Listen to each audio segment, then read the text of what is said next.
infrastructure is crumbling this evening as the Nintenbyte Podcast continues its unprecedented rise. In cities across the globe, fans are rioting. The Pentagon has issued a statement describing the Nintenbyte Podcast network as a pixel-based prophecy. Some say the rise was foretold, others say it's just a really good podcast. We're talking twisted nipples, milk, and a sock puppet who doesn't talk. It's dangerous to go alone. Watch this. Welcome to the Nintenbyte Podcast, bitch. That's right, ladies and gentlemen, you're watching the greatest Nintendo podcast ever! Yeah! Is that a Joy-Con in your pants, or are you just happy to see us?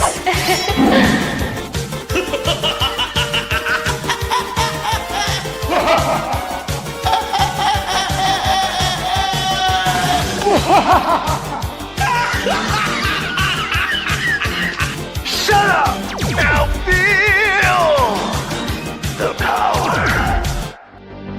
Everyone, do you feel that? Oh my god, I feel it! I feel it too, Gamer. What is it? It's the power of our podcast. I feel it! This is rad, Nintenbyte. So rad. Power. Gaze into the power!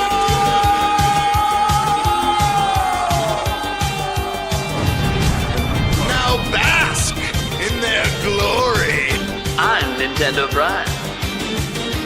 Oh, baby.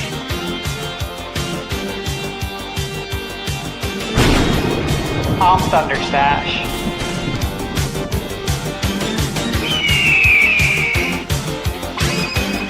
I'm Gamebird Classic.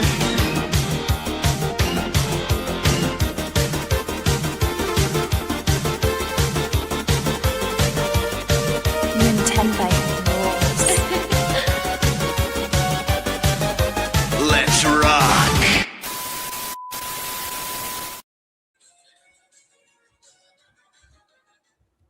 Look, I'm unmuted. I saw that I was muted that time. I don't know why it didn't unmute me.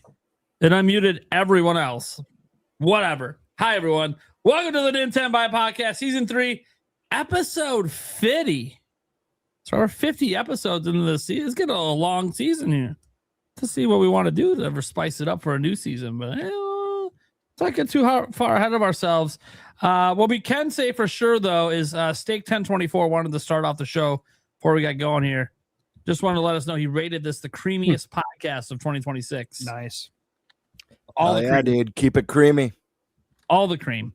Okay, so hi everyone. I am Nathaniel Rebel-Jantz, aka Nintendo Prime, one of the co-hosts of Nintenbyte Podcast. We're going to go to the room and introduce everyone.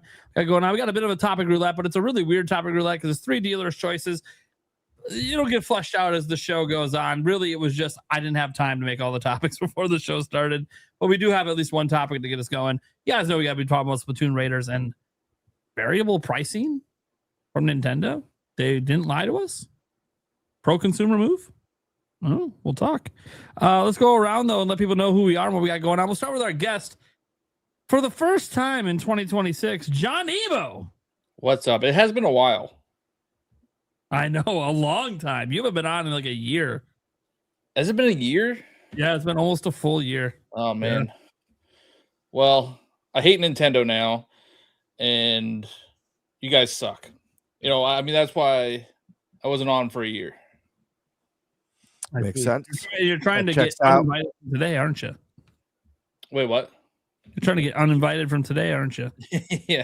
Yeah. All right. Problem solved. I'm just kidding. Just quickly remove him. Well, welcome, John Evo. It's nice to have you back, man. Hopefully not another year to your next appearance, but we'll see how it falls. The schedules fall. It doesn't always work out. When we got dude, I'm so confused. We're in like such a different order today. We're gonna leave it. Thunderstash Gaming. How's it going? Hey, it's good. Staying busy.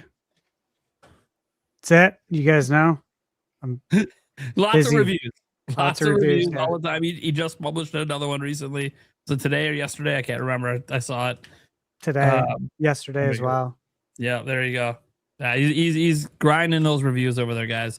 And then we have the sock puppet himself, Mr. Spice Lord. Hold on. Where's the joke button? Dropping the ball Hold on. we need our intro sound effects, dude. Why is it spicy? That is, dude, to be fair, we've only had these for one episode, Yeah, right. so I'm not used to hitting the buttons yet. Anyways, what's up, Eric? Oh, another week. Another week. Okay, and then we have the Birdman.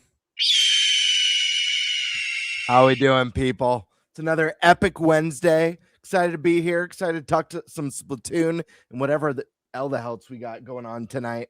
Got a little show and tells. I got some new pieces for the game room. I gotta show these off.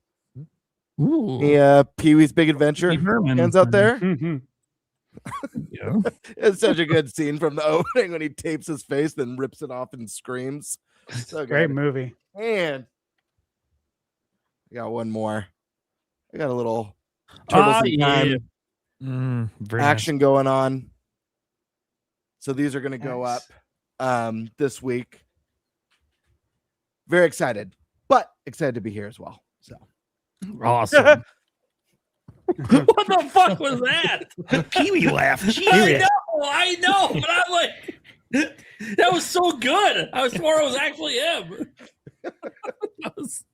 I'm like, my mind is blown right now.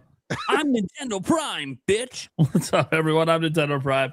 All right, so we'll go around, I guess, topic with that. Who wants to take the only topic we have listed so far to start the show? So who doesn't want to think today? Any takers? I'll take it. All right, Stash Man. I do have the Suns game on in 30 minutes. Yeah, I or was going to 10 be like, minutes there's no now. way you want to think of topics tonight, not with the playoff game. At least while you have that faint hope that every fan has that, hey, maybe this one game, maybe this one time will show up. Stick with them through thick and thin, man. Yeah. All right, so Stash Man's taking the first topic. For those who don't know what it is, it's Nintendo appears to have set a new precedent. Obviously, it deals with pricing. We're also going to talk about Splatoon Raiders. It's kind of a combo topic because Splatoon Raiders is why we're talking about the price stuff anyway. So obviously, we'll talk about Splatoon Raiders as well and our thoughts on that. Outside of that, I have no idea. It's all dealers' choices, so we don't really have to pick. It's just first person to add a topic to the back end is going to go second. And the next person goes after that. And I swear if we get done with topic one and there's no topics back there, I'm just going to be like, God damn it. God damn it. Now it's just on principle. That's just on principle, right? All right. Well, we don't have any banners or anything set up because it's been a weird one. Oh, you do have one for this one? Yeah, I have the one set up. Where? we need Q&A stuff. We need like a backlog of Q&A stuff for whenever we don't have a topic. We just have there's so much news that happened. I've been really happy about. I just didn't have time to fucking put it in a list. It's there now. I will look if no one else wants to come up with the 3 topics. I will come up with them. I just need a little time. But it doesn't really matter. It's not my turn right now. It is Thunderstash Gaming. What the hell are we talking about? Suggestion also would be to pose the question to chat as far as topics. Oh, sure. I mean, chat, Absolutely. always people chat in ideas and I'll think about it. But All right. literally, there's so much news. Anyways, go on, Stashman. So, Splatoon Raiders, guys. We woke up today to the news or to the trailer. And, the biggest thing, of course, was the pricing. That was a big takeaway.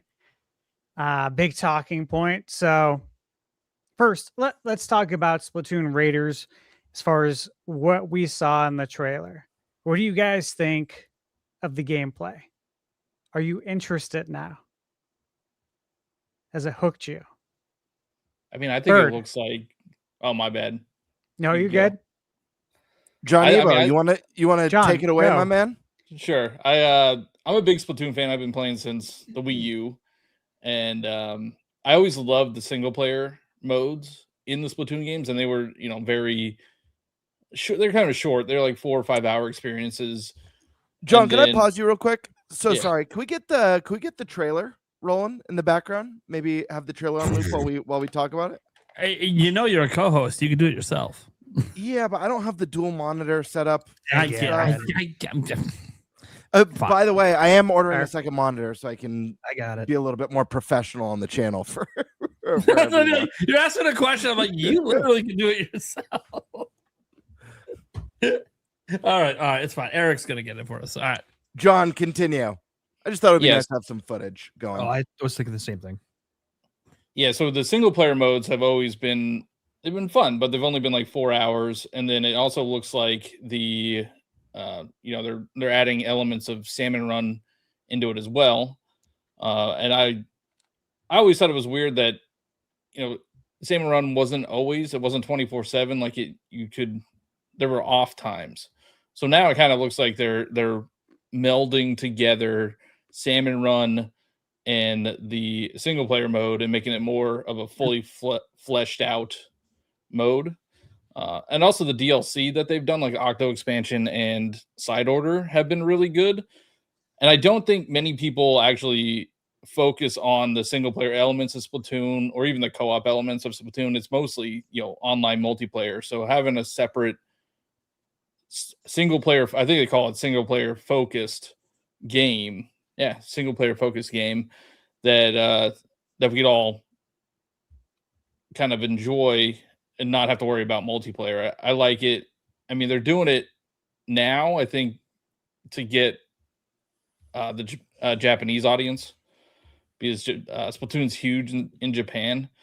So they want to bring more people in from Japan for the Nintendo Switch too.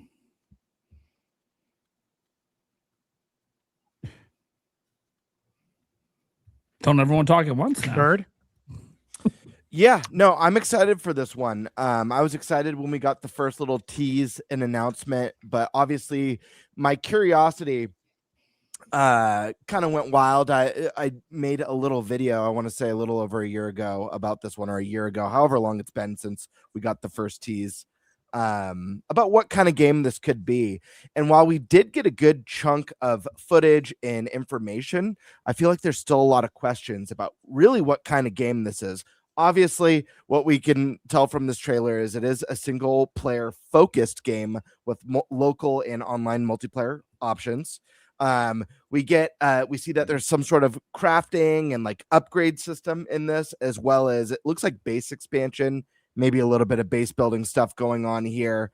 But is this a survival game? Does this game have roguelite elements? This is obviously a mysterious chunk of islands. I remember in that first teaser, you've got that huge like typhoon or whatever that you fly into, and it's uncharted islands. So I'm curious if every time you set out to one of these islands, if it's going to be rearranged or encounters are going to be different every single time, with a little bit of roguelite elements. So I do think we need a little bit of one of those deep dive overview trailers, or some sort of Splatoon Raiders focused direct that really goes into the ins and outs of what this game is.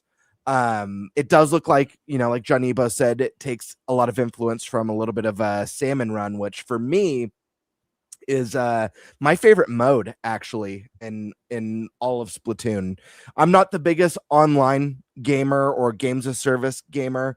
And PvP's never really been my thing. Obviously, throughout the years, there's been a few exceptions here and there, but overall, it's not really my thing. However, when there's a more of a team-based or teamwork-based multiplayer, I'm all for that. So getting to go through this single-player focused experience in Splatoon with the creative combat and unique weapons and fun boss fights with up to 3 other friends is really enticing to me. I love that. So I'm excited to see more. Initial feelings, I think this looks really good. I feel like there's got to be more to it. And I am curious about, we're going to talk about price in a second. I am curious about why it's priced the way it's priced, but it looks really fun. It looks fresh, to put it in Splatoon terms. Yeah, those are my kind of initial thoughts here. Oh, and the music's going to kick ass. Like that's a no-brainer as well. So, Eric, what are your thoughts?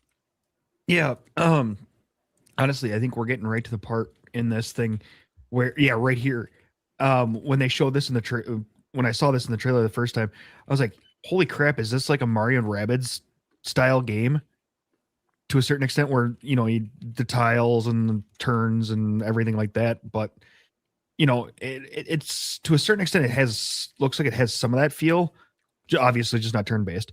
But no, honestly, it looks pretty intriguing. I'm not necessarily the biggest Splatoon fan, but it definitely does look intriguing. I really want to see more of this game to really hammer it home and you know, make me want to get it. I'm kind of 50-50 right now still, but sharp. All Yeah. right. Prime. So this game, I think it looks incredible. The big thing I think that's a little confusing, and I've seen this trailer a number of times now, is that it doesn't do a good job explaining what the point is, what the objectives are. Like, it shows the map, it shows a chest, it teases a boss fight at some point, but most of what it shows just looks like Salmon Run with a few new salmonid, which that's fine. And I know it's not just Salmon Run, because obviously there's objectives and different objectives in Salmon Run. But it's interesting because they chose to do something this week with this reveal that and it's not just that it was on Nintendo Today. No commentary, no explanations for anything going on. They just showed raw gameplay, which that's cool. I like having raw gameplay with the full game audio and not being interrupted. But this is a new game.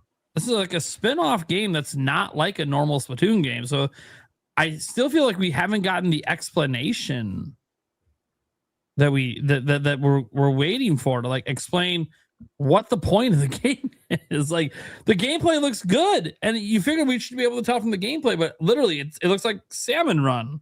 And I'm like, okay, well, if it's more than Salmon Run the game, then I want to see that. I like that there's online multiplayer, right? And you can have up to 3 people playing with you. You can do that with Salmon Run as well on Splatoon 3. So it's like, okay, so what about this is so different? I mean, you get to craft your own weapons. That's cool. I like that. Just so you can make up your own weapon combos. I think that's neat. Obviously, you know, the hairstyles they have here are all new and looking nice. You know, I like the one with the AV cables there. I find that one just that's a nostalgic right there, getting the old AV cables out. But it's one of those things where I think Nintendo's done a poor job. We've seen the game twice now. The fact that I still don't even know what the point of the game is, other than it's a Splatoon spinoff that looks like Salmon Run. But that's all I know. And if that's what the game is, then I guess they did enough to explain it. I'd like to think there has to be more to it than that. Like, what the fuck is this robot? What the fuck is he doing? Why is Big Man in it? The fuck is going on? Did you play the single player modes in the other games? Yeah, I did. Yeah. So I mean, I think it's going to be structured kind of like that, where you're going to have missions, and then there'll be a boss fight, you know, after a few missions. See, that's interesting because this doesn't look anything like those single player modes. Those were really platformer focused. I think it looks like a hybrid between Side Order and Salmon Run. Like, they have it looks like they have roguelike elements and the Salmon Run. This looks influenced by Salmon Run, but it doesn't look like Salmon Run. Yeah, you know what I mean? Like, it's weird. It looks influenced by it, but I do feel like there's going to be some sort of roguelite or survival. I mean, we got a glimpse of what looks like you could do fishing, whatever that's for. I don't know if you're going to be able to cook and buff up your character. We don't know. It looks like base expansion is going to be a thing. I remember in that initial teaser, it looked like a very bare bones dock with nothing on it. So it looks like there's going to be some sort of a base expansion. We've got crafting, upgrades. There's treasure hunting. So I do imagine there's going to probably be during the treasure extraction. This is just a prediction. During a big treasure extraction, it's going to feel like Salmon Run, where it's just hordes of salmonoids while your mech friend is trying to extract this treasure for you. With like little mini bosses that show up. But I do have a feeling this one's going to dive a little bit more into narrative, a little bit more into lore than what we've seen in Splatoon 1, 2, and 3. And I think structurally, yes, probably like the single player of those games, as far as each island kind of serves as a level. But the islands aren't going to be obstacle courses. So I think the hope here is that they're either roguelite where it's unique every time you visit, or there's enough hidden items and secrets and reasons to spend time on each island in a way that makes it feel interesting, instead of that obstacle course feeling that you got in 1, 2, and 3. I also noticed something when it's on the map. There's a dungeons in the game. Mm-hmm. There's a dungeon listing at the top left. They don't open it, so we don't really see what it is or what it entails. But there's dungeons, which is not something that we've had in Splatoon before. So that's interesting. They didn't show any of it as far as we're aware. They showed just stuff that's out in the open.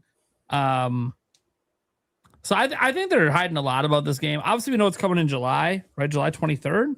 Is that right? I think. Yeah, July 23rd. Yeah. So they have months and months to show us, and this is a game to me that I feel is ripe for a treehouse later this year. Mm-hmm.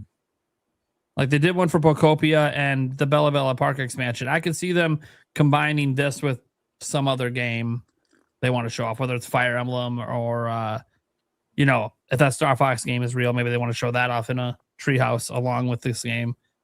And it also is interesting. I mean, just the fact that it's in July, because again, we still don't have that June game, but we got 2 for July. Mm-hmm. I don't know if that means we're getting a reveal or not in the next week and a half, but we'll see.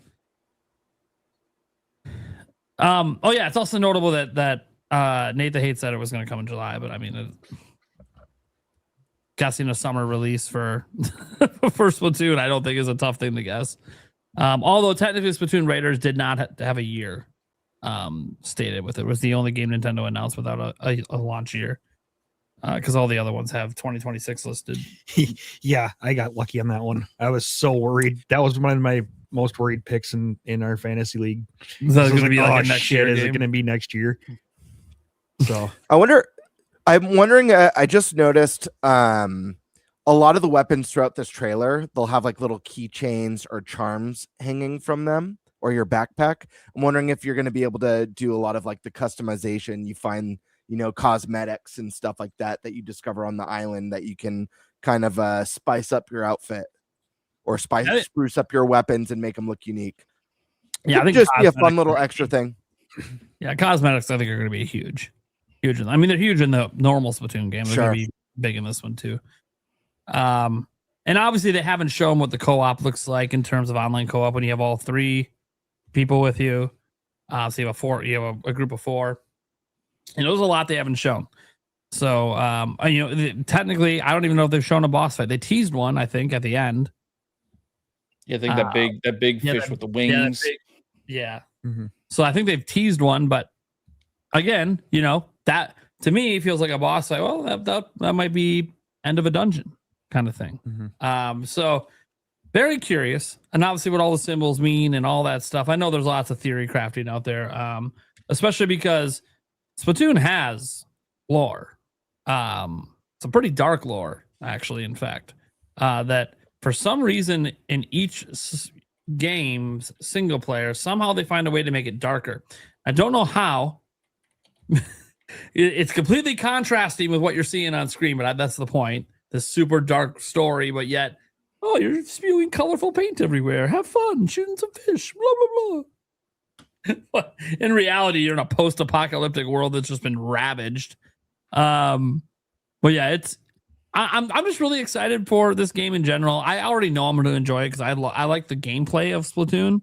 And this obviously is that gameplay in terms of like shooting things and taking out things and painting things and customization and gear. And are you a kid? Or are you a squid? I like all of that stuff. So honestly, I know I'm probably going to enjoy this game just because I've enjoyed everything they've ever done with Splatoon, including the single player. I feel like the single player has actually been kind of underrated by some people.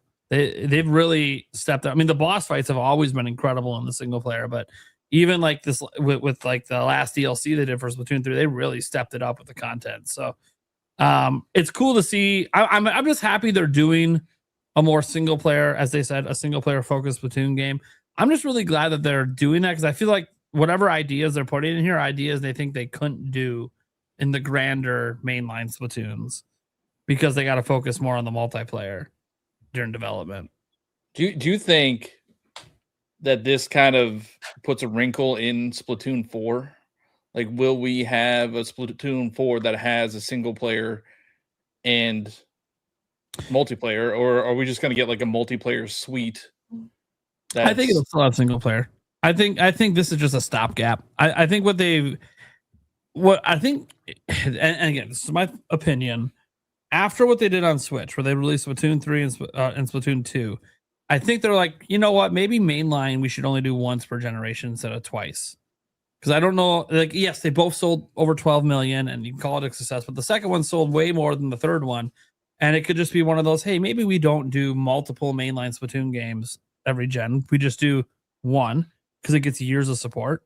And then how else can we have a Splatoon come out? This could be how else. So, like, this is their first Splatoon game on the system, but no one's confusing this for being Splatoon 4. I think the story will be canon and all that stuff, absolutely.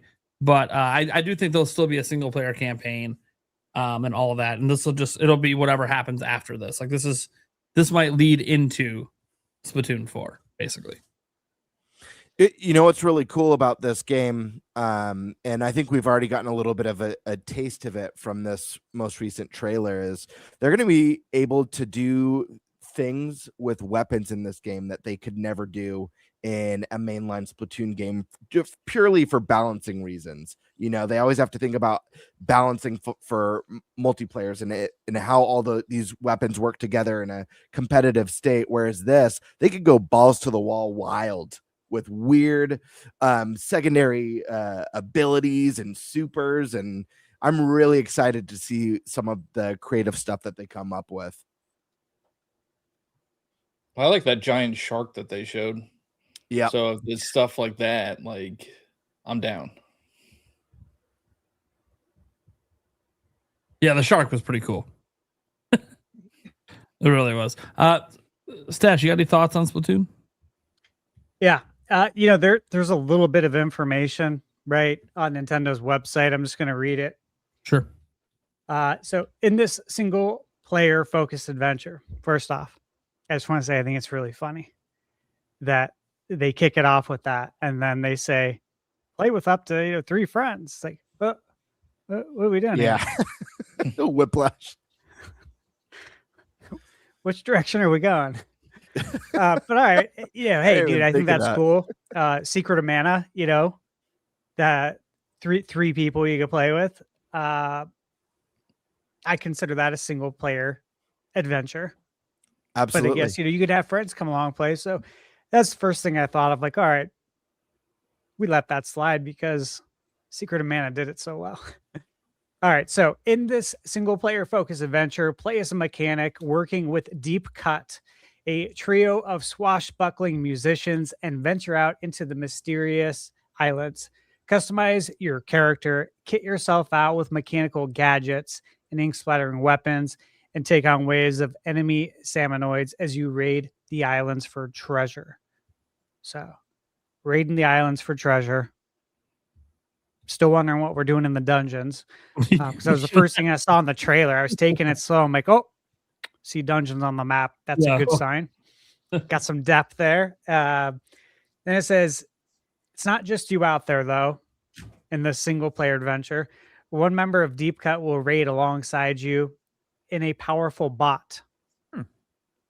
You can also join with up to 3 other players online or local wireless. So up to 4 together.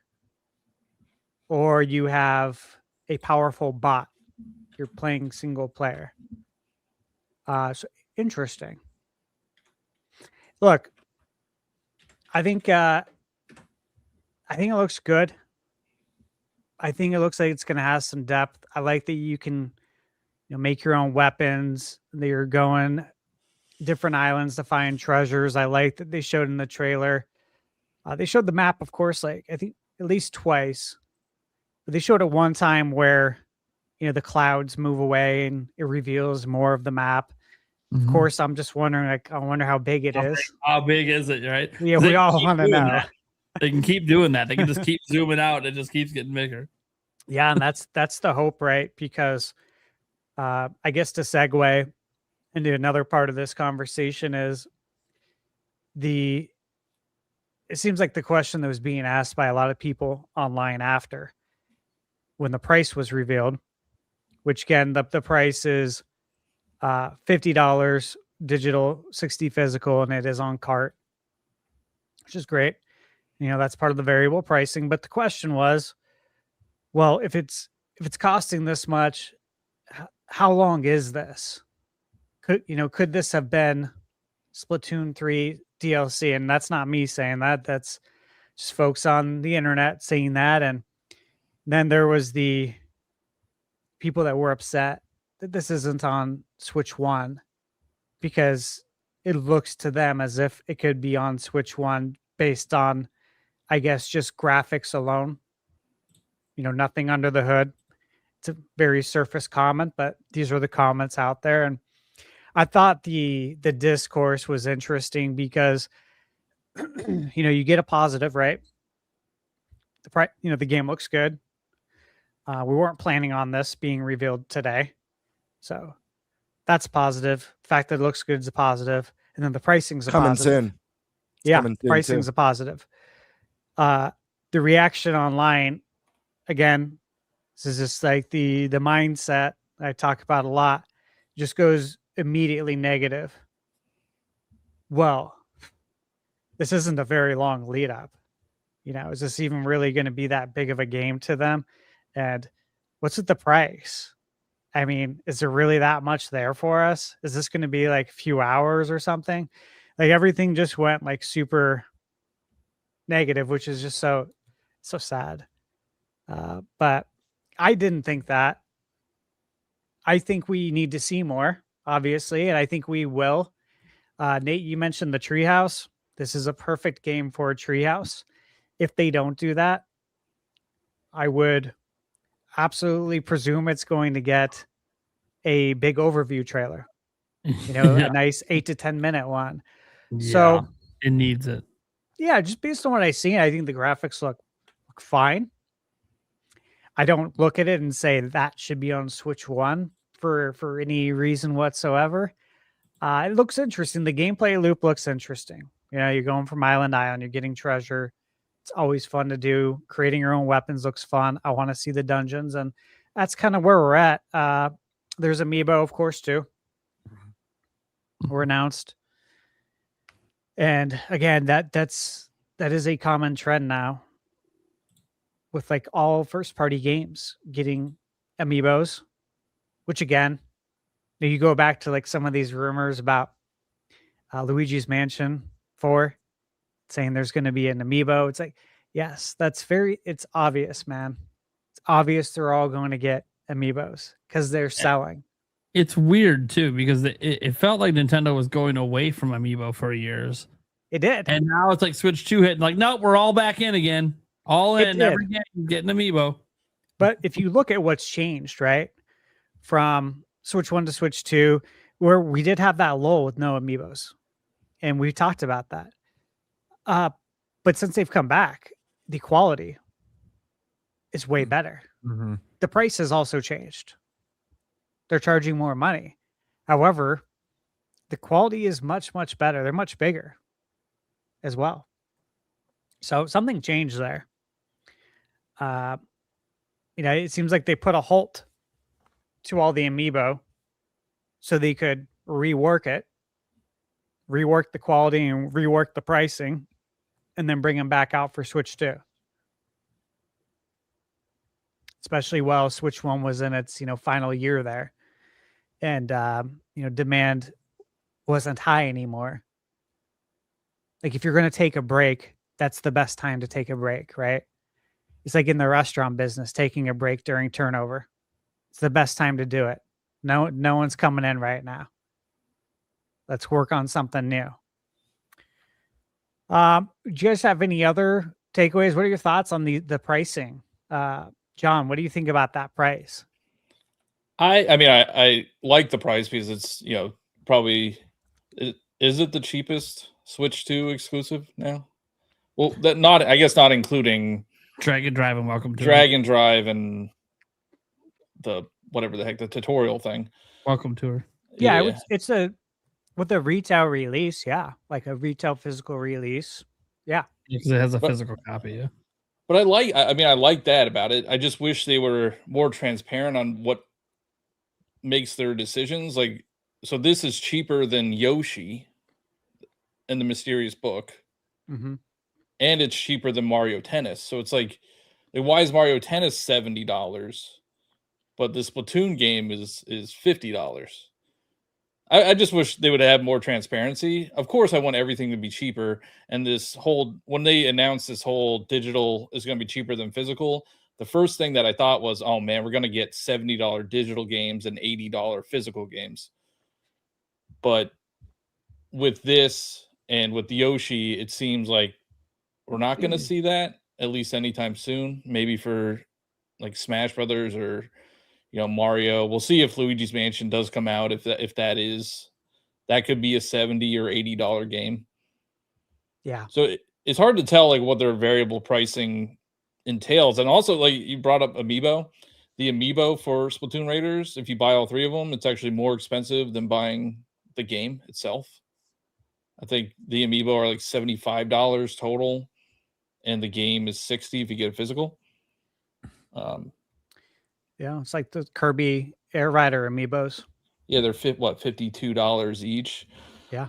Or I don't even know what they are. My name is John Ebo, so I used to buy Amiibo all the time. Now I don't. One, because they're just like there's too many of them. Yeah, it's hard to keep too up, expensive. Man. They're huge. Like I got the Mario Galaxy ones, which are amazing. The Rosalina and the Mario one are great, but they're big. And I think now Nintendo sees Amiibo more so as figurines as opposed to these additions in the games. Like I don't even know what Amiibo do anymore. Like I think the Galaxy ones, you get an extra life and then you get maybe extra health for the other one. And usually for like Splatoon, I think you could save your outfits to an Amiibo. So the functionality doesn't matter anymore, but I think they are leaning more in towards them being actual figures. And they're high quality, they're nice. I remember P-Stand Link in the initial wave. It's been 10 years since P-Stand Link. What would you call it? P-Stand Link. It's so like, true though. I don't know if I have it within reach, but like he's on a stand and it's yellow and it looks like he's peeing. Looks like very dehydrated urine. Let me see. Oh, the first link. The first one, yeah. Okay. Yeah, the first one. Oh my god. It's been 10 plus years since that. That's funny. I had no idea that was a thing, but it definitely is a thing. There's a lot of articles on that. That's good stuff. Oh my gosh. So I got some thoughts on the pricing stuff. First off, this was what we needed to see before we could really figure out if what Nintendo said was true. So Nintendo said when they initially revealed all the pricing stuff, they came out and answered one question from the media. And that question was, hey, is this an increase in price to physical goods? Because that's the way people, like you were talking, like 70 digital, 80 physical. Is that going to be a thing that happens? Because, it says Yoshi. Okay, the prior Yoshi games were released at what was full price at the time, $60 on Switch. We know 70 is sort of the standard for Nintendo's games now, which matches the rest of the industry on Switch 2. So it's like, okay, so is Yoshi just $70 and it was always going to be 70 and you're just giving us $10 off on the digital? Or was it actually a $60 release like the last Yoshi game, but you're charging just $10 more? Because of that unknown and it being a new generation, people weren't really sure which way it was because both arguments were sound. Because prior Yoshi games were 60, but also 70 is the new standard. So it makes some sense that they would charge 70.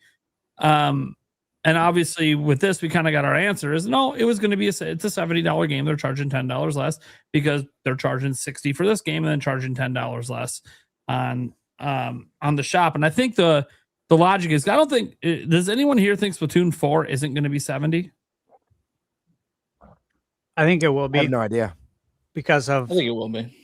I mean, it's one of their big all the back end stuff you have to do with online. You know, obviously you can go online with Raiders. And besides the DLC, all the updates to Splatoon 4 are free. They're free. They're free updates. So, and they support that for years with free updates. And then they obviously have the paid DLC. So I threw that in there because I think that the reason they're charging less for this is because, and this is the weird thing, it's because it's a spinoff. And I get it. So is Tennis and Yoshi. But those are long-running spinoffs that have kind of established their own sort of long-running franchise of Yoshi games, long-running franchise of Mario Tennis games. This is a first for Splatoon to have its first ever spin. Nintendo doing spinoffs of their games, that's nothing new. See it all the time. Hell, we just had Age of Imprisonment last holiday. That was $70. Kirby Air Riders, was $70. Those are spinoffs. But those are also franchises that have had spinoffs for a very long time. Zelda's had spinoffs for decades, right? Kirby's had spinoffs almost since the first Kirby game. It's been around. They've been doing spinoffs for that franchise for a long time. This is the first for Splatoon. And I think there was some concern that if they charge 70, like they would for Splatoon 4, it would create the same level of expectation that a Splatoon 4 would have put upon it.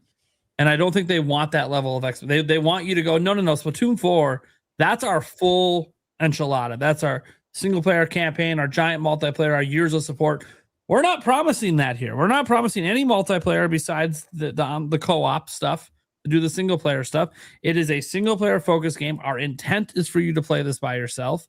And maybe we're not going to have years of content updates or DLC coming to this because we're moving on to Splatoon 4. So we're just putting this out as a solo release without any future content coming. Enjoy, have a good time. This gets us to Splatoon 4. So I think they kind of view it as, we've never done a Splatoon spinoff. We don't know how the appeal of a Splatoon spinoff. Hell, we don't even know the appeal of Splatoon single player on its own without the multiplayer attached. So you know what? We're going to charge a little less and we're just going to see what happens with that. And I think that what we see, at least from the pricing point, is no, Nintendo didn't lie or didn't sugarcoat it, which they could have been lying. We didn't know until now. They're not looking to charge more physically. They're actually legitimately charging less for digital moving forward for Switch 2 exclusives that they publish. I talked about this on a live stream. I thought this was actually kind of a funny point because it's a pro-consumer move to charge less for digital. I wish Sony and Microsoft did the same thing. They don't, right?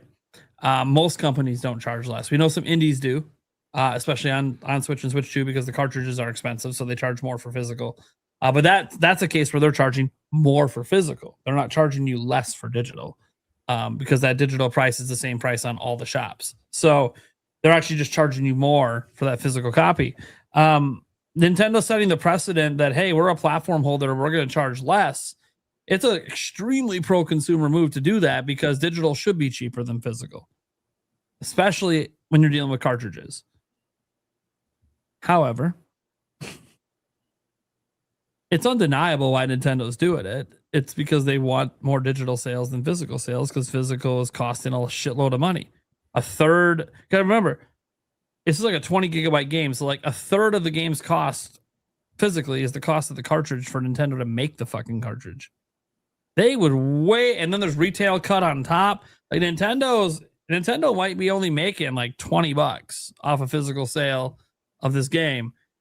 They would make way more off that digital $50 copy. So On the other hand, Nintendo is doing it because it does push consumers more to digital, which does make them more money. So it's kind of a double-edged sword where it is a pro-consumer move, but at the same point, it's also really, really heavily pushing to digital. That's the whole reason you do it. And there's no real way to sugarcoat that. That's the benefit to Nintendo. Get you over to digital. And then that, you can argue long haul is actually bad for the consumer. So it's a whole thing. Me, as someone that I joked about this because I think this is like how Nintendo could twist this to be pro-consumer all the way through. If you are like, I would say, well, I don't know what John Nebo's thoughts are, but I know the rest of us feel like an all-digital future is inevitable someday. Whenever that is. I'm not saying it's tomorrow.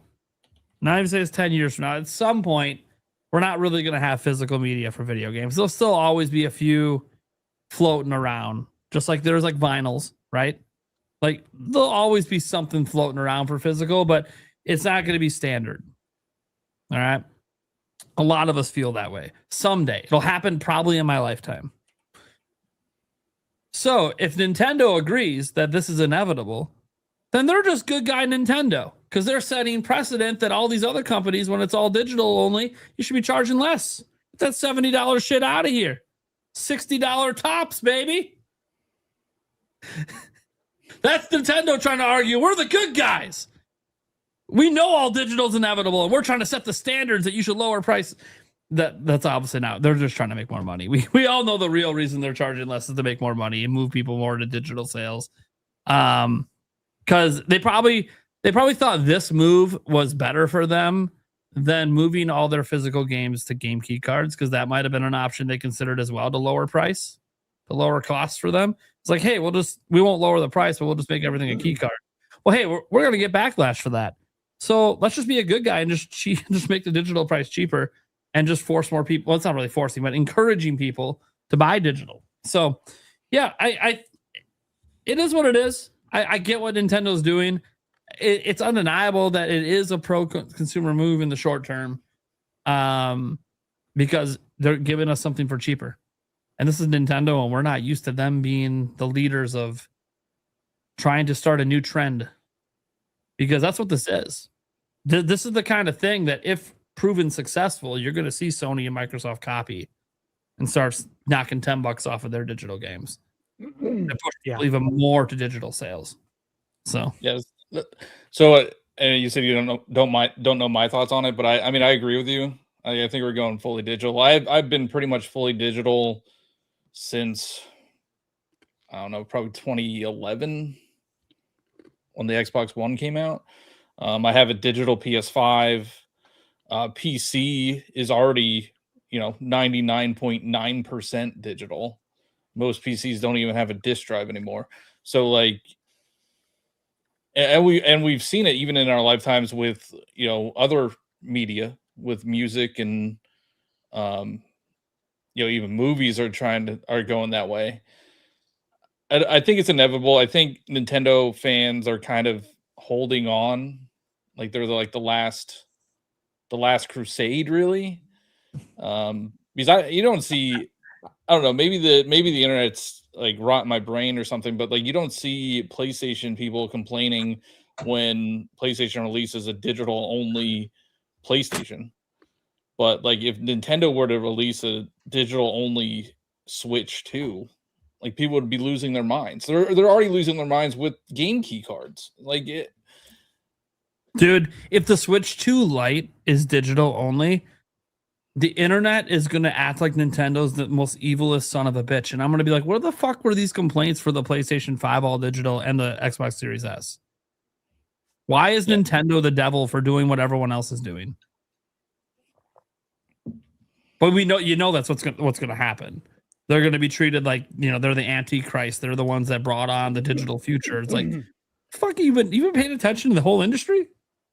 Well, to be fair, there's a lot of people who complain about that but are already all digital players or like love Steam. Dude, yeah, I know. Like, their main place to play is Steam Deck, Yeah, they're like they're emulating. Shit, dude, I fucking dude, you don't own shit. I'm on PC, and look, on PC it's the same thing. Now, obviously on PC, you can like buy like good old games and like actually own the copy that can't be revoked, and then you can burn it to a disc and stuff like that. I totally get that. That's an option on PC. But when I hear people talk about, well, I got it on Steam. Yeah, do you know that Steam has the same policy that they can revoke your license that Nintendo does? Do you bother to read the TOS? Like, is buying digitally there? Is that any safer than buying digitally anywhere else? Yeah, I think people just, I don't know. I'm not trying to take away, because I know for a fact there's a lot of people who are very passionate about physical media. I'm one of them. Yeah. You know, I buy physical whenever I can. I am preparing myself for the digital future. It's coming. It's inevitable. And so I've made exceptions that I used to never make with digital games. But I would still stay pretty pure to, you know, with Switch 2, with the big ones like Zelda and Mario, and, you know, when Fire Emblem drops and Pokemon and all that stuff, I'll still be doing physical. But the tides are changing, you know, and we're I've said it before, but we're kind of dinosaurs, and we do need to prepare, because I really think if you love physical media, support it as much as you can, whenever you can. Just be prepared for the change that's going to come, because newer generations, they just don't care about that sort of thing. They just don't. Kids don't. Kids do not want to have to worry about swapping a disc. That's way too much work for kids today. I know, because I have 3. Changing a cartridge, or the thought of even losing a cartridge, they'd rather have a device. It's like handing, you know, it's like handing someone a Walkman, a little portable CD player, and a stash of CDs. Why? When they could just use their Spotify, you know, or their iTunes music, or their YouTube music, or whatever platform they have. So it's a dying thing. Support it when you can. But I am waiting to see all the complaints from people regarding Splatoon's Raiders pricing, doubling down on Nintendo increase the price of physical games. I am waiting for that response. You guys remember that? wasn't long ago when we found out Yoshi was going to be $10 less digital, and the argument was Nintendo just raised the price on physical games. Yeah, it's the other way around. It's they're spinning it to be the negative side, because that's what gets clicks, right? Like you see that. I think IGN even released an article saying Nintendo made physical games more expensive. Like you get more clicks on that. It's sad. That's the internet economy. And there's a lot of sensationalism. Listen, I think it's a good thing. I think this pricing is awesome. I also, like I say all the time, I don't think there's any rules when it comes to Nintendo. So I don't think there is any specific pedigree of game that they're just going to see as these are $70 titles. I think they're probably going to continue to surprise us in the future. I think certain things are going to cost $70 digitally. Certain things are going to cost $60. Certain things are going to cost $50. And I think we're going to end up in the same place as this with random titles down the road. Like classic Star Fox, what's that going to cost? If Nate the Hate's right, what is that? Is that going to be priced like Splatoon Raiders? Is that going to be priced like Yoshi? If this is just another remake of Star Fox 64, does that mean it's less than Splatoon Raiders? You know what I mean? And do fans in general owe Doug Bowser an apology? Remember how many people bitched about when he talked about variable pricing? Yeah. And everyone's like, oh, just an excuse for you to charge $80 games. Dude, we've seen a $10 game. We've seen a $20 game. We've now seen a $60 game that's being charged $50 digitally. We've seen obviously multiple $70 games, one being charged $60 digitally. Like Nintendo is legitimately using more of the price, like to charge different prices for different products. I mean, to be fair, variable pricing has come with a massive negative notation because of the fact that in most cases, what it is, oh, look, things are in more high demand, so we're just going to increase the price as we're going along right in the middle of sales. Well, I think that's more like a territorial No, like way of saying like when I can't remember what fast food place was gonna implement variable pricing. Yeah, but it's that's like, dude, we're just gonna increase the price for the same thing in the middle of the freaking day. That's different. That's a different type of variable price. That's what I think a lot of people, with variable pricing, that's what they think of. I wasn't thinking of that because I've never seen that actually happen to anywhere I've been in life. I know I've heard about the fast food restaurant that was going to do it, but I'm like, okay, well, that's like the first time I've ever heard of it. So how can that be considered the standard? I mean, I don't know about you guys, but I am ready. My body is ready for RNG pricing. It's going to be the new thing next gen. RNG pricing. No, wasn't it? Wait, no. Randomly generated. No, this exact thing. Okay, hold on. Somebody has to. Am I crazy? I thought I saw a headline about this. It was either Sony or Microsoft. PlayStation was doing it. They were charging different prices for the same game. For the same game, depending on no like way. What you play in your library and shit. Like Yeah. if you're like Spawnwave posted Souls about it. games, heavily into Souls games, you're going to get charged more for the next Souls game than someone who's never played it Yeah, before. so that's variable pricing. Yeah, Well, is that actually happening, or is that am I just imagining? No, part of it. The last thing you said is something you just came up with. That's we don't know the formula of how it works. If you don't like Souls games, they'll give it to you cheaper. We don't know that, obviously. What's the actual story? There isn't. It's going to remain proprietary, dude. They're not going to tell you what's in the sauce. They're not going to tell you why some person gets it for less and some gets it for more. What is the story? I only read headlines. Spawnwave posted about it, saying that he had pulled up a game. It was the Metro collection on PlayStation, and the new one. It was one price, and then when he went to log in to then purchase it, it was a different price. It went up a few dollars.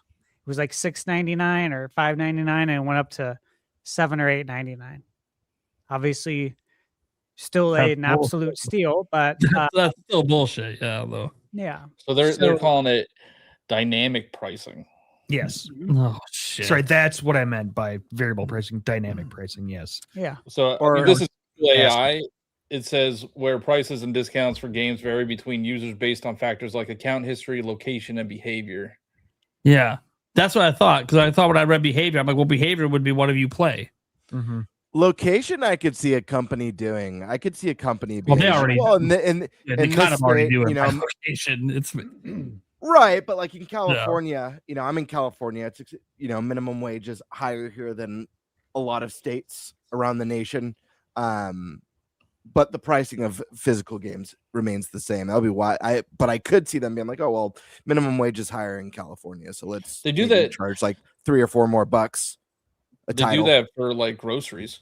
So like apparently in a higher income area gets their gets more higher. expensive, yeah. Same with gas prices. What's interesting here, I was reading about this. So this is actually a lot of fans have been digging into this whole dynamic scaling thing. That PlayStation's doing, because they're actually doing this right now, guys. It's currently going on. Mm-hmm. This is not, by the way, the same thing that Nintendo. I just paid $90 for a game. Was that like dynamic pricing? Is that? Well, they need to they need to brand it so it sounds a little bit cooler than dynamic pricing. Well, they need to call it immersive pricing. So way you're immersed in the shopping experience more so than before. Basically, the idea is that games have their standard retail price. But they could be possibly discounted per user up to 27.8% was figured out of people looking at the whole, all the dynamic changes, all the different territories. That's the highest percentage discount off of the retail price is 27.8 that they've been able to find. And that was tested on over 190 games in 70 plus regions, including the US. And PlayStation's apparently they started doing this 4 months ago. So this isn't new. This is new. It just didn't make headlines because they just kind of did it and didn't say anything, which is also kind of shit. I mean, how can you tell though? Like, how would you be able to catch it if somebody didn't? Well, like Spawnwave, the way that he caught it, he wasn't logged in, saw a price, logged in, got a different price. But like most users wouldn't see that; they wouldn't even know this is happening. which is kind of shady as fuck for a users to not Nintendo's the realize that worst. you're being charged more than like your next door fucking neighbor might be might get charged less for a game than you. That's fucking weird. What was it? Just temporary? Did they just do it as a little trial thing to see? They've been doing it since November, and they're so it's still happening. Still active right now. Yeah. Interesting. Yeah. Huh. So a lot of fans have dug into this. I'm reading on this really detailed article that's off of PS Price's website where they keep track of all the prices. And they said, what is this? So like one of the games that was like GTA 5 was cheaper for one user when they were logged in versus logged out. Who doesn't have that game? I mean, lots of people don't. I know we joke about like how big that game is. Yeah, it's 200 million sales across like 1 billion devices. Like, yeah, Sony does make up a huge chunk of the online revenue for them, though. They remember that leak. They had that financial leak. We found out that they're making like $1 million a day or some crazy shit off of this fucking GTA Online. It's kind of crazy. Anyways, okay, sorry. Yeah, sorry. I was just thinking of the Sony things. I saw the headlines. I didn't dig into it to now because that's dynamic pricing, whereas Nintendo's doing variable pricing, which is basically we decide the price of each game on a game by game basis. That's really all that means. And they've surprisingly done it. And yeah, John Evo and others have brought up earlier, like not having explanations for like why tennis is 70 and this is 60 physical, 50 digital. It is kind of weird. Like, what is the reasoning? They're both spin-offs. And I mentioned that one's a longer running franchise, but like it looks like Splatoon Raiders has way more content. I've talked about this before. Yeah, I was about to say, weird. I feel like Stash touched on this. I did, like in detail. Yeah. I can tell you exactly what it is. It's maintaining the IP value, guys. It's consumer perception and consumer expectations for pricing. Okay, that's all it is. That's why Mario Tennis is 70. It's Mario. You have to maintain the IP value. This is why Mario Galaxy 1+2 HD was $70. So why would they want to lower the value of Splatoon? Why would they want to lower the value of Splatoon then, when that's a 15+ million seller for them? Well, we're gonna have to find out, right? That's the thing that's confusing. Is like it doesn't seem to like why would they ruin the value of one of their best-selling IPs? I think there's an online element to it too. While you can play locally and online with a couple other people, it's not the same as maintaining servers for competitive online matches, which is an extra cost. So I think that could be a factor in there too. I don't know all the ins and outs of that sort of stuff. I'm not big on the techie side or development side as some other people, but I do feel like online servers and maintaining that is an extra cost. By the way, I'm not saying charge more for the game, Nintendo. I'm very happy with this price. Let's keep seeing some prices all over the place. I like this. I mean, it'd be nice to just have some guidelines. Like, this is the type of game we're going to do this for, or, we may not stick exactly to it, but, just some sort of guidelines. Well, even then, like, if you said they're not going to stick exactly to it, then what's the point of the guidelines? Like, I also say this, and I'm just, maybe this is just a wild thought. I just don't give a fuck. Like, charge what you're going to charge. I decide if I want to buy it. Like, I don't need to like Fire Emblem Fortune's Weave. Is it going to be 70 or is it going to be 60 or is it going to be 50 digitally? I don't know, but that's not going to be what determines if I buy it anyways. It's going to be am I excited and think it's worth my money. 60 or 70. Look, that probably won't make a difference for me on Fire Emblem. I'm going to be watching the trailers and deciding from that, if I'm going to pick it up. And I'm pretty confident I will because I've enjoyed all the prior Fire Emblems, even Engage. But I mean, I get it. I get why people would care. I mean, gaming is expensive, right? You have to not everybody can. I think there's a statistic out there that the average person buys like 2 games a year, probably. So like you have to weigh like, do I want to spend 70 on Mario Tennis and then I can't get Splatoon, or do I get Splatoon and then get Dragon Drive for some reason? Or take advantage of a deal at Newegg right now to get $4 $50 eShop gift cards for $170. Or go to Costco. Costco as well has discounts on the eShop gift cards. Then you're getting everything cheaper anyway. So you're getting the discount plus the eShop card discount. The $30 Pokemon. Yeah, the $30 Riders. if they're still in stock. Metroid Prime. Those games must have flopped. I guess those games flopped, right? Like they didn't sell well. Pokemon only sold 12 million copies. Oh my god! All right, you literally spend too much time responding to like Nintendine and shit, man. We gotta get you off the Nintendine kick over there. You're making his points for him doing that shit. The joke was people are saying those games flop because why would they be discounted to $30 right now? I know people actually said it though, like it was a legitimate thing. They're panic selling because they couldn't sell. I'm like, just shut up, dude. I mean, Costco probably is trying to offload their inventory, but that doesn't mean overall. Just tell me you don't know how Costco runs without telling me. They do this on a bunch of shit.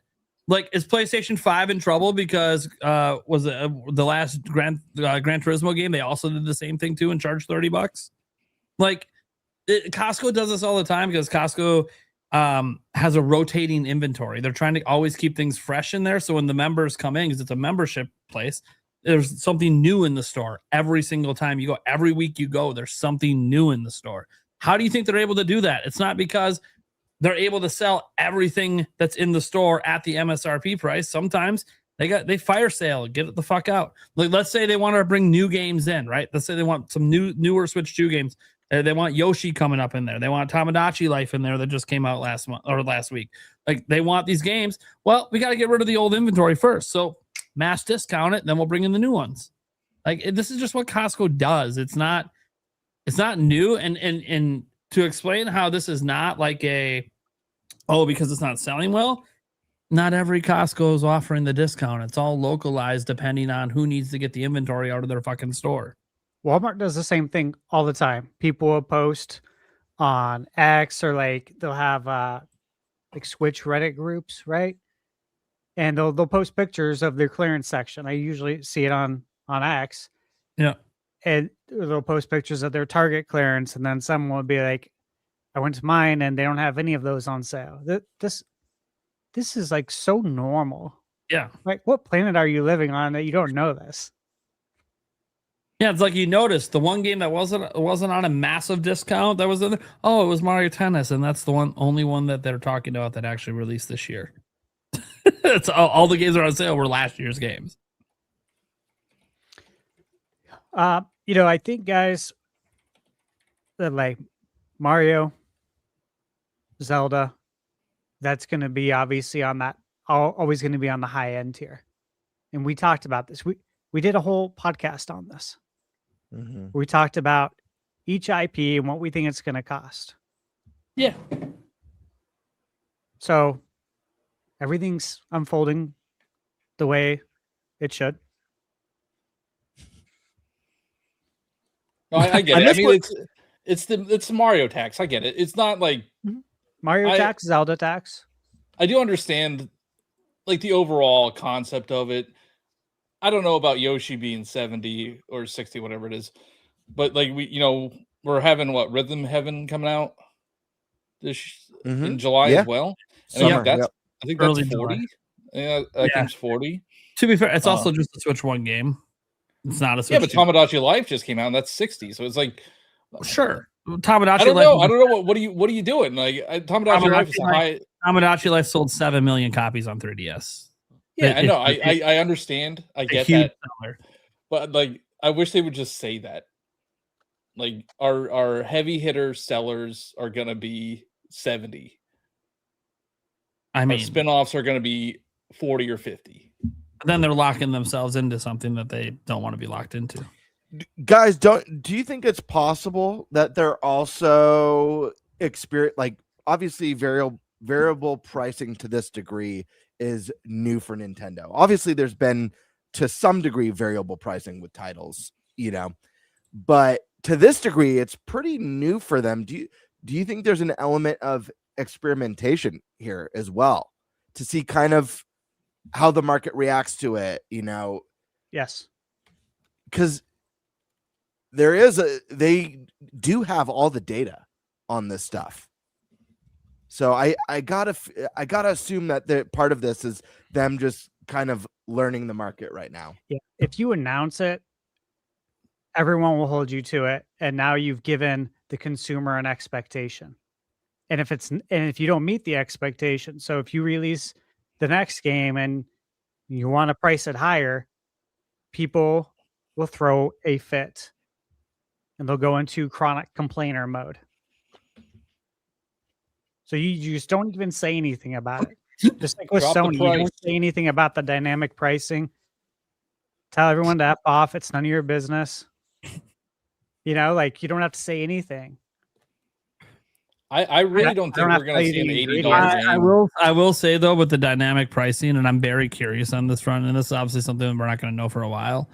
I wonder if in certain countries people might challenge if it's actually legal to do that.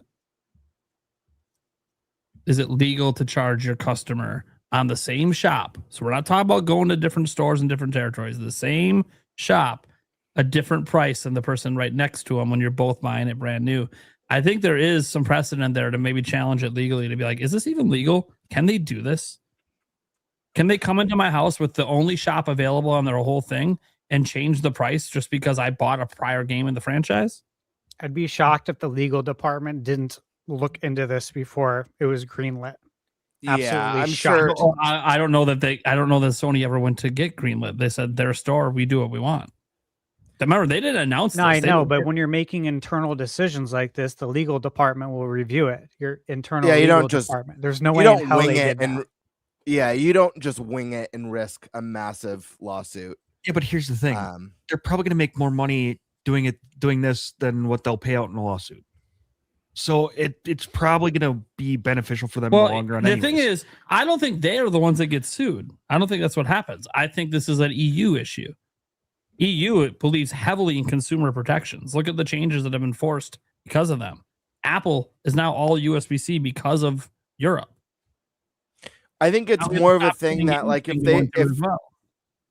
I feel I'm leaning with Stash on this one, that this is something that their legal team has already thoroughly researched before implementation. Yeah, that and doesn't if matter. anything, Make a new law. But if anything, a new law, that's different. If they decide, you know what, this is Europe made a new law. Unethical. Yeah. If they, that's a whole other thing. If it gets decided at a later time that actually this is unethical, we need to change the laws to reflect that. But yeah, I'm sure they vetted everything. I mean, hey, look at, you could go to the same franchise gas station in a different town and pay, a difference in per gallon. You could pay more for gas from the same company just because the station's right off the freeway. But there's a difference in that. You're going to a different gas station. You're not going to a different store. It's the same store. Everyone's at the same store. In the same country, when you're in one country, it's the same store for everyone. But we're deciding what we're charging you based on all these external variables. You know what I'd like them to decide what they can charge me on? How about on my paycheck? How about you look at what I get paid? I'll give you bank access. Look at what my paychecks are, then decide what you could charge me for fucking video games. Charge what I can afford, damn it. I got no problem. Someone making $7.25, you want to charge them $20 for their $70 game? I don't even fucking care, man.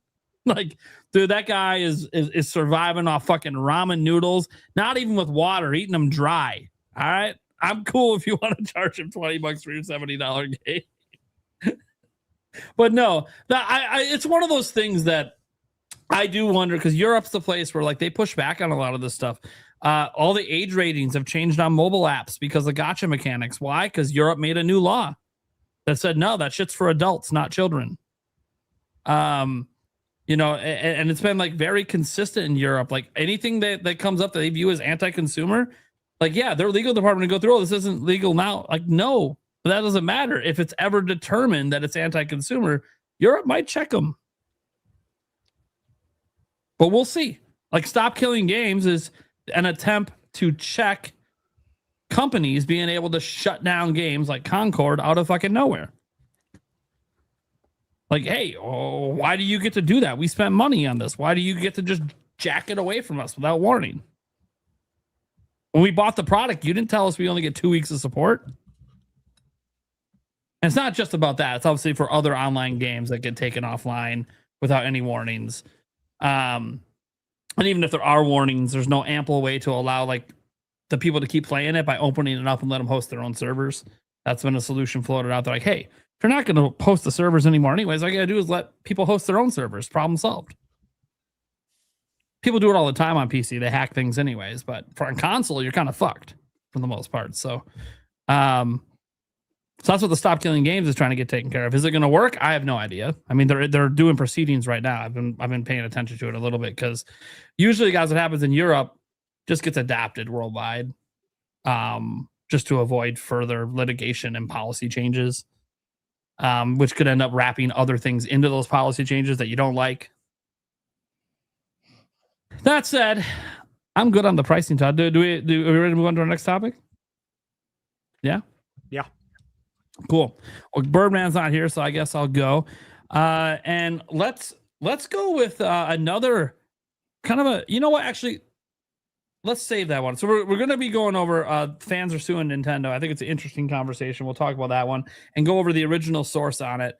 But before we do that topic, actually, let's do the thoughts on Tamagotchi Life, sort of the 1 week review. Now, I know I didn't play it, but I know Gamebird said he did. John Evo said he did. So we at least got a couple people who played Tamagotchi Life, which is a big deal because the game seems to be selling really well, which shouldn't shock anyone if you paid attention to the original. So like in Japan, what is it, in France? 70,000 units physically moved in France last week. Just in France? Are you kidding me? That's insane. It's the largest launch of the year in France. I don't know about other territories because we don't have sales data in yet. We'll have the Japanese sales data tomorrow to see how well it's doing in Japan. But obviously, this is a really big deal. 13 years to get this sequel. So, does it hold up? Is it worthwhile? Let's obviously go over to John Nebo here who played it. What are your thoughts on Tamagotchi Life Living the Dream? So I never played the 3DS game. I saw clips and everything, but I really didn't know what to expect. And I'm, close to 40 now. And I didn't think that this was up my alley, but when I play it, it's just so weird and bizarre and amazing, like all at the same time. It's like, I made, I think 7 Miis so far. I made me, my partner, Darth Vader, Spock, Zelda, Princess Zelda, and Mario. And I'm not even doing the face paint feature where people are doing like the highly detailed me faces, which I don't know how they're doing it. I don't know if people are hacking their. I know some people are hacking their switches to do certain things, like putting pictures in, or just getting things in there that shouldn't be in there. I have not done that, but I've been loving it, just playing it, making Mii's the old school way, like you did on the Wii. My Darth Vader looks terrible, but it's funny. But yeah, I mean, I understand why people love this game, and you could see on the internet and all across social media, like the very creative things that people do, and it makes more people want to get this game and try to do those things themselves. I'm not as creative as a lot of these people, but they're like, I don't even know how to explain some of the things people are doing. There is no filter in the game. You could have your Mii's say whatever you want. You could have your town named whatever you want. You could have your Mii's talk about whatever you want them to talk about. There's no filter. And because there's no filter, there's no sharing, which is a little bit of a downside. But we all have cell phones now, and we have capture cards, and we can, in this era, it's really easy to share things. So it's so weird, but like in the best way possible. So I get it. I understand why people love these games in this series and why people are picking it up the way they are. Yeah. What's the craziest thing you've had happen?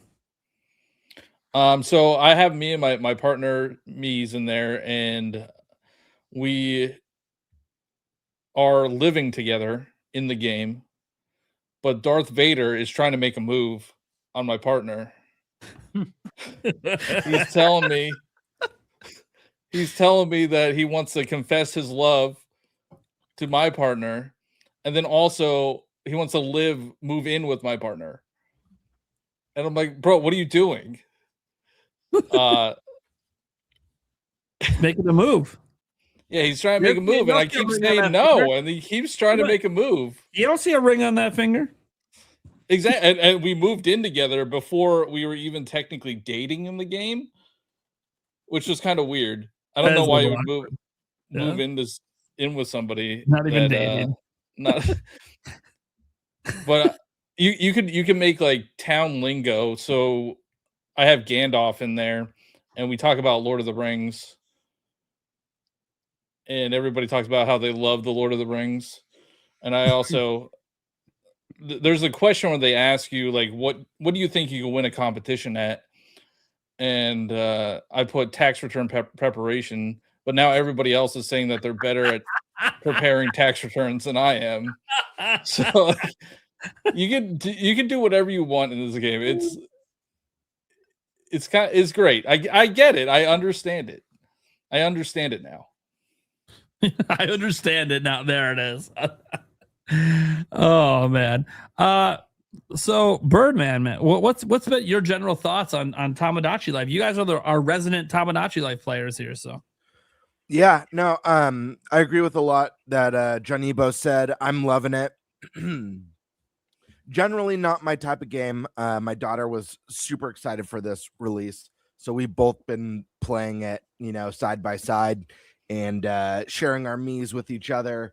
And just having a lot of laughs. I've made my wife and my kids on the island. And it's pretty cool because you could set like the parameters. Like when I made my wife, you could put in that like, these two are partners, and it won't start you as husband and wife or boyfriend and girlfriend, but will encourage the game to lead towards that direction for you guys to kind of fall for each other, essentially, which is pretty fun. And like Janibo said, weird love triangles can start to happen on the island, which just adds to the quirkiness and the weirdness. And I think what's cool about Tamagotchi Life is it represents like the weird side of Nintendo and the weird side of Japanese game development that I've loved my whole life.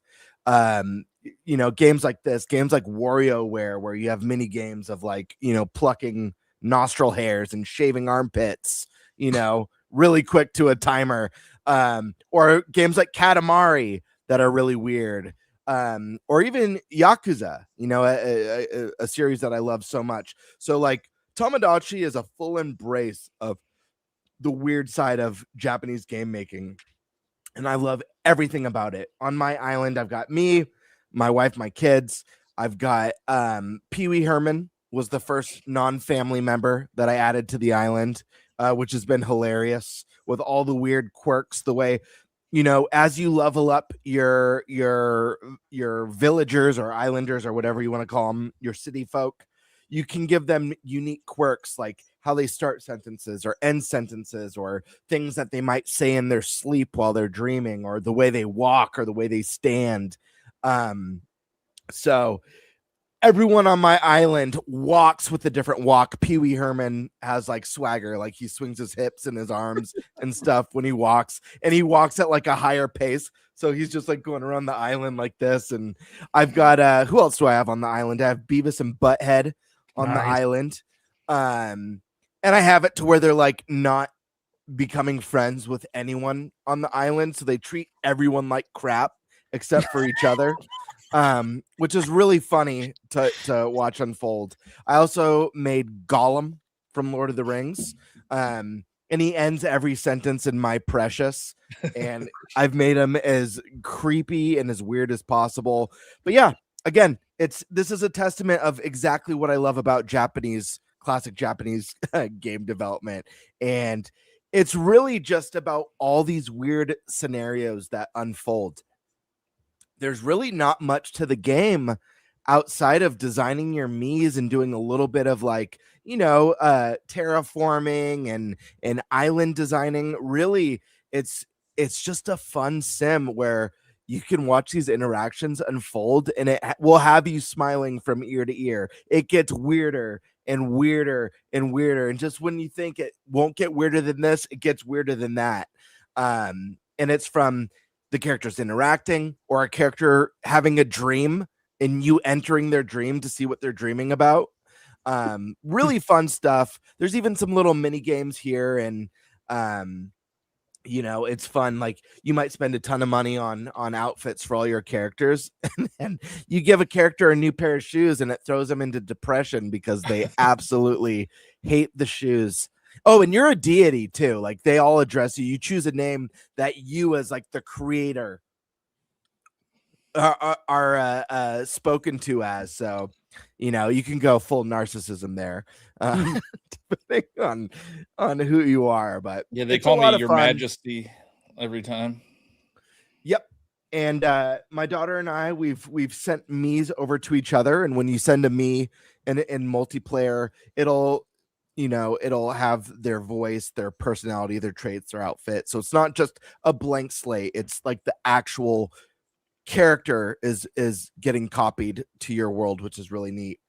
I do wish there was more to the multiplayer, because I think if there was a way for someone else to interact in your world, I think there could be something really cool there with online play. But no, it's really good. And it's very surprising.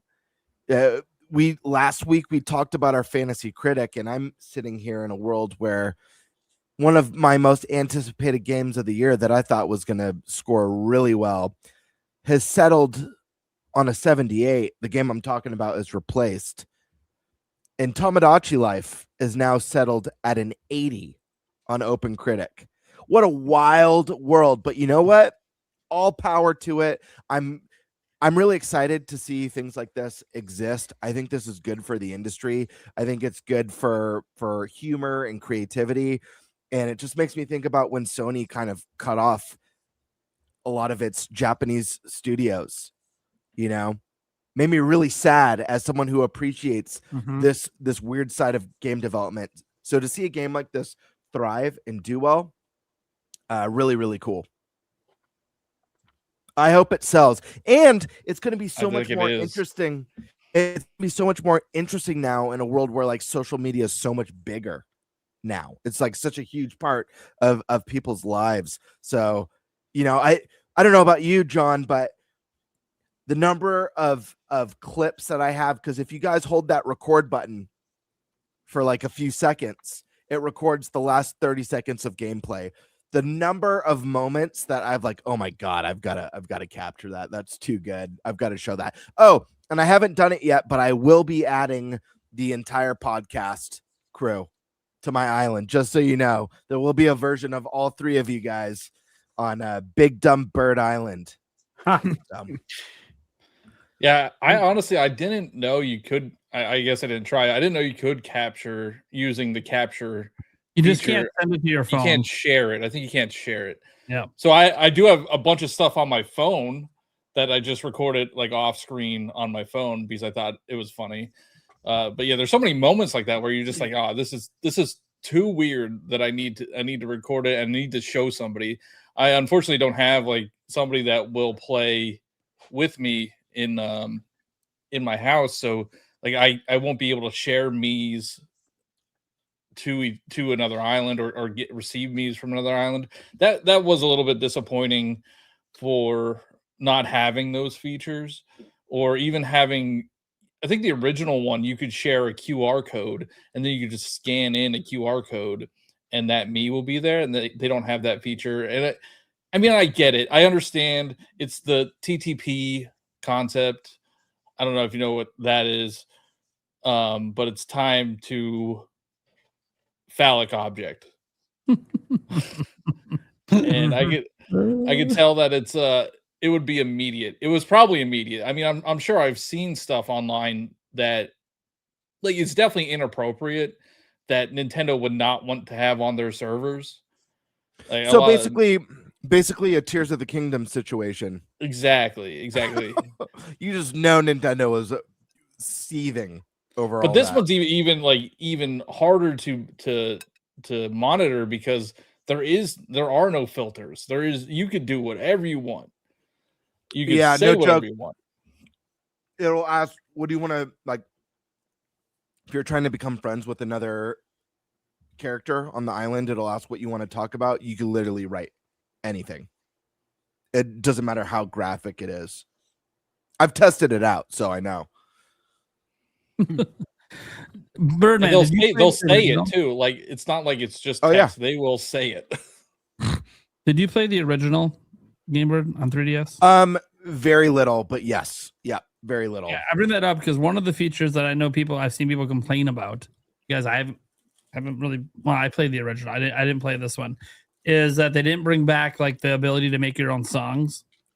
Because that was hilarious in the original. Yeah. I feel like this is one that I hope they go the route of like Splatoon and Animal Crossing, where they do special updates and it's kind of like this ever-growing world. You know, they do the holiday stuff. Like, I hope there's more to come with this.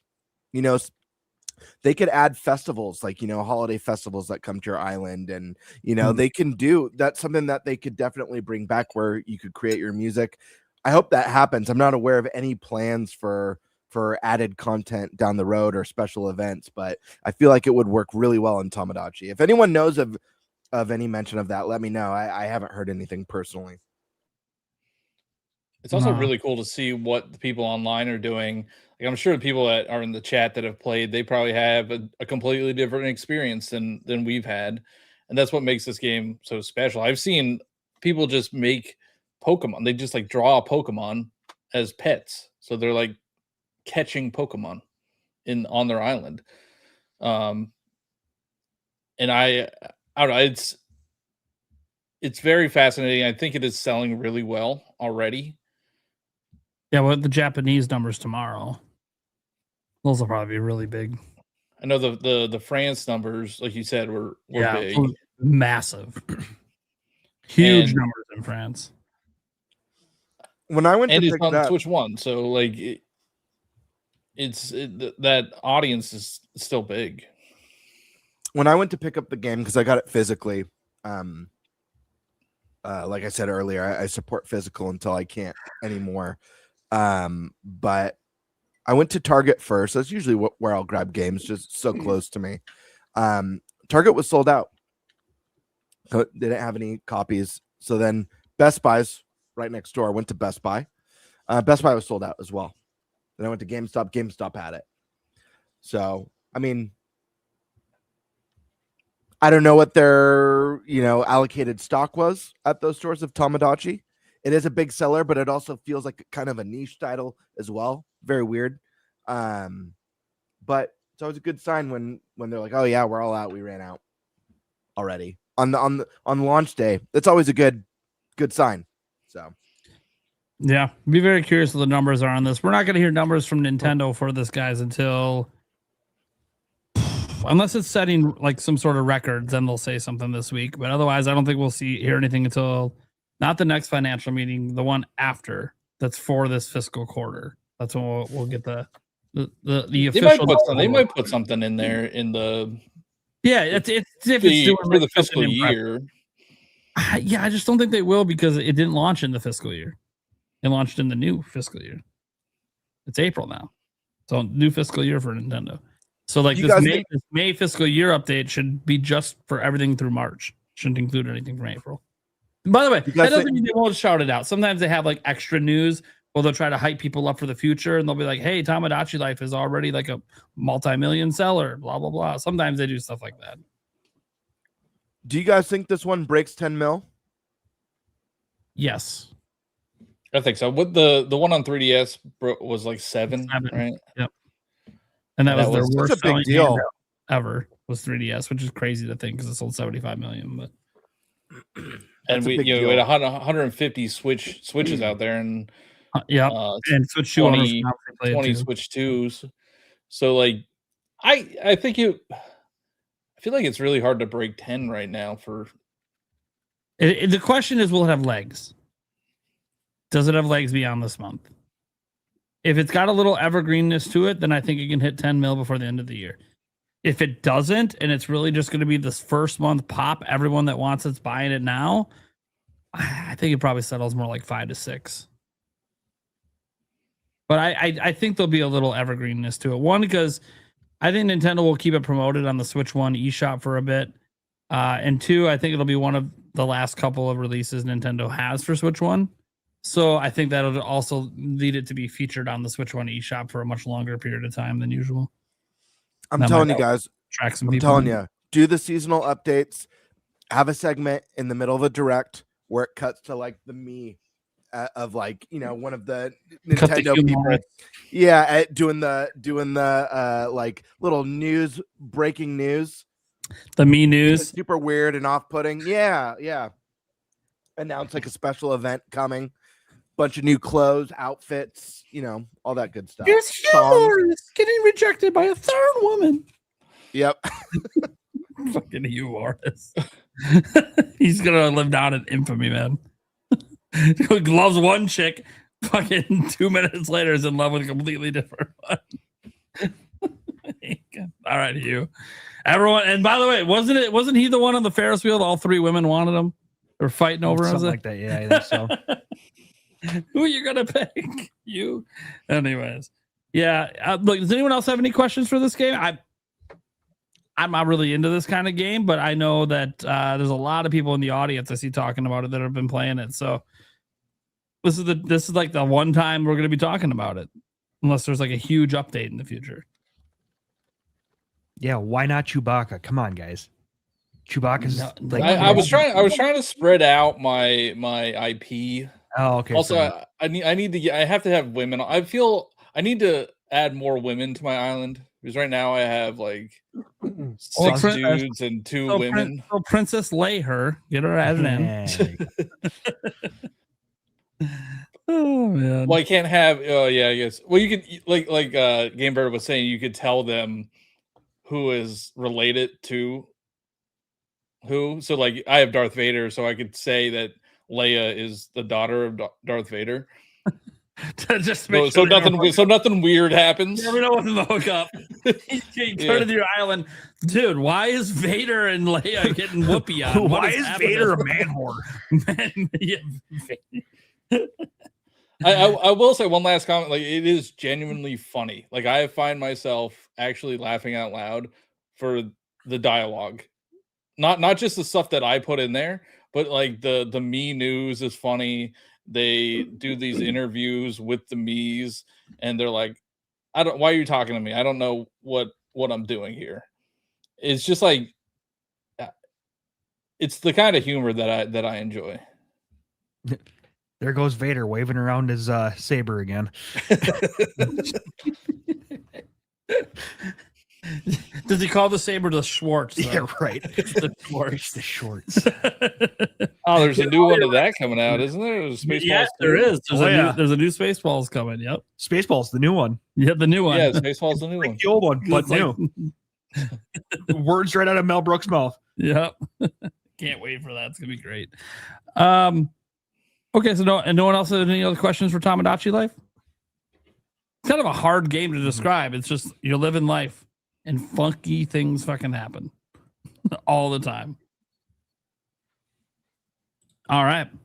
Well, let's get to the next topic then. We're going to talk about some gamers suing Nintendo. Legit, straight up, gamers are going after Nintendo. This is an article that was published by Stefan Totillo on his own website, GameFile. And it said, gamers sued Nintendo over tariffs, refunds, saying consumers should get the money back. And it's a good thing we're doing this now because there's been an update to the story as well since the original post.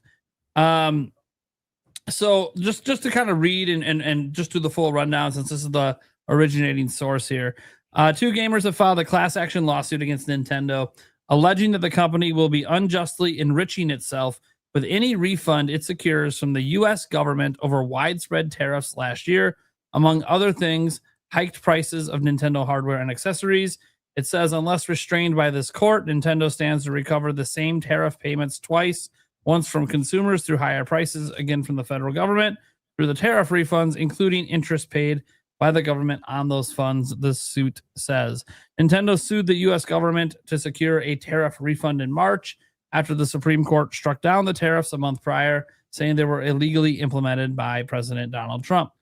The gamers who have sued, California-based Gregory Hoffert and Washington-based Prashant Sharon, both say they purchased Nintendo goods that had increased in price due to tariffs, according to the complaint. They filed their suit in the Western District Court of Nintendo of America's home state of Washington and are seeking a class action status to represent all people in the U.S. who purchased price hike Nintendo goods between February 1st, 2025 and February 24th, 2026. If you guys wonder why the cutoff date is when it is for those that are just catching wind of this story, it's because there's new tariffs this year under a completely different law. And so that's like when it switched to that other law.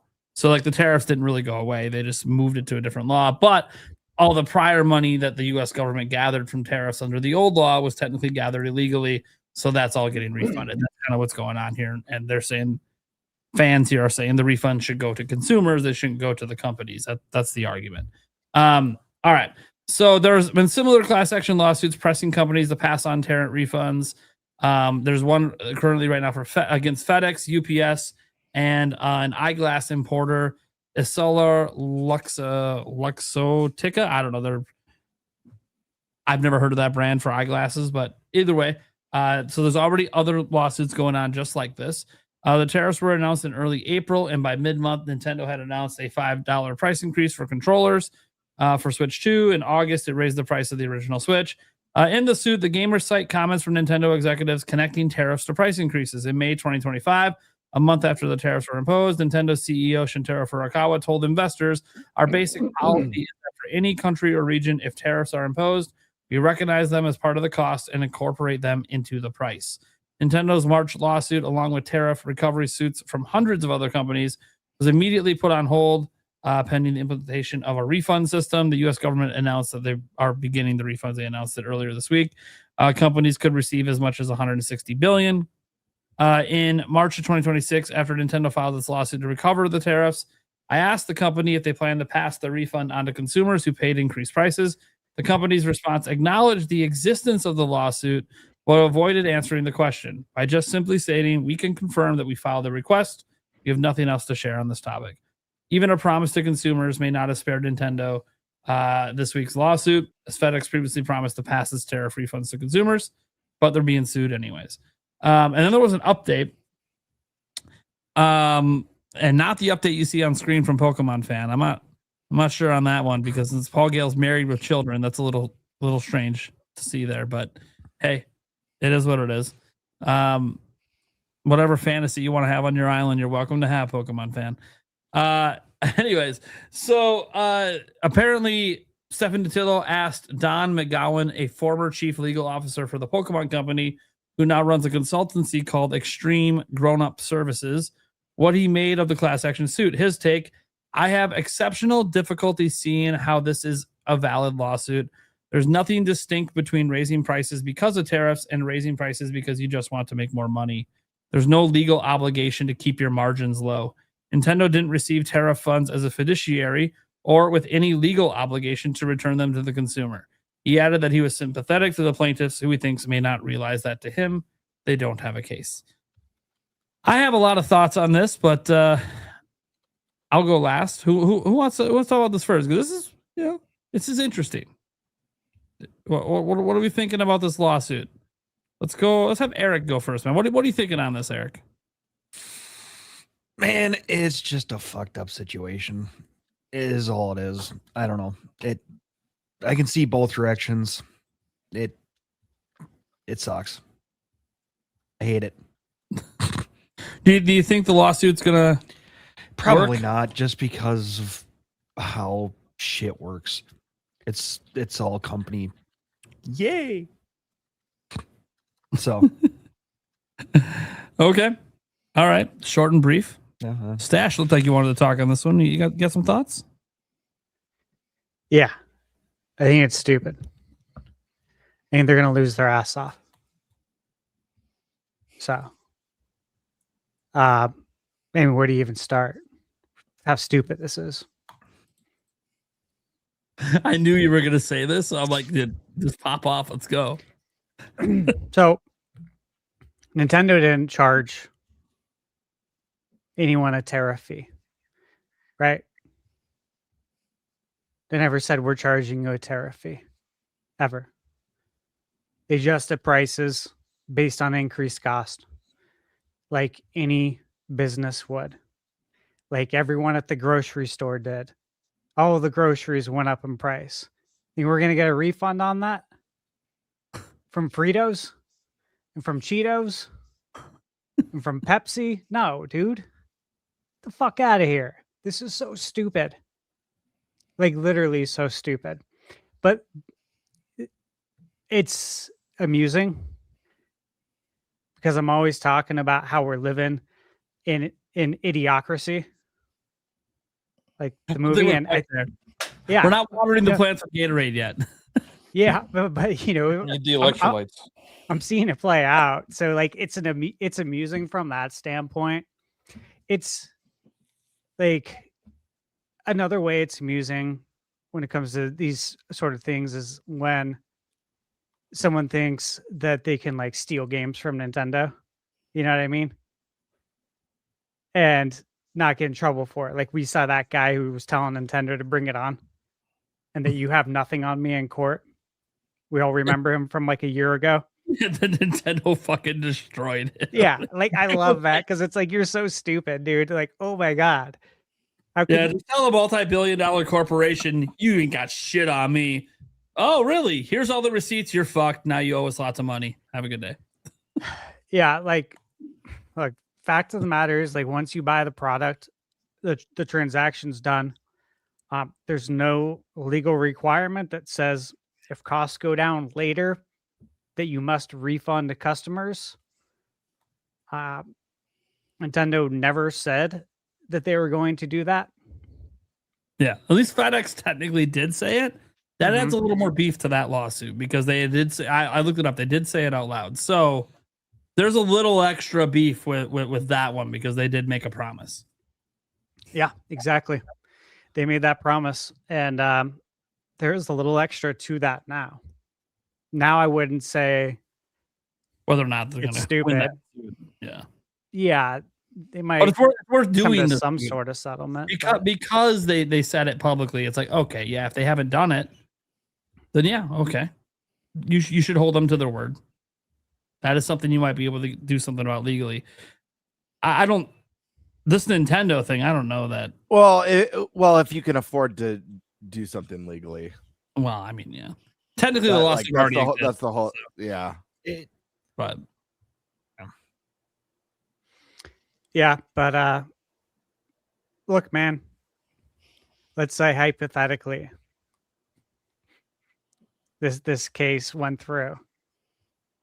That means everyone's going to get a refund on everything that they purchased.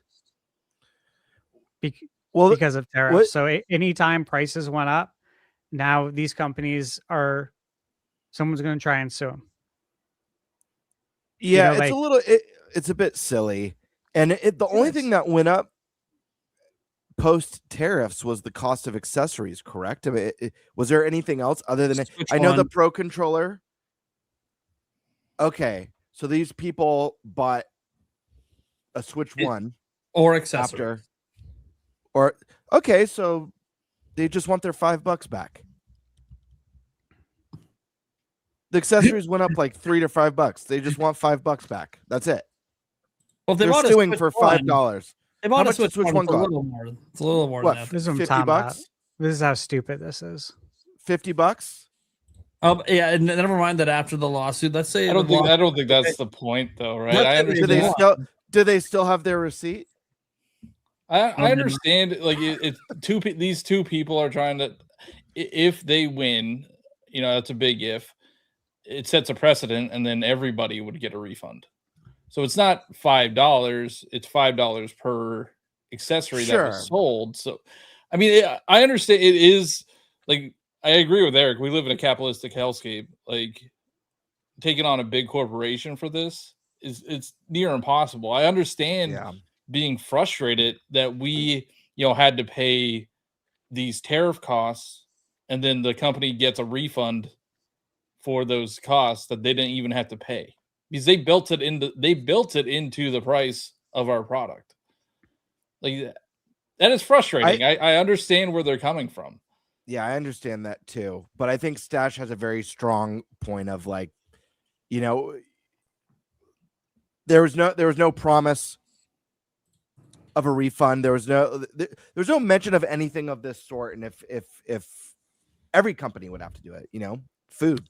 No one forced them to buy gas it. Rebate. All sorts of stuff. Nobody even forced them to buy it though. Like there's so many levels to this. I hope so many levels. I hope these people don't think that this applies to Switch 2 since Switch 2's price did not consider tariffs. Yeah, it didn't change. Yeah, they didn't change the price. And that's exactly why I asked. Get their money back for that. Straight up, it's theirs. That's why I asked if it was like regarding, $5 that they lost to the tariffs. I think the whole thing's fucking stupid.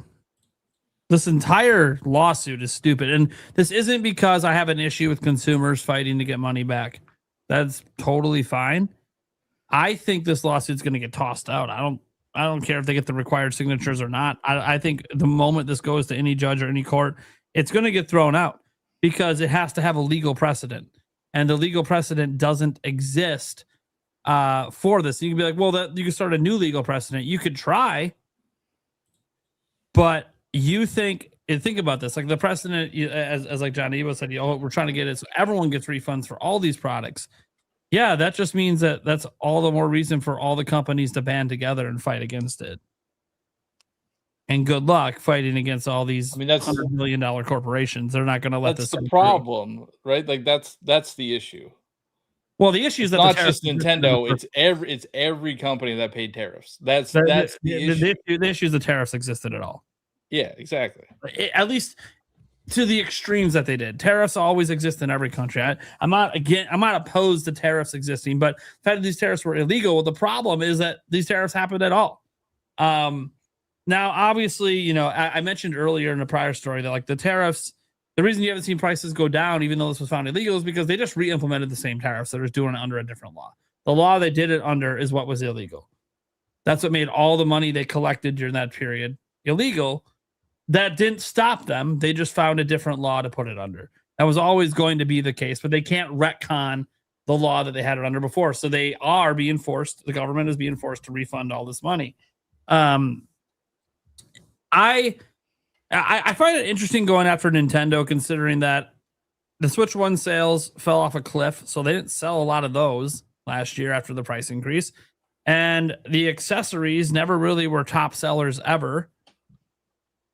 So I don't know what people are expecting to get back, because the price of Switch 2 was not affected by the tariff. They publicly admitted it wasn't affected by the tariff. That this was always going to be the price. So Nintendo would just get more of their money back for the 5 million Switch 2s they sold last year or whatever in America. Like, okay, they should get that money back. It's their money. They basically been selling the system at cost or for a loss because of these tariffs. So yeah, they should get their money. That's their profit margins back. Nintendo should care about that. For us consumers, the problem I have with the lawsuit overall isn't the attempt. Like, I think it's a waste of everyone's time. That's why I think it's stupid. Because I don't think there's any way this possibly ever gets to court at all. I don't think there gets to a settlement. I think this is the last we fucking hear of it outside of case has been dismissed.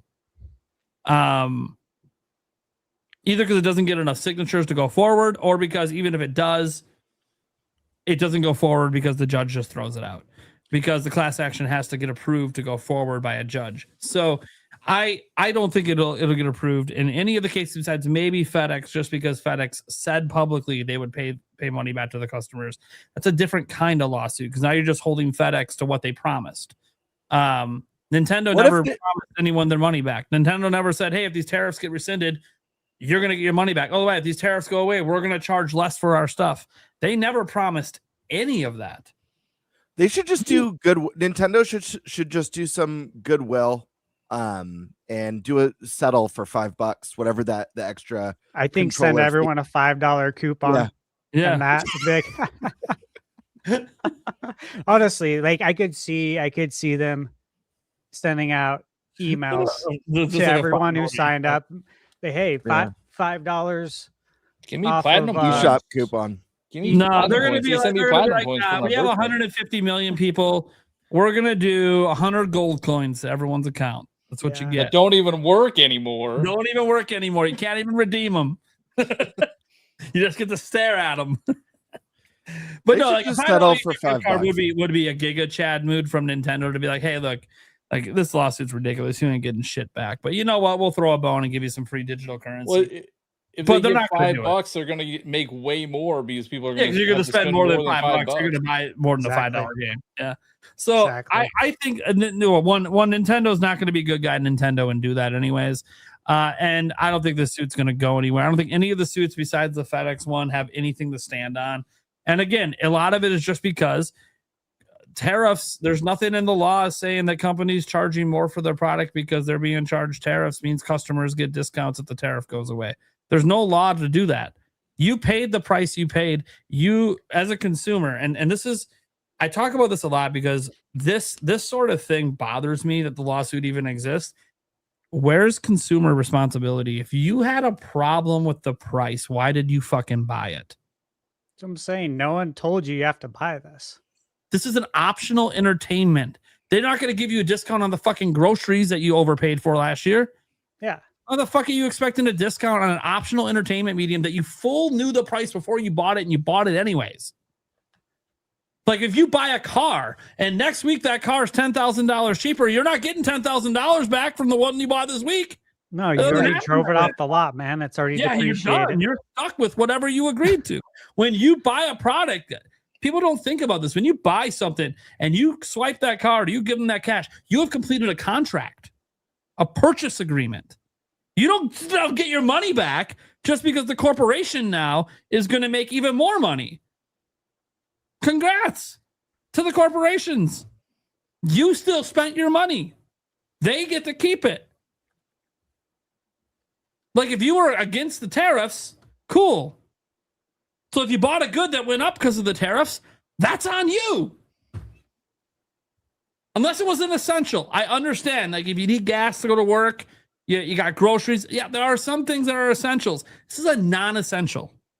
You have no one to blame but yourself if you paid an increased price that you were not comfortable with. I own the camera and I own the Pro Controller. Those are the two things I bought that were increased in price due to tariffs. I don't give a fuck. I ain't going to sign this fucking bullshit lawsuit. Who cares? I knew what I was spending back then. Oh, yeah. I won't touch that thing. I don't care. I think it's a dumb lawsuit. And this isn't me being, defend corporate shill Nintendo shit. I don't give a fuck. Bottom line is, I didn't pay a tariff. I know we look at it as the cost of the tariff was passed on to the consumer. No, I bought something. I bought a good for a price. That price was set in front of me, and I decided it was worth that price. Nintendo paid money to the U.S. government for that product to be here for me to buy. Now, yes, did Nintendo increase the price to try to make up for some of that cost? Sure, they said it out loud. It's in the article. Nintendo said it out loud that we adjusted prices due to tariffs. Yes. And guess what? It was still my choice to still buy it anyways. And if Nintendo can get their money back from the tariffs, cool, good for them. That doesn't change the fact that it's not going to be any cheaper. Why should I get a discount for my Pro Controller when the Pro Controller is the same price right now today? What if they don't lower the cheaper price? I literally cannot buy it cheaper. You want to know why?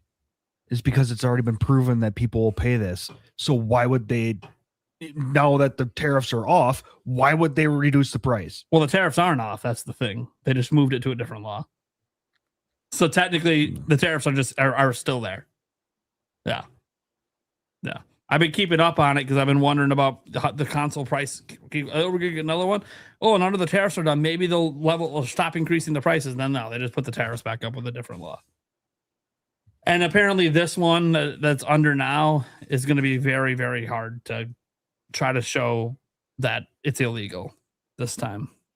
Basically, it's the one they should have did it under the first place if they were ever going to do it. And I'm not trying to give them ideas. The government's got lots of their own ideas. Whether you agree with them or not. But the tariff's not coming back to the consumer. Outside of maybe with FedEx because their dumbasses said something publicly they should have probably never said. Whoever said that, I don't even know if he works at FedEx anymore. He might have been canned for making that promise. You just cost the company billions of dollars. Fuck you. But yeah, I think this whole thing is stupid just from the get-go because we're talking about a consumer entertainment product. We're talking about optional goods that no one needed to buy, and we decided to spend that money anyways. Getting the $5 to $10 back, trying to set the principle on everyone should get their money. It's not going to happen. If it does happen, guys, I will buy a Nintenbyte Podcast shirt and blend it in a blender and drink it on the show. If they win this lawsuit and get money back. Interesting. That's how confident I am that it ain't happening. I'll get a custom shirt made that says "We're living in idiocracy," and I'll have like the cover of the movie on my shirt. And I'll wear. The difference is you like that shirt. You'll just wear it. It's not really punishment. Yeah, I'm doing something that like is probably bad for my health. I'm just adding some fiber to my diet. Go on, Gamer. I was just gonna say, like, I understand. I do understand the sentiment of it not feeling fair. It does suck that lots of times the consumers are penalized for stuff, and it's out of our hands. It's kind of the reality of it. Not the first time tariffs have been found illegal as well, and consumers never got money back in the past either. So. Yeah, and it sucks. I think the moral side of it sucks. It's definitely not pro-consumer. I'll say that. No. But unfortunately, I don't think there's basis for this. And I know this is completely different, but I mean, even like thinking about, way back with 9/11 and gas prices skyrocketing and all the things that were added on to travel and all the extra cost and fees because of the massive hit, and then everything normalized, but those fees just never went away. We continued to get robbed by the airlines, and you still have to pay a shit ton of money just to check a bag. It's insanity with size restrictions and weight restrictions. So listen, I don't think there's a basis for this. I don't think it's going to go anywhere, but I do, just for the sake of showing the understanding that, like, on the side of like, the reason why we paid extra is because of A, B, and C, but A, B, and C were found illegal. So like, I do understand that viewpoint. It just it's not going to hold any legal ground. That's just the reality. All right. Anyone else got thoughts? By the way, I'll just say, I would love for consumers across the whole industry to get all our money back. I'm just a realist. Mm-hmm. It's not going to happen. So I don't even let myself entertain the thought that I could get any money back from tariffs that technically were not charged to me. They were charged to the companies, who then increase the price of their products, but they're allowed to do that. That's the thing. It's their product. We still chose to spend that money. It's just so stupid. Yeah. There's just no other way to really. Emotional. It's just emotional. And I think some of it's just people being I hope mad. you didn't use your brain to come up with this. Yeah, and I think people are just upset the tariffs ever existed. And yeah, I don't think most consumers are happy with the tariffs ever existed. I don't think any of us are happy about it. Nobody wants to pay more, man. No. But this isn't the answer. Should happen. Anyways, so obviously, guys, on my channel, you can I cover news and stuff. If there's any ever real updates to this down the line, you guys know we'll throw it in one of my videos just to keep people informed. Setting all that aside, I guess all that's left is a dealer's choice thing. Gamer, do you have any idea for a topic? Let me try and think of one really quick. Okay.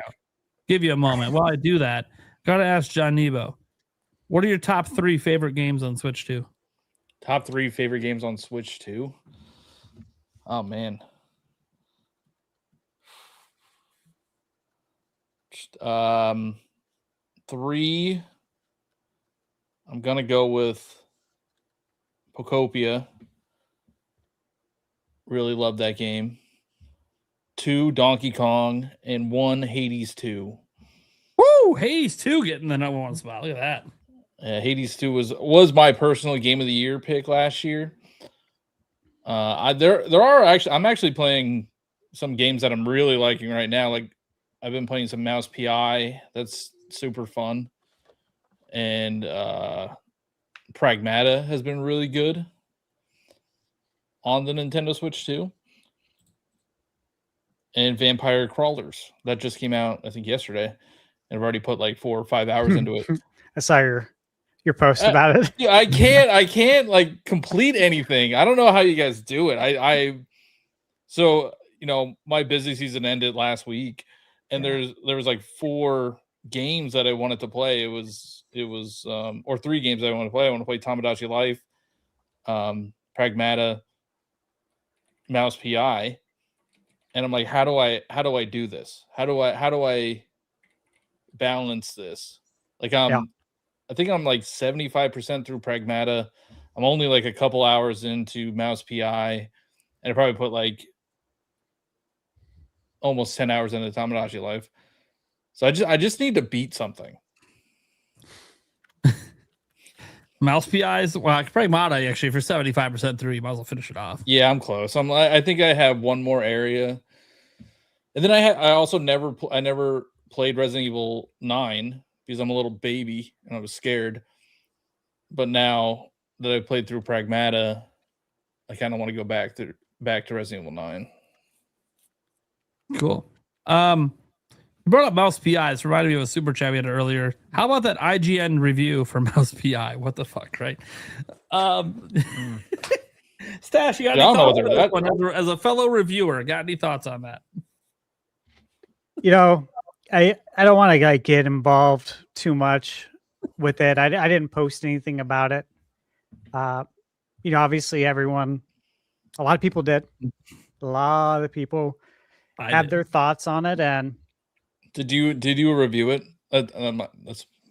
No, not yet. I have it on PS5 and Switch 2. They sent it to me, and I just, you know, like you see all the orange right there. How do you how do you do it? I guess planning, right? Like, planning. Yeah, I'm working just nonstop. So yeah, I'd like to play it. I actually really want to. I just can't because of the embargo dates, and I have to prioritize the embargoes. However, look, yeah, I saw the review. Actually, Blake, a friend, one of our listeners, he had sent over the Metacritic to me on DM, and the first thing I did is I sorted it lowest to highest. I want to see who is going to attempt to get all the clicks for this review, because it happens with every review. It's like a round robin with all the companies that IGN owns. One of them will give it the low review score to get all the clicks. But this one was IGN, and yeah, I took a few minutes. I saw what the issues were. I clicked on the guy's profile. I read his bio. And based on reading his bio and reading the review, everything added up very clearly. Again, it took me like 5 minutes to put it all together, and I'm just like, this is just what I've been talking about for so many years. Long before I started YouTube. I swear, like, I think a decade ago, when my cousin would ask me, like, "Oh, what score did IGN give?" I'd be like, "I don't know. I don't look anymore." And I remember telling him about why I don't. There was a lot of reasons I won't get into. I think for me, it like kind of sucks just because I used to really like IGN. I grew up with them, really respect it. I respected them. I looked forward to reviews from people like Matt Casamassina, Fran Maroba, and Pierre. Used to always call him Pierre Schneider. Yeah. All the OGs. Yeah, I started going there when it was IGN64.com, like in '96. Like that was one of the first websites I went to on AOL. And so, you want to stick with them, and I did for a long time, and there's still some good people there. I don't want to get that twisted. There's still people out that I like there. I still enjoy some of their podcasts. Are fine. Yeah, I like Ryan McCaffrey. He's been there a long time. There's some other guys there. I don't have a problem with anybody there. What the problem is the system is fundamentally flawed, and I've talked about that here on the podcast a lot. That's the problem. It's just fundamentally flawed how this works. Someone you don't know from Adam or Eve, you know nothing about them, nothing about the things that they like in video games and dislike. You don't know if they wake up every day and are a chronic complainer. Are they the person that just goes to work and complains about everything, and you wish that person wouldn't walk by your cubicle because all they're going to do is complain? We don't know anything about any of these people. All they are is they're backed by IGN. It falls under the IGN label, but we don't know anything about them. Do you like hard games? Do you quit as soon as a game gets tough? Or do you start complaining and start saying, "Oh, this game's not designed good," because you keep dying because you suck? Like, what is it? IGN should have a requirement that for their bio that's on because on every review, they have the bio for the author. They should have a requirement in there to put like at least like certain genres they like to play. Maybe like a quick hit on some of their favorite games that if they were to review, they would, that would be like 10s for them. And then maybe even a little quick on like certain things they don't like about games, just to give a little background. Anything to be personable. Yeah, as well. People, I don't really look at outlets the way I once did. I look at the individual reviewers, and it's always about just finding that one that clicks with your style. Exactly. But in order to find that out, there's a couple ways. One, you just happen to read a shitload of the reviews and you just find out if you jive with it or not. Or you get a little personal information on them as a gamer to sort of sort out if that's even someone that's worth trying to read their review for you. Exactly. And the fundamental issues are the fact that we know nothing about them. They don't do anything to make us learn anything about them. Okay. It's a revolving door. That's a big one. Yeah. These people don't last long. They're in and out, man, all the time. Was it a freelancer? Or was it for this specific one? This was like his 4th review. So I know they do they contract out their reviews sometimes. Yeah. That's also part of the fundamental issue. And also the editor-in-chief assigns you whatever the fuck they want. And you're going to review it. We don't care if you don't like it. You're going to review it. We need you to review it. That's your job. And this is like that everywhere. I may have a preference. Like, hey, man. Like, if I worked at IGN right now, I said, hey, man, I've been playing Zelda since the first one. on NES. I know everything about these games. I'd really like to review it when it comes out. Well, too fucking bad, man. You just started here. Somebody else is reviewing that. You can review FIFA. Oh my god. You know what I mean? Like you can go review something that you don't even play. You have no history with the genre. Wait. Or Oh, that's what happened with MLB The Show. could very well, but this is what happens with these big review outlets is that you get to pick what you want. You know what I mean? Like, hey, the funny thing is, we joke around about you get to go review the sports game. This guy did review Madden 26. I saw that for IGN. So he is one of the sports guys. Let me read this to you guys. This was today, actually, right before the show. I posted. He's done a lot of reviews for them. He must be close to a full timer there. Like, I want to give you guys some insight. Okay. So I posted on Twitter my review for Grime 2. And I get asked, what was the last game you reviewed that you hated? Okay. Sure. And my response hopefully gives some insight into what's fundamentally wrong. Okay. Or at least what's different between a review outlet and someone who's doing it like I am. And I said, hate is a strong word. I haven't reviewed a game that I've hated, and that's by design. I choose the games I'm personally interested in playing, and I review those on my channel. Being independent means I don't have an editor-in-chief assigning me games that I'm not interested in playing like traditional game review outlets do. If I was consistently reviewing games I hated, that would just mean I don't have a good sense for what a quality game is. In reality, it's quite the opposite. I've developed a strong feel for what's worth playing. I've been playing video games for 38 years. So after you've been doing it for that long, you get a pretty good feel and idea of what games are going to be special, right? So that's the difference. I get to pick what I want to play. So if I review a game on my channel and I tell you it sucks, it means there's something off about me. And like, I don't know how to pick out good games. Surely I do. I'm be 41 years old here in like 2 weeks. You know what I mean?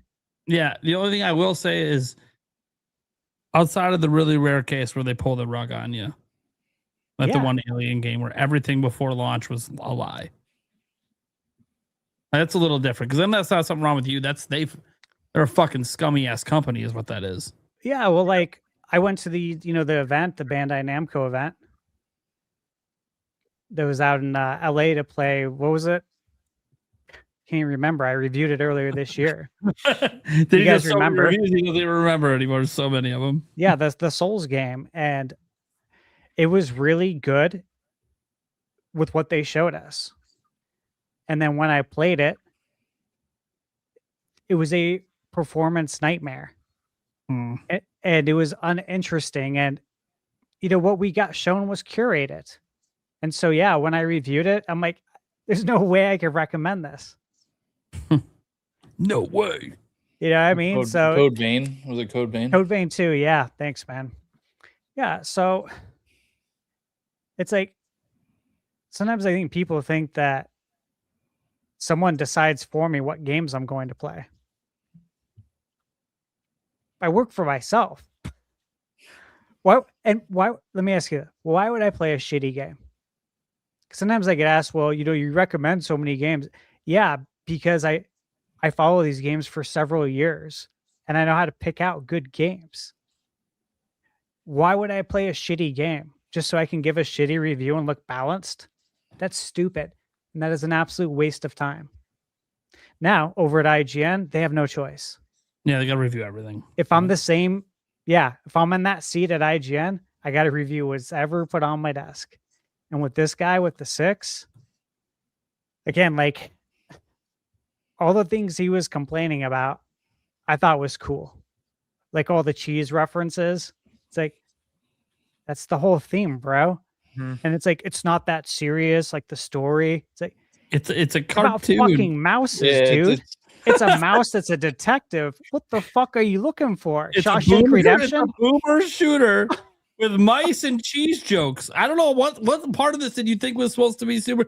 It's like he says somewhere in the review something like, "Well, the game tells you to take it seriously." I'm like, "Well, what are the characters supposed to act like? What they're doing doesn't matter? Like, who gives a fuck? It's a video game about fucking cartoons killing each other. Who cares?"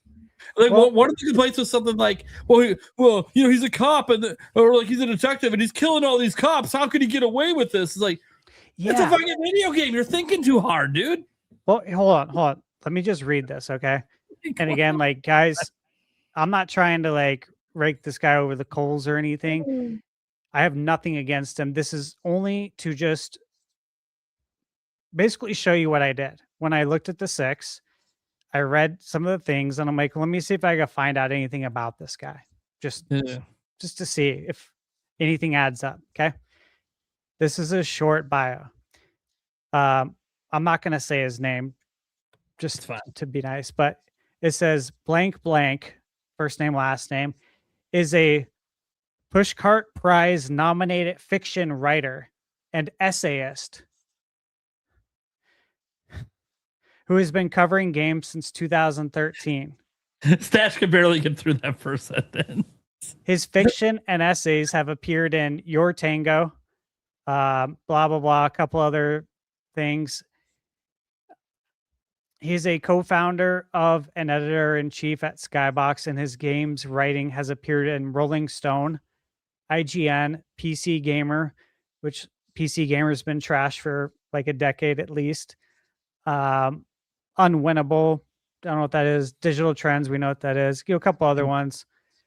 And then you can find them on Blue Sky. Yeah. Okay, so and then he says in his review how he's like really into noir. Like that's his jam. So part of me thinks that the editor was like, hey, you're going to want to review this game. Or this guy said, hey, I really want to review this game because I'm really into this. Yeah, really and into he's still, serious stuff. Yeah. But when I read that first sentence, and then you obviously added up with what he said in the review about the story, he's a prize-nominated fiction writer and essayist. Okay, I see why he has a problem with the story. That's what I said to myself. So, in my mind, okay, this 6, that probably checks out. You throw it out the window. Yeah. Right? I mean, I don't care. I'm just saying, like, there's just so many fundamental flaws in the system. Yeah, I don't have an issue. I want to be clear, guys. I don't have an issue with the guy, like his actual words in the review, because it's his opinion. Exactly. And it's 100% accurate for his tastes. Usually it's the system I have a problem with. It's IGN. And the reason they get so much flack for it is because we know, and we see this when every time their review score gets added and the rating shifts, that Metacritic weights IGN's reviews pretty heavy compared to other people, which IGN's aware of that. So they know that their reviews can hold a lot more weight on a website that literally controls whether people get bonuses or not, which is a stupid thing that companies do with Metacritic, but it happens. We know this. The reports are out there. The like bonuses get tied to Metascores. It's stupid ass shit. But so the system doesn't set the reviewer up for success. And then on top of that, there's just no consideration that your outlet in particular, your reviews happen to hold a lot more weight. Maybe we should make sure the games are in the hands of people that are genuinely stupidly excited for it. Now, in this case, it is possible that this person was excited for it, and it could have been just because they like noir so much. So you look at the art direction, it's got a noir aspect to it. So cool. This seems like it might be right up my alley. And then you get we read his reviews heavily disappointed because the kind of noir he likes are the super serious stories. And if you look at his review history, you can see every story and every game he's ever reviewed highly was because he loved the story. It was a huge part of it. And you know what? That's fair game to value story heavily. There's nothing wrong with that. I love a good story. Yeah, there's nothing wrong with that being one of the main things you like about video games is a story. That's cool because video games have this really neat thing where it's one of the only mediums where you interact. It's an interactive story. That can be really appealing. So I get it. I think, especially when I'm looking at like indie titles, like you really should make sure it's somebody who likes multiple aspects of the game. And that doesn't mean they have to give it a good review, but at least it's understandable why they wanted to review it. If this person just loves noir stories, that's not a reason to review a boomer shooter. Because it's first and foremost a boomer shooter. That's the genre it's in. You should be someone that likes boomer shooters to review this game. You should like playing Doom and Quake. Because then the complaints he has about the senseless violence, that's literally what a boomer shooter is. Just tell me you don't like boomer shooters. Always has been. Like Always. If you don't like boomer shooters, you're gonna hate the fact that he's killing so much. Yeah. But that's what a boomer shooter is. There were things in the review, and again, like I spent a total of 5 minutes. And just in the little few things I read, right? There were conflicting things, like you said. Yeah. Talking about the violence. But it's like, you played Wolfenstein? Did you play Wolfenstein 3D? Yeah, too many cheese puns. I'm like, what the fuck, dude? It's a Back in cartoon. 92, What did you the play fuck do you Doom? think they're gonna, dude. When I go into Mouse PI, I expect a cheese joke every fucking 2 minutes. Mm-hmm. It's a fucking cartoon mouse game. I did love the developers' response to that one. Oh, dude, So the good. developer response is so good. Too much cheese. And then they post a clip of one of many they could post. That's a cheese joke from it. It's like, yes. Well, it's funny because just a few days before that, Replaced, the developer for Replaced, had to correct IGN on their terrible ass tweet. It's like, the fuck, man? Who's checking this? Do you know how sensitive like the gaming community is to AI? It's become too corporate. Like me, hey man, those big outlets. I'm not getting involved in that stuff, but I understand how people feel about it. And then you write that? Like who checked that tweet? No, You I'm not literally even said the game's familiar AI, you idiot. Oh, really? I was about to say I'm not familiar with the tweet. So poorly written, dude. And it's like that right there goes out to how many people? How many people They have a lot, interact with IGN? It is an insane amount. Yeah, they dwarf And us. you by a lot. misinformed everybody. And as soon as people saw AI, they said, "Oh, fuck this game." 10 million followers on X alone. Yeah. And how many people are gonna see the follow-up tweet from Replaced? Not much. Maybe Yeah, not many people. 0.5%. Yeah, not much. It's at like all. professionalism, bro. Like that for me, that was irritating because it's like, dude, they're a small indie company. You know, I talked to them in the lead up to the release. That's why it's only on Xbox and PC. It's sure they want to bring it to Switch too, and PS5, and that's the goal. But they are a very, very small indie company. They're under 10. It's like, come on, dude. Like this hurts so much. This game's been in development for 7 years. I'm gonna do a shout out. I want to say something nice related to IGN for a second. IGN super fan Jimmy Timmy had a great comment on X about an hour ago, responding to one of IGN's posts. It's about the lawsuit, and he said, "Hey, you know what? This is a completely opposite opinion of me. Put your name on this suit in as many class actions as you can, because you have better odds than the lottery." I mean, look, you just want to be a class action slut? Put your name on everything. That's funny. I want to make it clear to everyone listening too that I'm not trying to like beat up on IGN. I don't talk about them outside of when we're on the podcast. You'll never find me tweeting about it. Like I said, I have feelings on this, and I've talked about this stuff before on the podcast, but this is nothing new.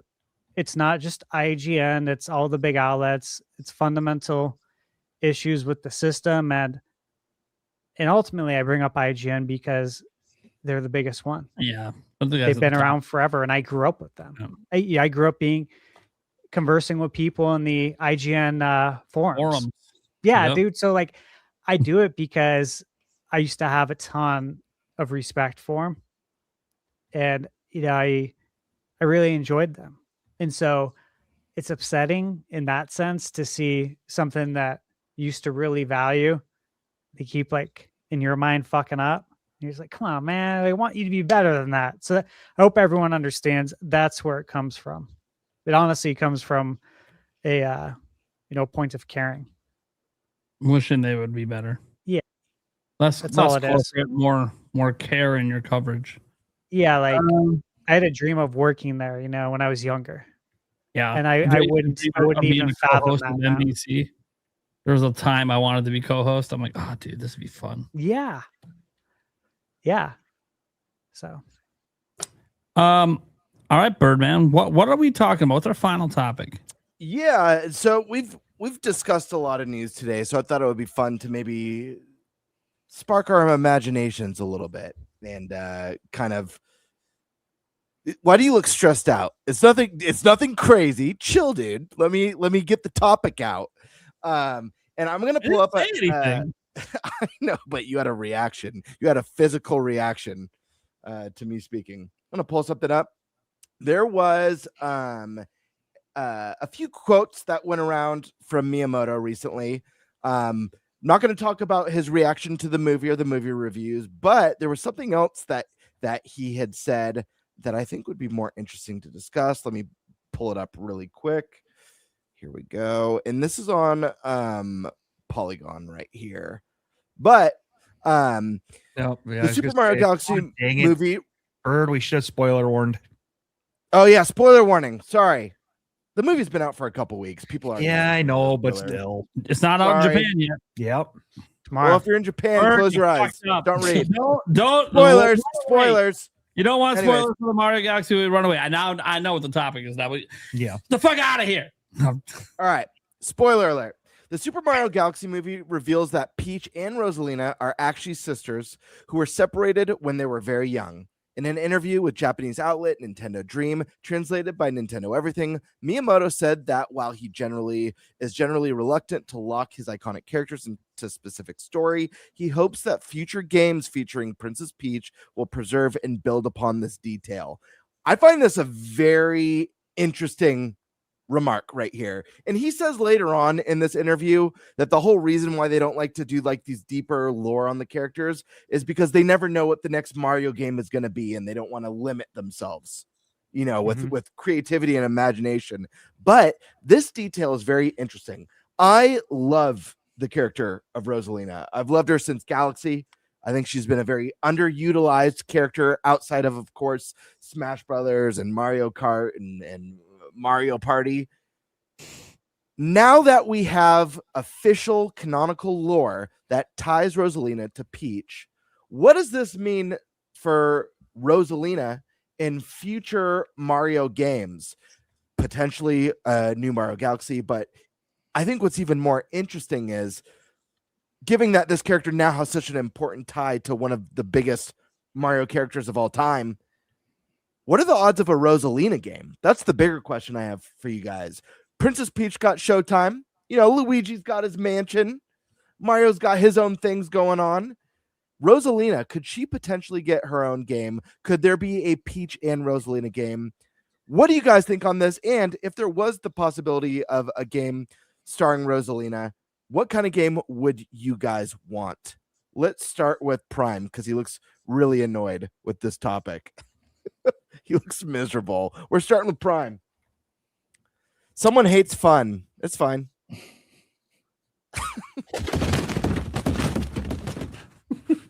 That's what I felt like the whole time you were talking. Like I'm just fucking wiping out downstairs, having nightmares of Princess Peach Showtime. Look, there's actually a lot more to this. I've seen like this entire interview. Sure. I didn't put it in today's video because I really wasn't sure what to do with it. Like it's an interesting thing because he also talks about how like he hopes other things in the movie are used in the games. Sure. Which I find interesting. And the keyword there is hope because Miyamoto doesn't work on the games anymore. So it's like I'm not saying that he can't make a request, but it is one of those that, I don't know that it's really going to impact much. But I will say this. Rosalina is obviously a really popular character out of this movie. Lots of kids talk about Rosalina. I think Rosalina is going to be a really popular Halloween costume for kids this year, especially little girls. So I do think that Rosalina is obviously peaking in popularity, and I can see Nintendo doing something eventually. Whether or not they do a standalone game for Rosalina, that I don't know, but I could see them doing a Peach and Rosalina team up game. Sure. Maybe Power of the Sisterhood. Go and one saves the other, or they work together towards something.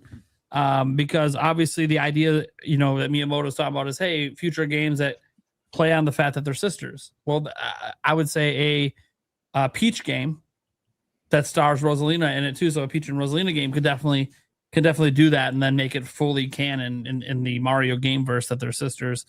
I definitely think that could happen.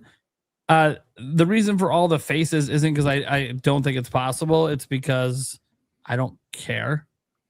Sure. Okay. Princess Peach Showtime was a massive letdown. And so anything they're doing with Peach and Rosalina to me is going to be made for 3-year-olds. But wait, here's the thing that this is why I mentioned Prime that like Mario Galaxy 3 or a Mario universe. Like, okay, fair enough. But this is just a fun discussion, man. You don't need to be. Look. Whoa. Okay, I thought this was my turn to go. Go and go you shall. I know it's a fun discussion. It's a fun discussion about an IP in a game I'm never going to play, even if it does exist. So it's like my care level of it is like next to fuck all. And I'm sorry, Peach, the one who's on screen right now, it's your fucking fault because it's your game that fucked me in the head. It makes me never want to play a game starring you again. So all right. It is what it is. Nintendo, by the way, there's nothing wrong with Nintendo making games that are intended for young children. I want to be very clear about that. There's actually nothing wrong with that. Most of Nintendo's games are legitimately made for everyone. Like there's some fun that lots of different ages can have in games. Princess Peach Showtime is one of the first Nintendo games I played that I'm like, dude, unless I'm like 5, this just isn't fun. It's easy and repetitive and tedious at that, which is something I probably would have enjoyed when I was 5 years old. Maybe. I don't know. When I was 5, I was playing like Punch Out and shit way harder than this game. But, I would have maybe appreciated a game that was kind of easy. Yeah, I probably, would have beat it and got through it as a kid. And maybe my thoughts would have been different because sometimes it's nice to have a balance to playing this really hard NES game and then play this really easier game. And dude, there was games I played when I was younger that were easier. And I had an appreciation for that because a lot of the games you played were very unforgiving back then. That's why, like, even when Kirby came around, like, it was really refreshing because of how difficult platformers were. That, Kirby's, Return to Dreamland stuff, that all this stuff comes around, and you're like, oh, this is actually easy. I kind of like. It's kind of refreshing. But there's a lot of easy games now. It's like a dime a dozen. So, I think fans will love it. I think children will love this thing. In terms of like an idea for it, like I don't think a Galaxy 3 or anything like that's ever in the cards. And I might even say like the next big 3D Mario game could have something that has to do with a crossover or so. I say a crossover. She's a Mario character. It's not really a crossover. But I kind of feel like the way to approach it would be in a Peach and Rosalina game. Because I didn't like Showtime. Doesn't mean I don't think the game should exist. And there should be future games. You sure about that?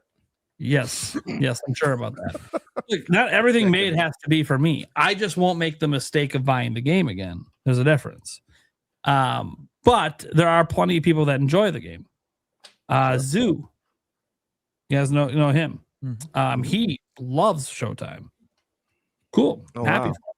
I'm actually surprised that he's one of the people that loves it, but he actually really likes Showtime, unironically.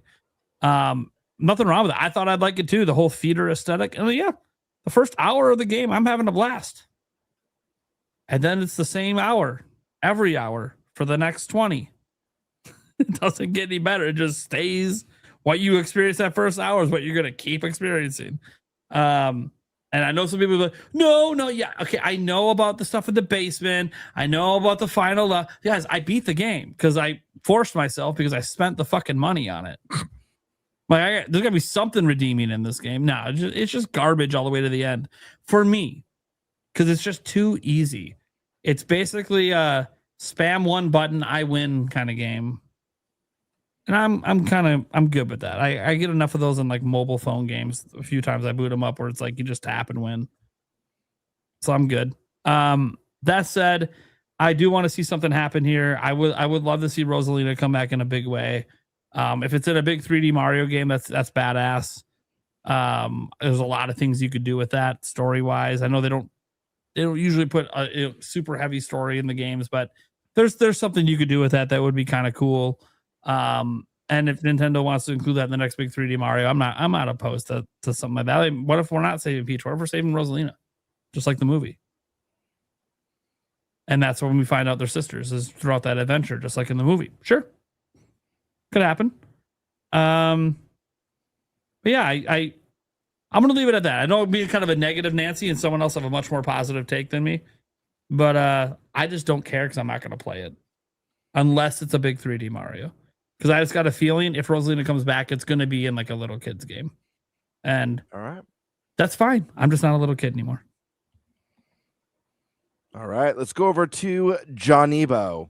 What do you think about this? Do you agree with Miyamoto? Would you like to see this continued into the games? And if so, how would you like to see Rosalina reintroduced? Whether it's her own game, Mario Galaxy makes a return.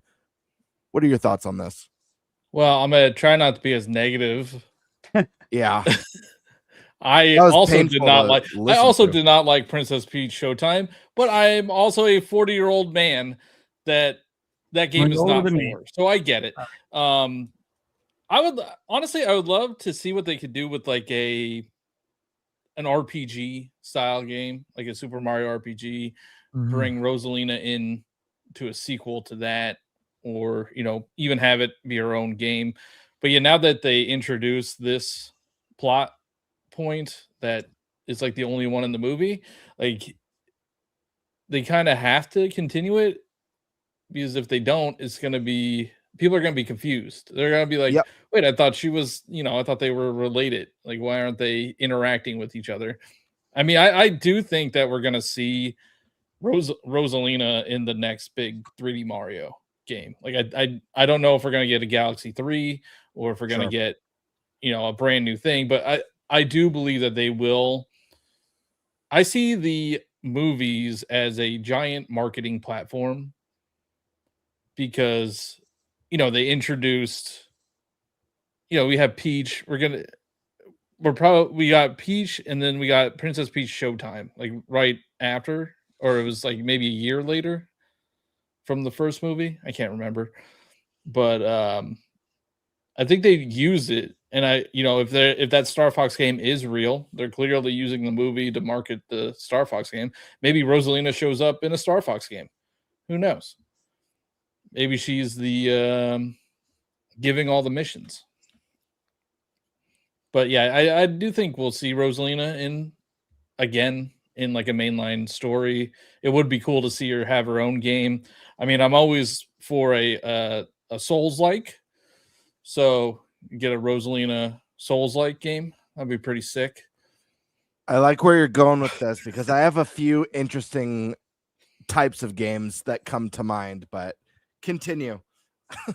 Well, that was more so a joke, but I would love to see like an action RPG style game with Rosalina would be wild, because Nintendo doesn't have its own action RPG. So it needs that genre, and maybe Rosalina is it. Oh yeah. All right, But let's I'm go not gonna over say to- it's for babies, and only babies would like it. That's the way I'm going to stick with it. By the How way, could you say only babies would like it? It doesn't even exist. This is just us like hypothetical. How do we think this is something that could become a reality, and how would we like to see it be done? And There's no, hypothetically, this is for babies. it's for babies. Hypothetically, Anyways, It'd be done for babies. Eric, we're going over to you. I can't listen to this bullshit anymore. Hey, don't call upon me next time, buddy. I'm perfectly fine sitting here silently. Oh boy. Oh Lord, coming to me then. I take it. He did call on you. I kind of half-ass heard it because my hearing is shitty and you guys were talking, so I was just confirming. Yeah. There's gonna be so many comments. Why is Prime in such a bad mood tonight? Yeah. Right. Fuck you all. Oh god. Oh wait, no. Oh wait, no. I hit the wrong thing. You know what? Doesn't matter. Fuck you all. Oh yeah. Yeah. Nice. No, it'd be interesting to see a game kind of in the vein of like Mario and Luigi. Kind of the older games. I haven't played Brothership, so I don't know how that compares to the older games. But I know the older Back games. to IGN gave it a 5 out of 10. So Yeah. there you go. Right. Yeah. That'd be an interesting kind of thing, replacement kind of type for that genre. But yeah, I mean, there's so many interesting ways they could go with this. I'd like to see, something new even come out of it too. You know, Sure. brand new type of game that they just haven't tried before. And Eric, do you think that, obviously it's, like Prime said, Miyamoto saying that like this is something, he hopes that they build on in future games. That's no confirmation that it's happening. He doesn't make Right. Mario games. It's him just expressing an opinion. But I look at it like this. This is a $1 billion+ movie. Like this movie is going to make $1 billion or more in the box office. Canonizing this in such a big and profitable project makes sense to keep these details going forward. So do you think it's likely we're going to see that we haven't seen the last of Rosalina in outside of obviously Mario sports games and kart? Right. No, I definitely think that Rosalina is going to be coming up in a lot more games now. Trying to bring her more into the forefront and things like that. I definitely think that's going to happen. Whether or not they keep the lore, I don't know why they wouldn't. It just makes sense. But yeah, you just never know with Nintendo sometimes. Yep, for sure. Stash Man. What's the question again? I got a little twisted after everything. No worries. Based on what we got with the movie, Miyamoto's kind of hopes for the future. Do you think it's likely that we'll see this canon come through in the games? Rosalina make an appearance outside of obviously she's going to be in your Mario Karts and your Smash Brothers, like outside of the sports and multiplayer stuff, mainline Mario stuff. Do you think we'll see more Rosalina with this sort of canon? And additionally, do you think it's possible Rosalina could get her own game or a game starring her and Peach? And what type of game would you like to see if that were the case? Are we talking about the canon and Mario 64? No, the not that canon, but you're close. Yes. I think there's great potential to have them in a game together. I think it could help increase the sales as well if you pair them up. Obviously it's cool, man. That was one of the biggest takeaways from the movie, and again, I think that when the critic reviews were being discussed online, none of the critics even mentioned that. But for us as gamers, we're like, that's a huge deal. Yeah. Like that's really cool, man. I didn't expect to go to that movie and then walk out knowing that they're sisters. Now I'm like, that's pretty badass. Just wasn't expecting to like have that sort of story lore dropped into the movie, right? But again, that's what the critics don't get because they don't play video games, so this doesn't like affect them at all. I'd like to see them in a game together. I don't think it would be like a platformer because you know we got that base covered with Mario and now DK. Now that DK's back in the 3D fold, and obviously we have Mario Wonder Switch 2 edition, and I presume they're gonna continue with that line now that the 2D Mario's kind of been relaunched and we've gotten away from that sterile new Super Mario Brothers games. Ugh, thank God. Thank God, yeah. So yeah, I was thinking like what genres could we dive into, right? And you know, maybe be like an adventure game. Obviously, like what was the game? I forget the name. There's 3 of them. Hold on. Oh, bring them in, beat them ups. The 4th Bayonetta. Oh, an action game, yeah. Dude. So I was thinking about either of those because, like, if you look at how Princess was fighting, and obviously Rosalina too,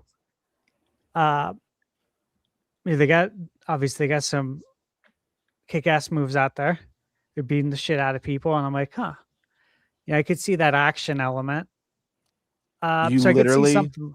You were thinking that? Literally one of the things I was going to. So I have 2. That's why when John Ebo said Souls-like, I'm like, oh, that's funny because I feel like I have 2 interesting type games. One of them I was going to say, and I thought everyone was going to think I was crazy, was a Bayonetta style action game. Obviously not sexualizing the characters. No. But like that, you know, that kind of Devil May Cry Bayonetta style action game I think would be really cool. But go ahead. I don't want to. Yeah. So that would be really cool. You know, I wonder when Nintendo is gonna like do a different IP when it comes to Metroidvania. Like if they're ever going to do that, or if they're just gonna leave it strictly to Metroid to get that, you know, occasional Metroidvania that's 2D.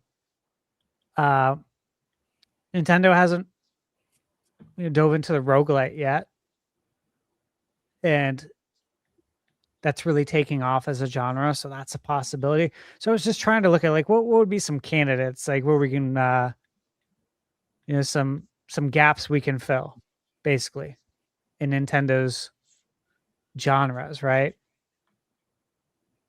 But outside of that, man, I honestly think something like a Bayonetta would go over really well.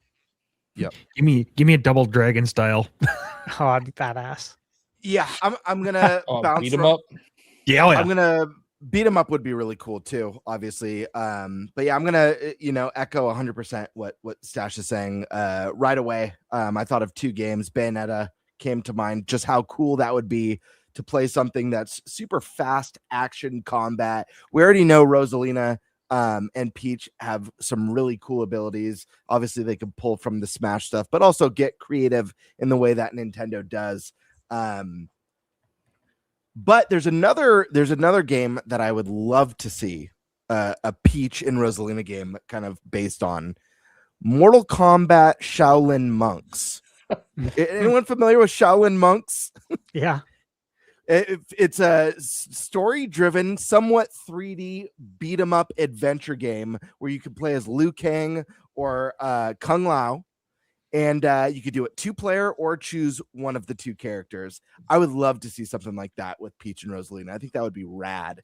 Have tons of enemies types from the Mushroom Kingdom and bosses along the way. Tell a fun story. That could be a really fun action 3D style beat 'em up that plays really unique with both local multiplayer and online multiplayer. But I agree. I mean, I think that when you make a movie that does over $1 billion for one of your biggest franchises, anything you do in that film is going to create some sort of momentum, whether it's with Fox McCloud and introducing them to millions of people who have never heard of the character and then launching a new Star Fox not long after that. The same type of momentum for Rosalina. There's a lot of people who are going to have the opportunity now to go back and play Mario Galaxy 1 and 2 with the collection. But let's say they don't. Let's say they're a younger gamer. They didn't grow up, with the Wii. This is an opportunity to bring her back either in a game where kids are going to be able to be like, oh yeah, that's Rosalina from the Mario movie, from the Mario Galaxy movie, or introduce her back in the next big 3D mainline game. We talk about momentum a lot and Nintendo's patterns, and just like it makes so much sense with Fox, I think it makes so much sense with Rosalina. I don't think you create a big story beat like that, a beat that had to be approved by Nintendo, and then just leave it to the wayside after. I think Rosalina is going to be a bigger part of the universe going forward. It just makes too much sense. Yeah, it does. But yeah, part of the family awesome. now. She's part of the fam. But yeah, that's my topic. Just a little fun. Well, fun for some of us, but I had fun, man. It was good. I want to know if Prime, do you like Yoshi games? I'm not buying Mysterious Book, if that's what you're asking. Because I saw that one looks like it's going to be quite easy. I actually think it's going to be harder than the recent Yoshi games. Only because it's not like a normal platformer like we're used to. So all the previews kind of indicated that it is more like a puzzle game with no timer. You're just trying to complete the puzzles to beat the level and like complete the book. So it's like a completionist puzzle game, basically. No health. No health. Yeah, none of that really matters. You're just trying to solve puzzles. And some of the preview people said they even got stuck on some of them. Whether or not that means it's difficult or not, I don't know. But I think it'll be harder to beat than the recent Yoshi games. But it also still doesn't really hold a lot of interest to me, at least right now. But it could. There's time for them to convince me. We'll see. But yeah, it's obviously, especially since you can't die, take any damage.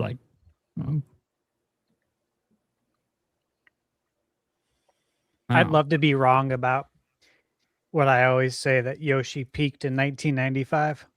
Yoshi's Island.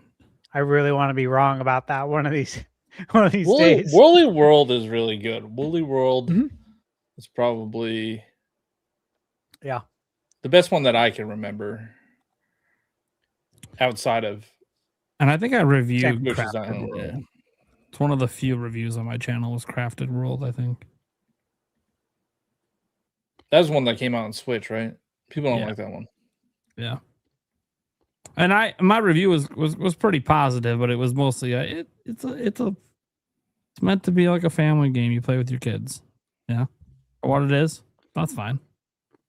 Like that's what I'm saying. Like even with Princess Peach Showtime, like it doesn't have to appeal to me. It's fine. It's just it was my own mistake. I got overhyped for it because of the theater aspect. Because I'm a theater kid. It didn't help that it didn't run well. Well, that didn't help either. Did not. The controls were a little unresponsive at times because of that. But anyways, sorry, you asked me. Yeah, I've played prior Yoshi games, but I'm not like I don't buy every single one, and a lot of it's just because it is just kind of I don't know. There's just other things that are more worth my time usually. I haven't played a Yoshi game since the SNES, so that's the truth. I couldn't even tell you. All I could say about the new Yoshi games is they're beautiful, all of them. Crafted World, Woolly World, the Yoshi in the really big book, all of them. Serious book. Jeez. Yeah, why don't we get your thoughts on why you don't play Yoshi, Game Bird? Really, there is no reason. I just haven't played one. I'm not upset about it. And many of them, and you choose every time not to play. At some point, there's got to be a reason you choose not to play. But many releases of Yoshi games over the years. Listen, I've been Yoshi curious, but here we go. I just haven't taken the plunge yet. Maybe this will be. I get it. I'm the only villain on the show. This is established already. We're good. I don't know. I think Kirby games are baby games. So, damn. Even Forgotten Land? Yeah, I think that's super easy. Especially Forgotten Land. I did enjoy the DLC of it though. The I forget what it's called now. Star-Crossed World. Star-Crossed Crystal World. Skull. Yeah. The Crystal Skull. Yeah. Jesus Christ. Oh, fuck. I fucking can't. Got that Shiloh Buff DLC? Hell yeah. I'm good. I already had my turn on this topic. I'm good. Don't come back to me anymore. I'm turning my camera back off. What's happening? We're good. I think move on to the super chats. Well, then just to say that. I don't have to run it. Bitch, run it. Damn, I have 3 other co-hosts. Apparently, I have to run shit. Fine. Someone really hates Crystal Skull. Jeez. Jesus Christ. I'm not a fan of it. That's for sure. Not a fan of it. It's one of the worst Indiana Jones movies of all time. Mm-hmm. I could do without its existence. I'll say that. There's like 2 scenes in the whole movie I like, and I'm like, you know what? Wasn't worth it for those 2 scenes. What was the one? What was the one after that? The last one. I can't even remember the name. Dial of Destiny. There's the one with the Dial of Destiny. Isn't that one any Shia LaBeouf better? dead in that one? It was. Like, Yeah, it was better. was better. Yeah, much better.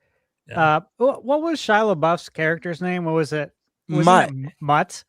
Yeah, So Mutt. I saw it opening showing, first one, the premiere. Same with Dial. I love Indy. Obviously, Crystal Skull didn't do much for any of us.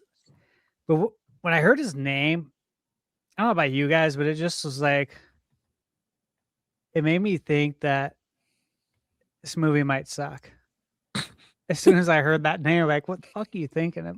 I don't know. That was just in my mind. Like, what are you thinking? You're like, who names? Why do you name it that name? That it's stupid. Well, and it was a complete failure of a movie because the way it ends, they set it up for Shia LaBeouf to basically take over as the new Indy, which never happens because the movie sucked and nobody wanted him to be the next Indy. Yeah. I know. I man. just remember it's a cool idea though. The Crystal Skull, the whole story with Crystal Skulls is an interesting idea. The concept is cool. The execution was bad. You know what was weird about that movie for me is I never saw the last one. So I don't have an opinion on that one, but I remember watching Crystal Skull in theaters and coming out and feeling like it was Indy walking around like set pieces. Like it felt something about it like looked like a set. Like it, you know how like the OG movies they look like real tombs and caverns and everything looked like a set in that movie to me. I is that weird? Do you know what I'm talking because the Star Wars prequels really suffered from, I mean, obviously they suffered from hardcore like CGI, like none other.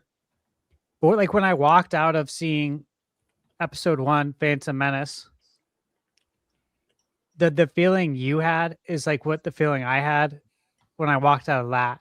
Just thinking like this doesn't feel tangible. It feels like I can see through Hollywood. Whereas with the original 3 Indies, it didn't at all. Like I felt like I could go to that place. It felt real.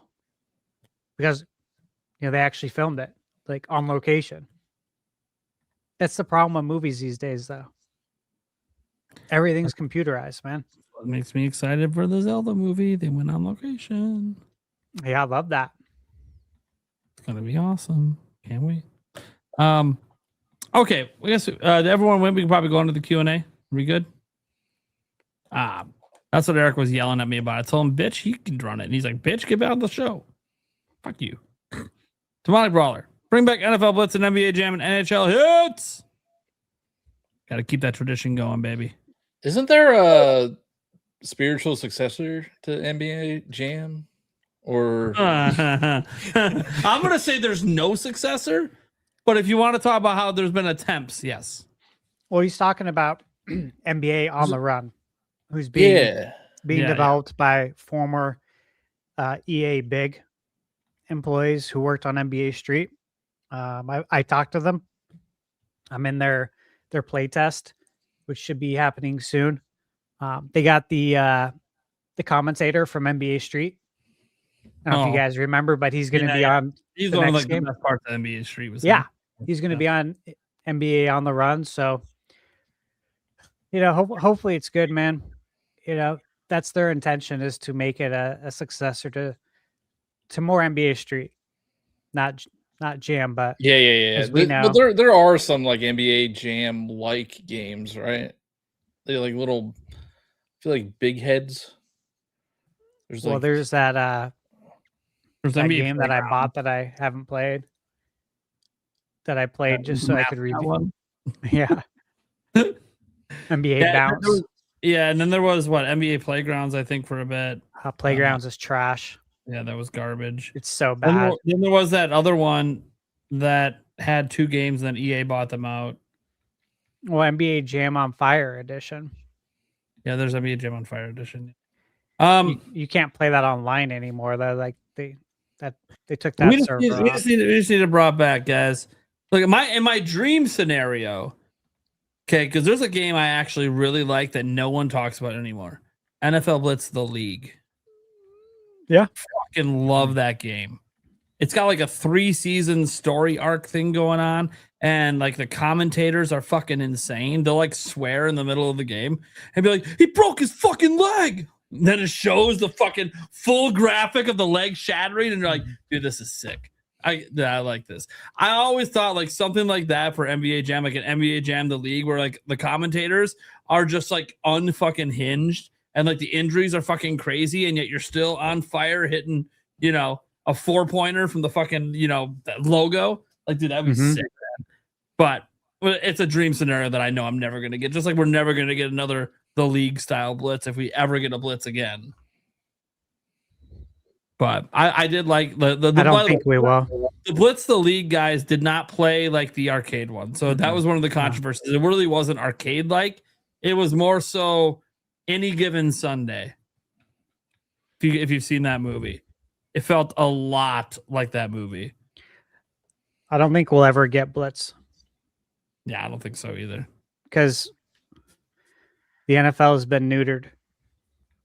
Kind of like they won't allow NFL Blitz. Greenfield eggs.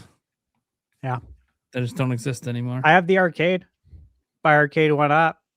And as you guys may or may not know, but they removed the late hits. They removed some of the more violent tackles. But there was a way to mod it and put it back in, which I did. But it's just, that's why we'll never get one. Because the leagues went in a different direction where we don't hurt people anymore. It's a video game. Get over it. Well, the NFL used to hurt people. Well, I know they used and it was awesome. It was awesome. They used to release VHS tapes of like the hardest hits. Yeah, dude.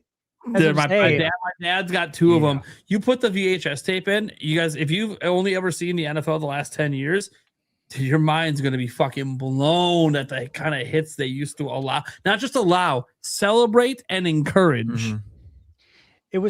It's all for money though.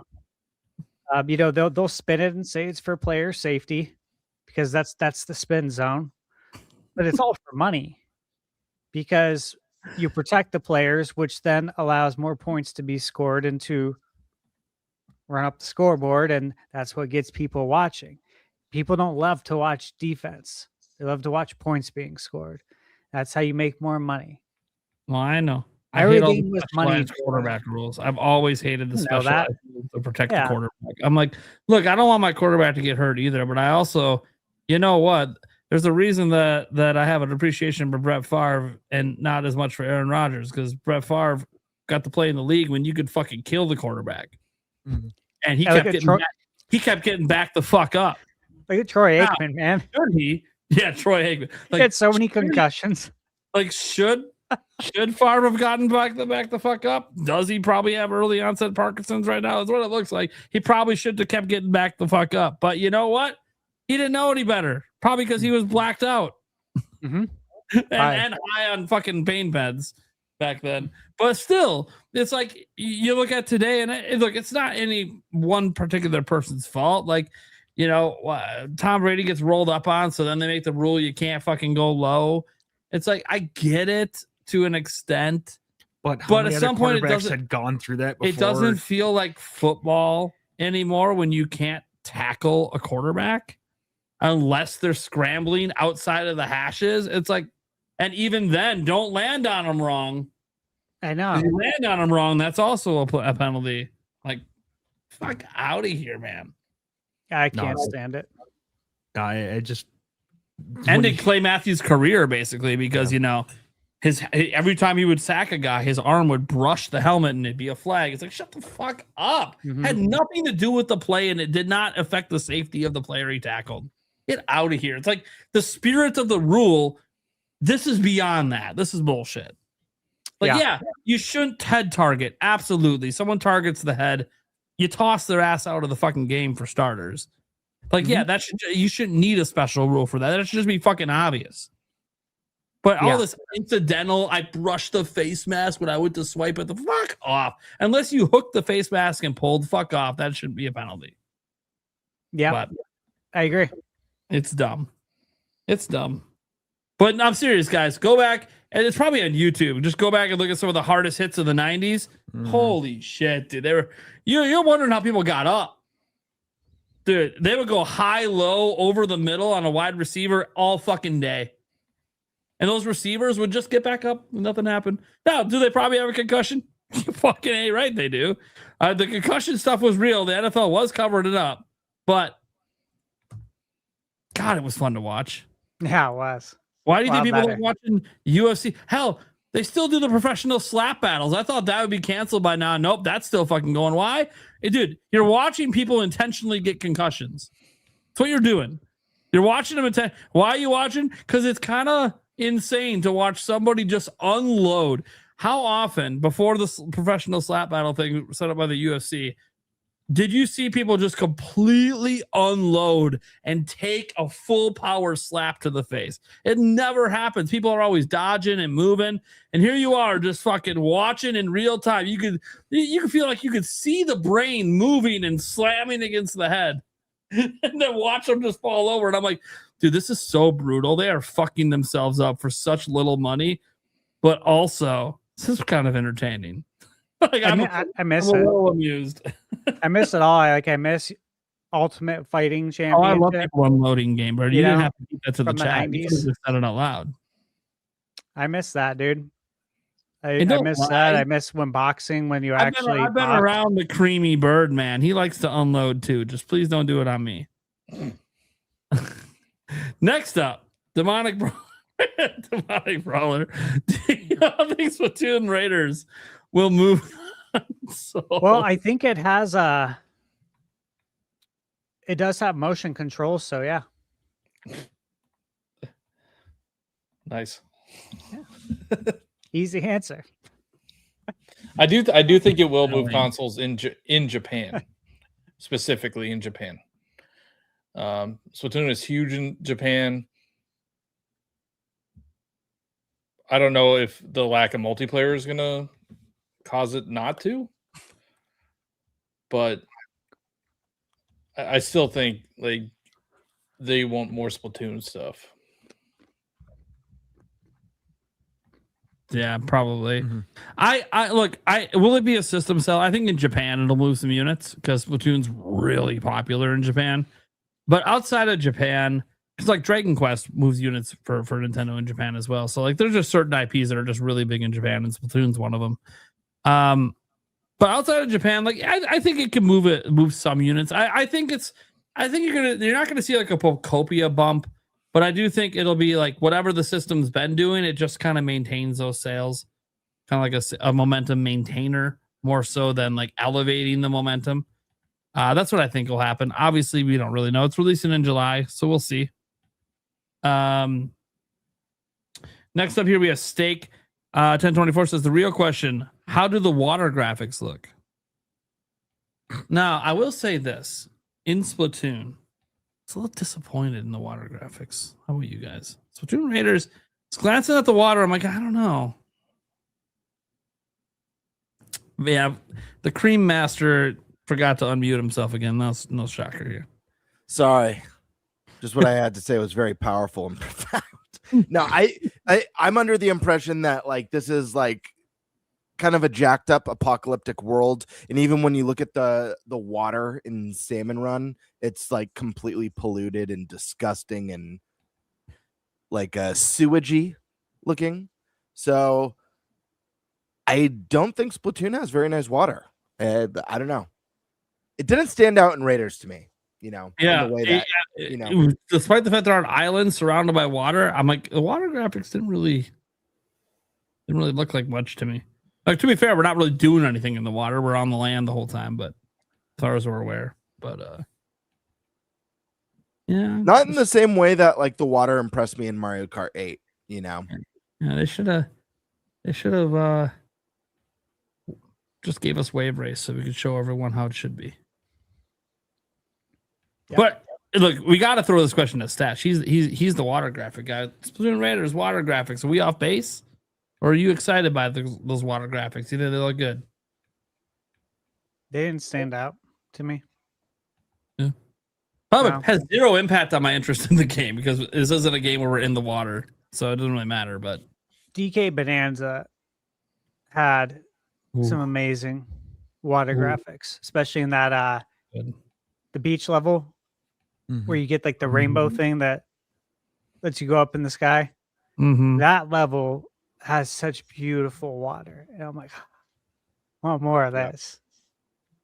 Dude, I can't wait to see what they do with water in the next 3D Mario. It's going to be nice. Yep. Mario Sunshine was the very first time that I started using water as like an indicator of how good the graphics are in a game. I'll never forget seeing the water in Sunshine and being like, I just want to be in that for some reason. Or I just want to be honest. The water alone has me interested in Winds and Waves. There you go. Just the water alone. Forget the Pokemon. Forget the setting. So you might like the game more for having a lot of water. Just because I could stand on the beach and look at it. Yeah. I mean, I do too. Like if a game has a lot of water, I might actually like it more. Yeah, you want to make a game that's just like the movie Waterworld? I'm there. Oh, totally, dude. 100%. I love that movie. I love especially if it's as good as the show at Universal. Oh. We already got a really great Waterworld game.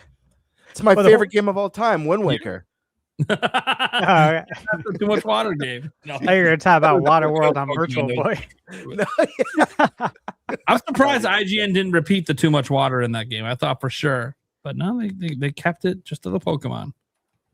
You want to talk about a literal game that you spend 90% of your time sailing endless water. But it's really good looking water. It is. Demonic Brawler. I think in fall 2027, a Switch 2 Lite will release. Okay, so my prediction that I've said a handful of times on this podcast is that we'll get the Switch Lite with Pokemon Wind and Waves. Perfect time. Perfect time. Rumors, and again, this is rumors. I haven't dug too deep into it. That's why I wasn't in today's video, but I'm going to be glancing a bit. Rumors today seem to be suggesting that Winds and Waves is coming out towards like September or October of next year. So you're talking holiday next year, which is quite perfect bundle. Quite light. Also, does that mean the 3D Mario's next year that comes out sooner? Or does that be a November game and then this is the October game? They just flip-flop a bit. For the I don't think holidays. there's going to be a 3D Mario next year, and I don't think there's going to be a 3D Mario until 2030. That's where I'm at right now. Whoa! Yes, yes. Whoa! It makes me look sane. I love it. Holy moly! I'm on Mario for 2020. So I want it solely because I want them to be like Nintendo's forgotten about Mario video and take it seriously and just don't release anything until 2030. So you ironically want it to be 2030. Yeah, I mean, I've been wanting a new 3D Mario for 8 years. Well, who hasn't? If you like 3D Mario, like you've been wanting one since the last one. I think it's utterly ridiculous that there has been this long of a gap, and Donkey Kong doesn't count. I don't care what anybody says; it doesn't count. Well, yeah, because it's Donkey Kong. Who says Donkey Kong counts as Mario? I don't know. Mario's made by the same team. So technically, Mario is a Donkey Kong. Kong. Spinoff. Well, you get technical. It's a Donkey Kong spinoff. That's like saying, what's the new Game Freak game, Beast of Reincarnation? That's like saying, oh, we're getting Pokemon this year. How? I mean, that's my argument. Completely different IP.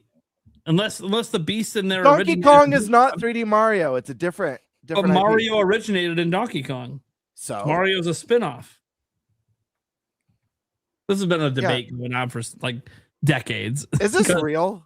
Stop. Because Jumpman became Mario, and then Mario spun off into his own game. Right, series. Wait. You haven't heard this argument that Donkey Kong I have not is heard our replacement for 3D Mario?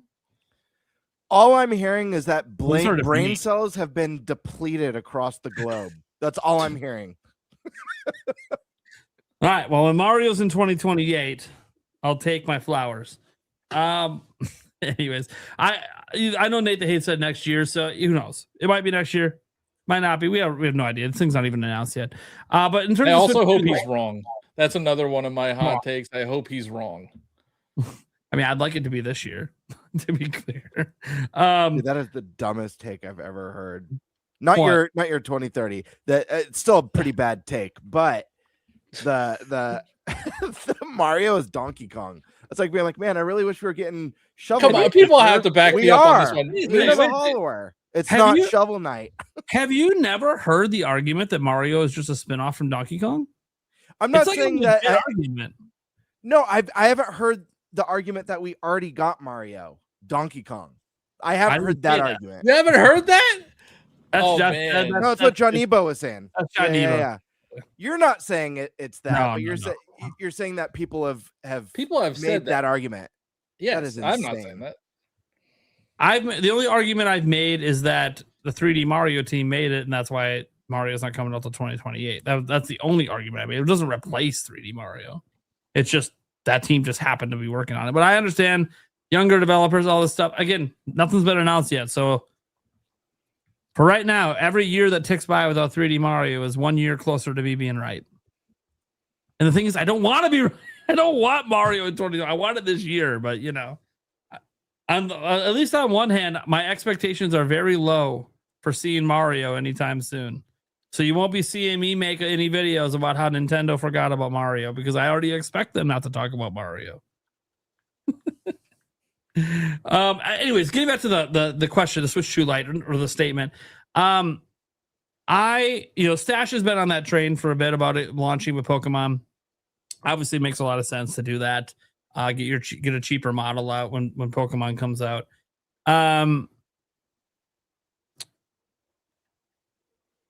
I've said for a while the soonest it could come was this holiday, but that was also back when I thought there was Wind and Waves will be this holiday. So since that's not the case, honestly, it's just when it's ready. They'll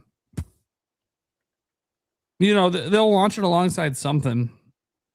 Do you think it's going to be a Switch 2 Lite or a Switch 2 SP?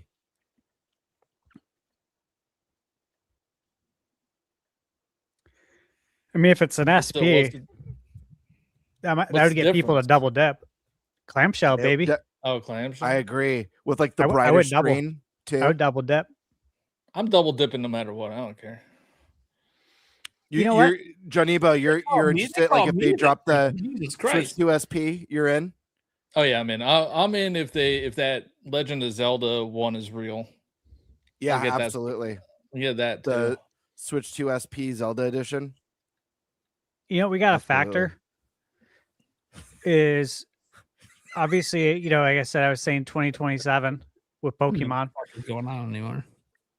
But you also got to look at what Xbox and PlayStation are going to be doing at around that time, because if you release your Switch Lite at the same time they're releasing a console, and you're releasing that Switch Lite obviously for a lower price, and your price of entry to get into the Switch 2 ecosystem is, you know, $400, $350. Meanwhile, Xbox is charging $700, PS6 $700, and you can get into a next gen ecosystem for half the price. That's how you strike hard right there. You say, hey, Switch Lite and Pokemon, we got everything you want right here. I think Switch 2, like, there's an outside shot it can come out this holiday, but I think next year holiday makes more sense, just because of Pokemon. But I can see a path depending on what they release. I think, you know, yeah, 2027 holiday makes more sense. But the soonest would be this upcoming holiday, and I think just I don't know. I don't think it'll be. I think it'll be next year. So realistically. We have this one come in. Commander Brawler, would a 2 terabyte micro SD Express card cost more than a base Switch 2 console?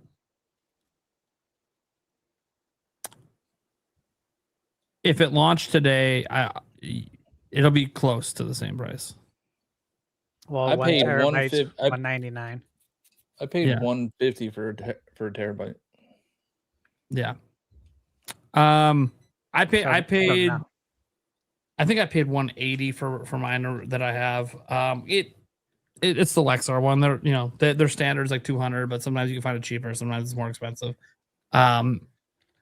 I'm just thinking about like the memory prices right now and how crazy it is, and then you consider that even before the memory prices were crazy, a terabyte was already $200 base, outside of sales. So right now today, I think if a 2 terabyte launched, it would be over $400.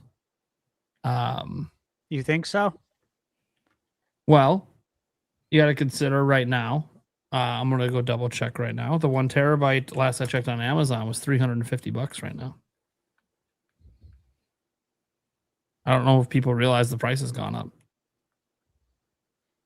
I don't know. I saw Wario post some for $180. Yeah, you always find deals. Yeah, the 1 terabyte micro SD Express is currently $350 on Amazon. Now, I want to tell you right now, you can get that exact same card. You can get it over on Costco for $170. But Costco, it's been $170 since they launched there. I think they just bought a whole bunch of stock up front, and you know they're just selling it online. You can't buy it in the store; you can only buy it online. So it's from whatever Costco warehouse. But yeah, it is interesting seeing the price has gone up, and this is not like aftermarket pricing. This $350 I'm seeing on Amazon. This is not like, you know, a reseller. This is not directly sold by Lexar. $350. And that's not it. You can see non-express cards have gone up in price as well. It's kind of insane, actually. Man, dude, it's crazy to me to see the 512 up at $150. That is fucking nuts. So yeah, absolutely. I think it would be around $400 or more, probably more, if it launched today. Now, if we're going to talk more realistically, and I know this because I have contacts at Lexar. I can't speak to the other companies. They've talked to me at length about the difficulties they're having making a 2 terabyte. It's mostly a heat problem, which is why it doesn't exist yet by anyone, because no one's really solved the heat issue, which is a big deal because it erases the memory card, which you don't want to be using a 2 terabyte memory card and having to get wiped every fucking day. So if that ever gets solved, I think it's still probably going to take some engineering and some work and some honestly just technological advancement to shrink components to make them use less power. I think it's probably still going to be a couple years away. Like if you think about the 1 terabyte for Switch, guys, we didn't have that at launch either. Those 1 terabyte just normal micro SDs, we didn't have those until almost halfway through the Switch's life. So this 2 terabyte, I suspect to be a kind of a similar thing. You're looking 2028, 2029 by the time we get it. And at that point, there'll be a regime change in the US. So hopefully some of the tariffs and other stuff come down a bit. But even if that doesn't, the number one issue right now is obviously the AI is eating up all the memory chips. So hopefully by then we're past that too. And then prices can stabilize again. And then we can maybe see, the 1 terabyte will always be between 150 to 200 for a while. But maybe we could see a 300 2 terabyte potentially. And obviously you can maybe find it on sale at Costco and other places. But yeah, right now it'd be really expensive. Especially because if anyone released one right now, they'd be the only supplier of 2 terabyte. And they would sell out. They could probably charge 500 and sell out. Because they'd be the only supplier. And you'd be surprised how many people would be willing to buy a 2 terabyte at 500. There'd be enough that it would sell out. Because people get frustrated having to uninstall games. Yeah. So they can install those games that they don't play. It's true. Been over this with Stash before. Hey, when I was on John's podcast, you remember that info I brought? Yeah, what was like 14% or something? You remember, yeah, 14% of people complete the games they play. I'm definitely not in that 14%. Like I do not complete most of the games I play. Yeah, so saying that is factually 100% accurate. But I just said I probably don't complete every game I play. I do beat beat a lot. As long as you're better than 14%, pat yourself on the back. I beat a lot of them. I do beat a lot of the games, but I don't beat all. And I think sometimes it's just I had a good time, but then sometimes you just get your fill. And like there just isn't enough going on to motivate me to finish it off. That's usually what happens. I get like 80% through, and then there isn't enough there to drive me to finish it. So then I stop. And I don't really know why. I got a number of games like that like I'm close to beating, but I didn't. And then I also have a bunch of games I beat, but I should really think about that sometime. Why did I beat one game, but then the other one I stopped right before I could have beat it? You should. I'm not really sure why. It's a big red flag. Some of it's a story thing. I know some of it is story because there are some games I play where it's a story, and the story drives me because I got to see the end. I got to know what happens. Yeah. But then there's some games where it's like, you already know. Like I already know what's gonna happen. Like the mouse is gonna get the cheese in the end. Yeah, like I know what's gonna happen. And then they're like, you don't know shit because you didn't beat it. And then like I'll just go watch the ending quick. I'm like, yeah, that's exactly what I fucking thought was gonna happen. Like I don't that need to doesn't count as beating a game. I don't need to wait. Did I say it counts as beating the game? I said I'm not gonna waste another 15 hours just to see what I already knew was gonna happen because I'm not having enough fun. And the story's not motivating me enough. So, and yet I beat Princess Peach Showtime. Just fuck. What's wrong with me? What's wrong with that? me? That is a red flag. When you put all that together. To be fair, it's a really easy to beat game. I didn't 100%. I mean, it's not though. That. It's I did not. 100%. It's really hard to sit through. It is not a hard to beat game. No, I mean it's really hard to like. You have to be really disciplined to sit through it. And get to the end, like you and I both. Not very long. You don't have to be that disciplined.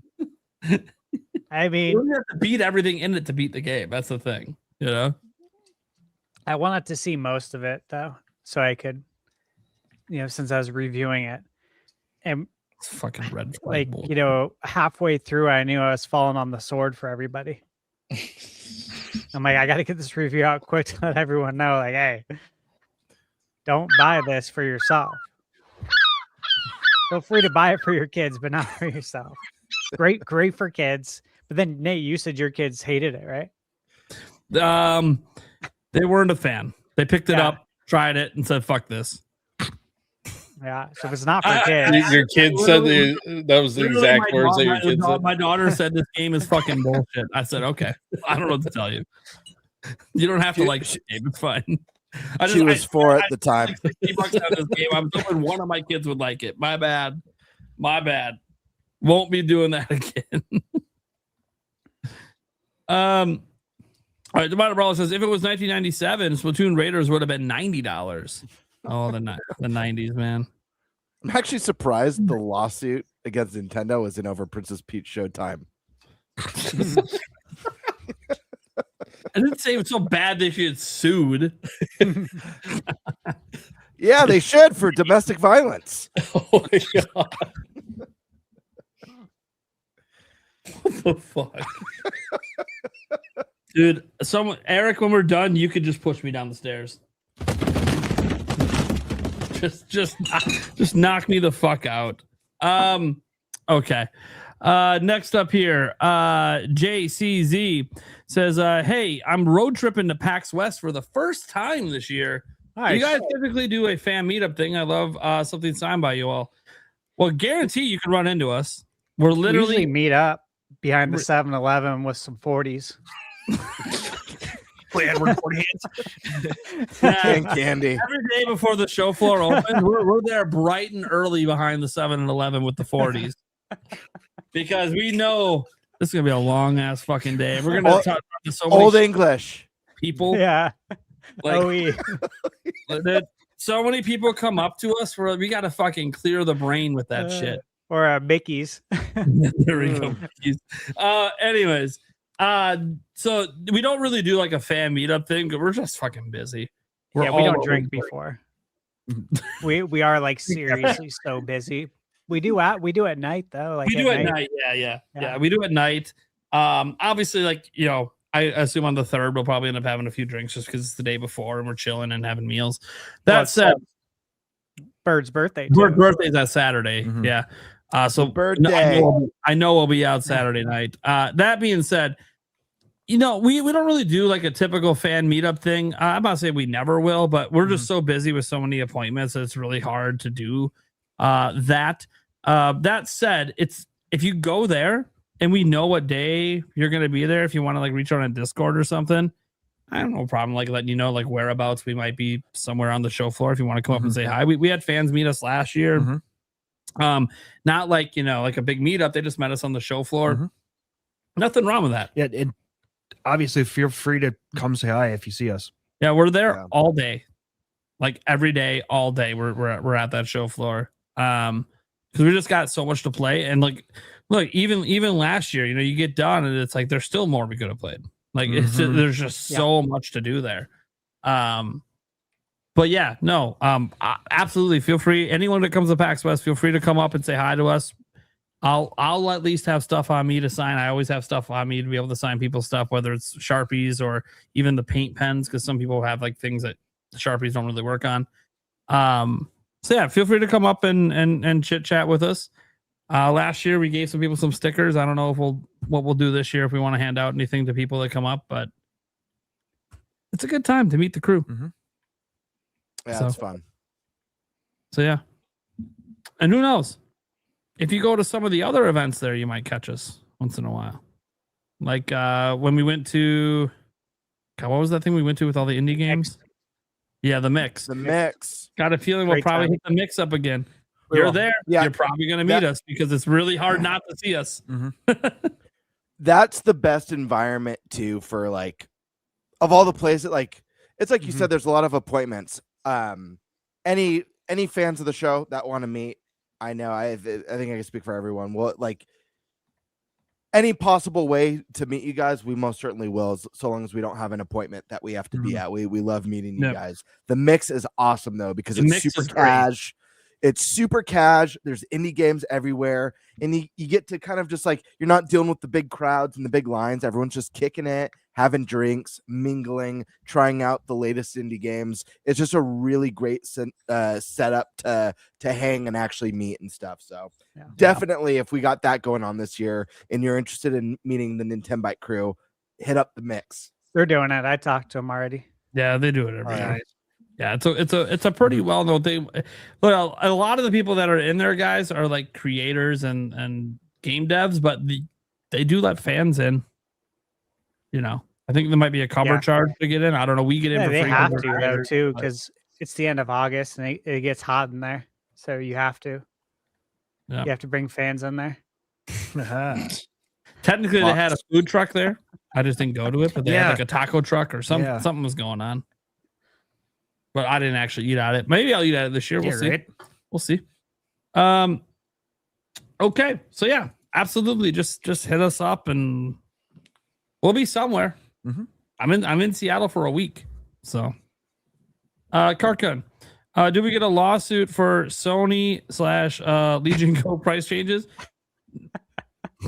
I was gonna say I actually read some comments, because it's trending on X that the whole lawsuit thing, and I was just glancing at some of it during the show, and I'm like, dude, there are people legitimately being like, why is there a lawsuit against Nintendo but not against any of the other video game companies at all? Like Sony jacked the price like 5 times during this whole thing, and then they're just gonna get all their money back. Nobody cares Because it was Nintendine and Tripster that sued Nintendo. They're the two. They're the two. We've got their real names now. Yeah. So no, as far as I'm aware, there's no lawsuit currently for any of the Sony or any of the other companies who raise their prices in the video game space. Obviously, as the GameFile article said, there's other companies not in the video game space that have lawsuits. Okay. Link to Man, do you think the next 3D Mario will have the movie character models? No. Anyone else? Yeah, I don't think so. You know why? I'm gonna say something harsh. Okay. Oh, shit. Don't take offense to it, but the consumer's too stupid. You guys know this. They'll confuse it. This is so true. I thought you were going to say Illumination has different animators than. No, the consumer will think it's the movie, and the movie is the game, and the game is the movie, and There's which one's already which? people getting the tweets ready to attack me over this comment right now. I can't wait. It's going to be called Super Mario Galaxy. It's going to be a reboot. I'm going to get so much Dude, blowback. the consumer will be so confused. The NPCs will be walking in circles. That's just the truth of it. It's a dirty Mountain Dew. I don't know what the fuck. Oh, hey, I saw that at the store today. Okay, I almost bought it, but they only had 12 packs. See, I got the bottle here. It's $11.99 What flavor is for it? a 12-pack of soda. I'm like, Cream yeah, soda? right. What is it? It's a cream soda. It's a dirty Mountain Dew. It smells like Mountain Dew cream. Yeah, cream soda. Yeah, I know. I really want to try it. I'm surprised Bird doesn't have like multiple cases behind him right now, just ready to go. So I need to try this. Cream. Is this your first time experiencing the cream? Yep. And thoughts? Cream Give us soda a is better review. with a cola, that's for sure. Yeah, it's okay. Better, not as good. It's not bad. It's not bad. One thing the one thing I like the most about cream soda is always the aftertaste, and this has that nice creamy aftertaste. So it's not bad. It's better in a soda, and like in a cola. I think cream soda colas do better, whether it's Coke or Pepsi or off-brand, doesn't matter. It's okay. Let me order a cola. Yeah. Excuse me, do you guys have cream cola by any chance? Got a liter of cola? Yeah, my favorite part is my favorite part is the creamy aftertaste. Oh God. Lord. So it's decent. Yeah, it's fine. It's not bad. On a scale of 1 to 10. It sounds like a 7 to me. Out of 10? Yeah. He 10 won't being say the best. 7 though, because I just said it. He gives it a 7 out of 10. Too much cream. Yeah. Didn't know the taste. I'd probably say 6. You got to let it sit in the mouth for like 5 seconds before. Now just to take here's in the the thing. flavor. I haven't tried the actual full sugar one yet because full sugar is always better. I am That's always better. pre-diabetic, so I pretty much need to do the 0 sugar ones. Yeah. But it still doesn't mean that I won't every once in a while drink regular soda, but I haven't tried that one in regular yet. So the zero sugar version, I'll give it a 7. Right. It's okay. Is it Like, regular? I'll drink it again. Like, I'll have it again.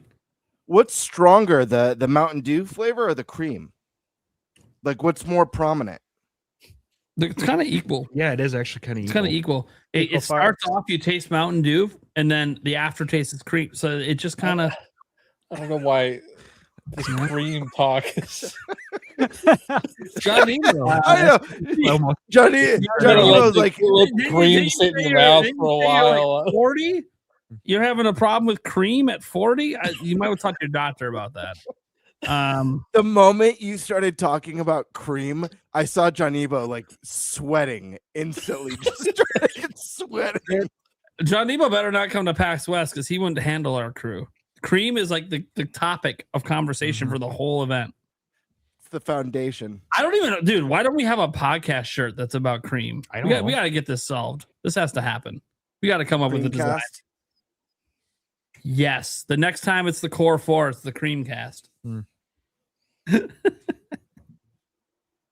Yeah, because I'll be the only one that literally has cream. I'll have like a fucking whipped cream can or some shit. All right, Jorge. If Miyamoto were to not be around at some point, that's dark. Well, I mean, that's literally going to happen someday. But thanks for making me think about it. Who do you think would take over his creative fellow with multimedia projects? Hard to tell if anyone else within Nintendo are interested. There would be someone to represent Nintendo for their multimedia projects. Who it would be?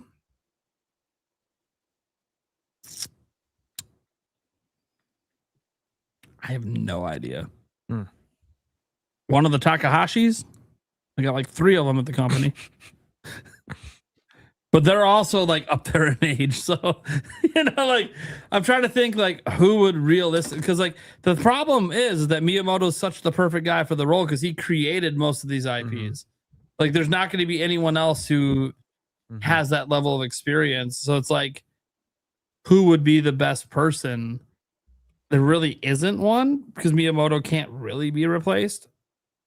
So it just has to be someone to represent Nintendo's interest. I think what ends up happening is okay. Stash, before you go, I don't think any one person does replace him. I think, as an example, who's ever managing the Zelda IP, they'll be the ones doing feedback for Zelda movies. Who's ever managing Mario, they'll be the ones doing feedback for Mario stuff. I think it'll be a team of people rather than one individual, which right now they could do one individual because every movie they're making deals with properties this guy created. So, but who do you think it would be if it's one person, Stash? I think this is an easy rehire. Okay. Reggie. He ain't coming back. He already knows. I know, but he'd be perfect because he's worked with everyone. He knows all the IPs. He knows, as an American, how to work with Japan, which is not easy to work with other countries. He understands their economy. He understands our economy. You could go on and on about why he'd be actually perfect, and you leave everyone else to work on the games. Yeah. And he'd love it too. It wouldn't even feel like work for him knowing him. They probably wouldn't, to be clear. Yeah. He's such a chill guy. True dude. I still need a definitive edition of Yoshi's Woolly World. Yoshi's Woolly World. Also, do you think we see a new system added to Nintendo Classics this year? We already got one, Virtual Boy. I think obviously that's already out, so this would be in the future. I could definitely see another system coming. I'm trying to help you out, True Dude. You asked something and he's like, we already got one. I'm like, well, I he's know. not talking about the past. I was going to give you a real answer. It is the Wii's 20th anniversary in November. DS.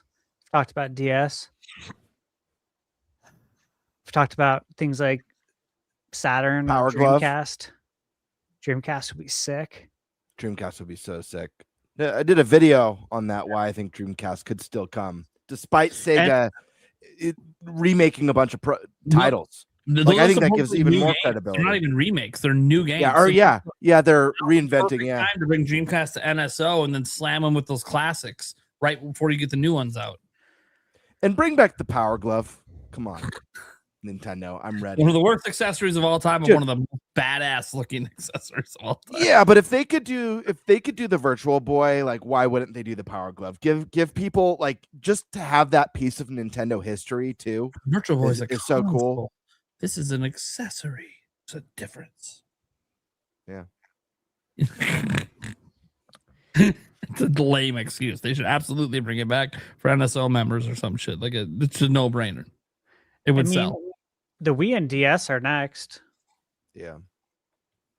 Yeah, and what you do is you have it include an NES controller that has like a slot to hot swap in a Joy-Con, so you can actually try to use it with like actual Switch games. But it's still going to be a bad experience. I'd still like to see the Satellaview games. I mean, I have the ones I want, like, already, but I think it'd be really cool to have them. Yeah, 64DD again. You know, like I've talked about that. Look, it really wasn't much brought to it, though. Dude, there's a bunch of Nintendo games on it. We're missing the audio. It's a Philips CDI. I was just gonna say that. Why are we not getting that added, baby? You're gonna bring Hotel Mario. If you're gonna give us Virtual Boy, where most of the games are trash, then give us CDI, baby. You got to bring all the Zelda games over. I need my Hotel Mario. I need my Wanda Gamelon. Let's go. No. We need a physical collection of the CDI Zelda games for Zelda's 40th anniversary.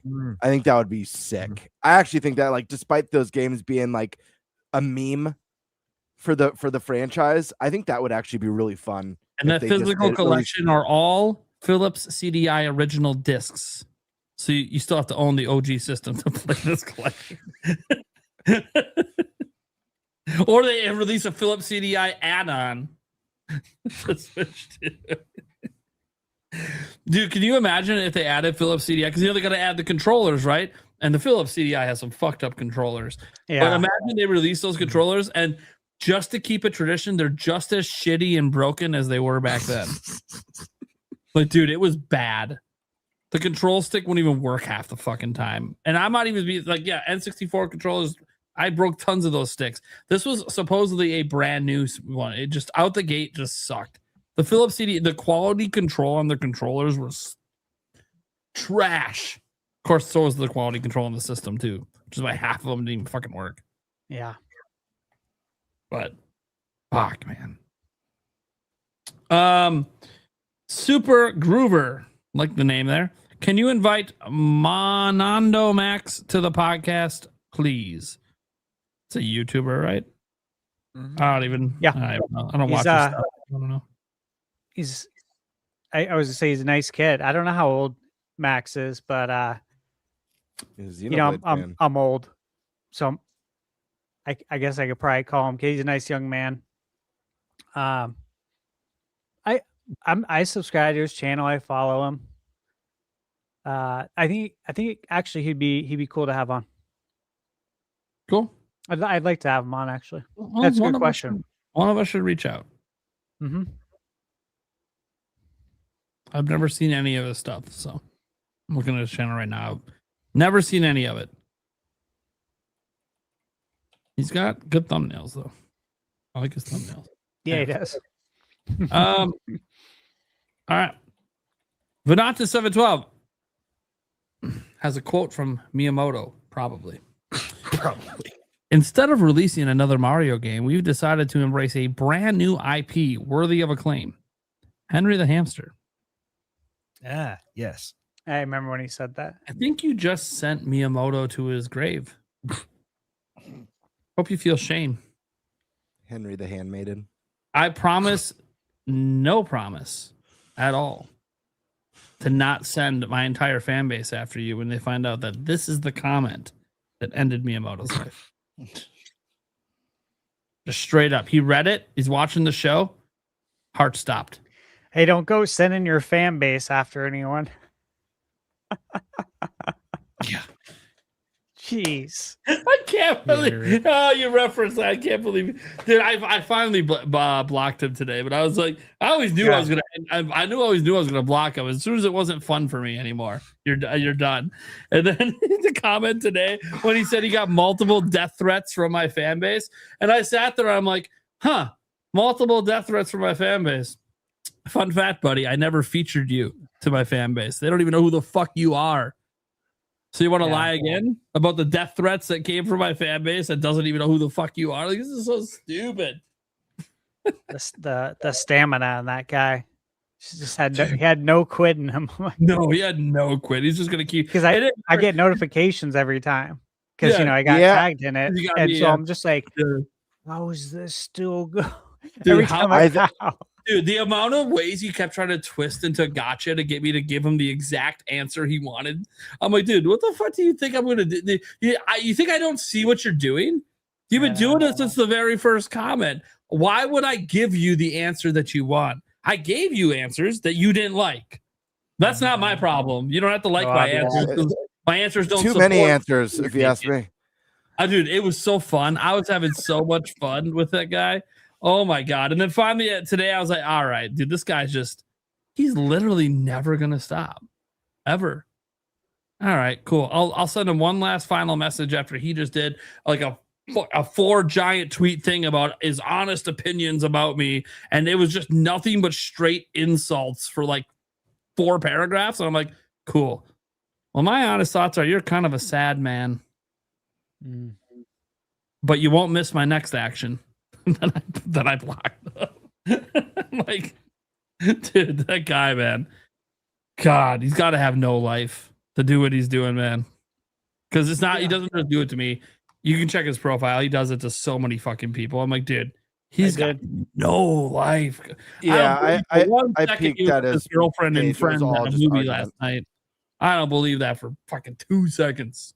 When it first started, this conversation, like 2 days ago, I went to his profile and looked at the replies, and I'm like, just as I suspected. Dude, you can just tell. It's so dumb. It's always a certain breed of people, you know. Yeah. It takes a special someone. Like, dude, I don't have time for this. And guys, I know all the comments out there about just block the guy. I know you don't understand. I'm kind of cynical. I kind of enjoy fucking with people. And since I can't really do that because I'm a public figure, fucking with people is a really bad look. It's not a bad look to fuck with the person who's trying to fuck with you. So it's rare I get a moment like this because most people back down. They back the fuck down. They can't handle the heat. Oh, no. This guy wouldn't back the fuck down. He just kept trying to bring more heat. I'm like, at one point I was talking to Yulia today, and I just said, this guy has repeated himself. I just counted in 33 tweets. He's just said the same thing.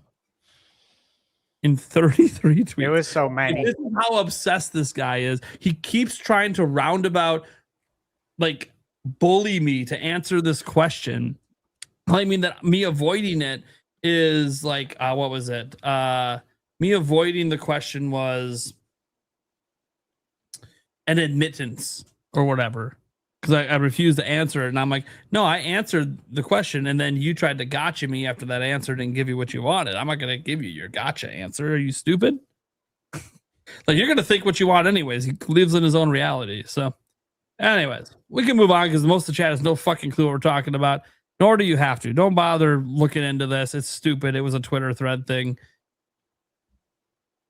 This is unusual even for me. I usually don't have a guy go this hard. Usually it's like a one-off comment to Tripster, and then I don't even worry about responding because there's nothing else to say. He never responds either. No, he doesn't. Or he'll like come to my tweets. He'll say something. I'll respond. He won't say anything after. It's like, dude, you just got wrecked. What the fuck else are you gonna say? Yeah, I've never seen him reply to you. No, he replied. I think one time. I think once, maybe. Yeah, it was like once, and it was not a good response. It was just as fucked up as his original comment. I'm like, dude. I kind of think he's a bot. Like, I don't think that's a real person.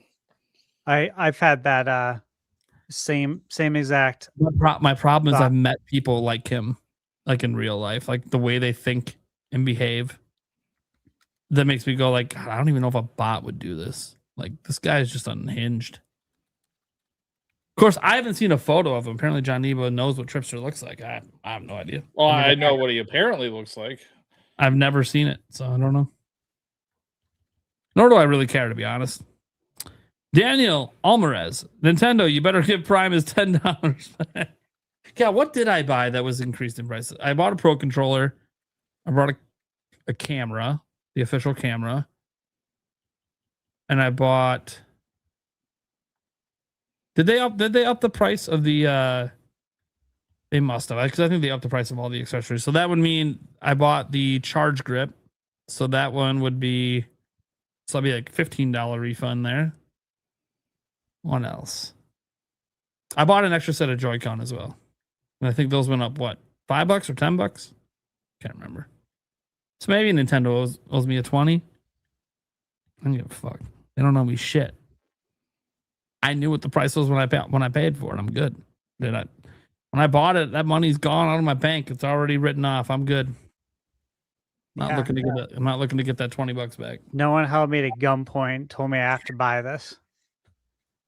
Again, be a little more up in arms if it was about food, but even then, we've been over this food stuff. They're not going to refund it ever. So, besides, I always look at it, guys. This might sound fucked up. I don't know how fucked up this take is, but the government's the one that took the money, right? And they're the ones being forced to give it back. Well, I seem to remember COVID happened and the government was just handing out free money to everyone. So I kind of already got my check from the government. I think I'm good. That check was way more than what I paid last year for stuff. So I'm good. I'm not a greedy bastard. I don't need all the money. Just save some for the $100 billion corporations. Super Grover became a YouTube member. Thank you so much, man. New member over there on someone's channel. I think, yeah, Stash's channel. Appreciate it. Neither were my channels. So, cool. Well, that's it. We went through everything, guys. That's going to do it for this week's episode of the Nintenbyte Podcast. Let's go around the room, let people know what we got going on and where they can find us. We'll start with our guest, of course, John Nebo. I'm John Nebo everywhere. Mostly fighting with Nintendine and Tripster on X. It's like he just full of admits, this is what I do. I got nothing better to do. I don't know. I don't know what else I'm doing. This is what I do. That's my number one thing right now. Making videos, being a Nintendo shill, and living life. There it is. All right. Then we got the Birdman. What is up? Yes. You guys know where to find me here on YouTube at GameBird Classic or on Twitter at _Birdmaster. I've started doing my Tuesday night streams every night at 7:30 Pacific time. Right now, they've just been little GameBird and chill moments, just hanging out with people, letting them come in, ask questions, hang out, chat, talk about games, movies, other sorts of stuff, telling stories. A lot of fun so far. Really good turnout. I'm really surprised. I know last night Nate rated my stream, which was really fun. Had a blast with that. But even before that, I got to be honest, I'm really surprised how well they're going. I've been averaging around, I think, 30 to 40 viewers has been my average for my streams, which isn't bad considering I just started them. A lot of fun. Again, right now it's just been big hangouts, and talking games, telling stories, but I have bigger plans for it. Some Q&A stuff. I might do some Let's Plays as well. I think that would be a lot of fun and just see how it kind of grows and evolves over time. I'm also working on some game reviews right now. The first game review that I will be dropping soon is for an older game that I completely missed. I don't even know how I missed this one. It's a game called Soma. It's a psychological horror game from the team that brought the Amnesia games. I'm I want to say I'm like 2-3 hours into it. I know it's roughly like a 10 to 12 hour game, I believe.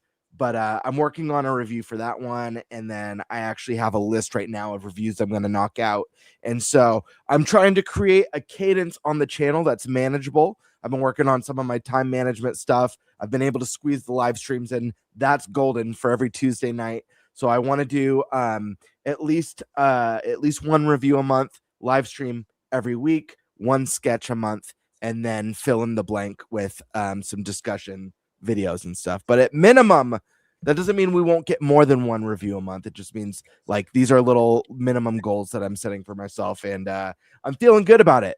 I'll be honest, like it feels really good, and it's been really nice to hang out with a lot of the people here who show up every Wednesday night with the Nintenbyte podcast, and see you guys pop in and get to know you guys a little bit better and take your questions and just have a fun time. So definitely stop by, support the Game Bird on Tuesday nights. Don't drop out of Prime's stream, but when Prime's done, please stop on by. I usually go for at least another 40 minutes after he's ended his, and keep your eye out for the next Game Bird review of the game Soma, because I'm really digging it so far. Not gonna lie, it's really cool. But yep, that's it. Soma's on sale right now with Switch 2 enhancements. Just throwing that out there. All right. Well, we gotta go. I'll just hit the button. Oh. Why is it spicy? God, that build up. That build up is redonkulous.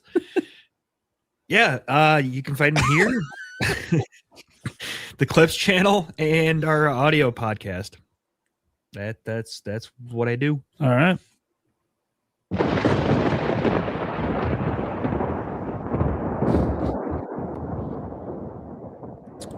Got the thunder settle in a bit. Some stash. Okay, so that's what I got coming up. Well, I guess first off, since I last saw you guys, I posted a review for Saint Slayer. Great classic Vania game. Reanimal. Jay and Silent Bob Chronic Blunt Punch. Wolfhound. Wolfhound was a game I was really looking forward to. And they reached out to me and asked if I wanted to, take a early spin with it with the press demo. I'm like, yeah, dude. They're like, do you do that? I'm like, I'll totally do that. If I want to play this game, that's awesome. And then Grime 2, I posted that today. Mm-hmm. A Soulsvania. And then this is what I got coming up. So South of Midnight. Little Nightmares VR. I'm getting my review code tomorrow. Be playing that on. Be dusting off the old PSVR 2. Literally, I'm gonna have to definitely dust it off. I'm gonna have to do some updates for it, I'm sure. Yeah. I hope it still works. Yeah, I'm gonna need to plug both those controllers in too, make sure they're ready to roll. So that should be fun. I do have a review code already for Elementalist, which this is a game that's been on my radar for a few years. I think since 2022. So very excited. That's by Top Hat, who made Under the Island, which I know that video did well. A lot of people ended up picking up that game. And just to say, I've been more excited for Elementalist than Under the Island. So hopes are high. I've had it for a few days. I haven't been able to play it yet because I have other more pressing stuff for games. I do have Starfield for PS5, chipping away at that a little bit. I got a review code for Total Chaos on Switch 2. That embargo is coming up on the 29th. Mullet Mad Jack, which really looks cool. First person shooter, boomer shooter, with like They Live vibes. If you've seen the movie They Live, one of my favorites. That movie. Love it. Got a review code coming for Quartet. This is an RPG that I've been looking forward to for a very long time. And then I already have Soul Quest. I don't know if you guys are familiar with that. Mm-mm. It's a game, like another one that I've been looking forward to for years. That's coming out soon. And what else? Shadows of the Afterland. That embargoes on the 5th. And then on my birthday, on May 7th, I got Alabaster Dawn, which, Bird, you probably would love that game. 2D. Yeah. Oh, yeah, 2D pixel RPG. Been in development for a long time. A lot of people looking forward to it. I think that's, for the most part. There's some other things, but it's gonna be busy as F, right? Oh yeah. So busy. Good It's stuff. gonna be fun. Yeah. So I got going on Thunderstash Gaming on YouTube.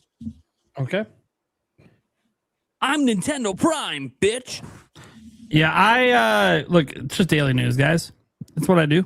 Daily news. And crying gummy bears, apparently. Yeah, you guys can find me anywhere that Nintendo Prime.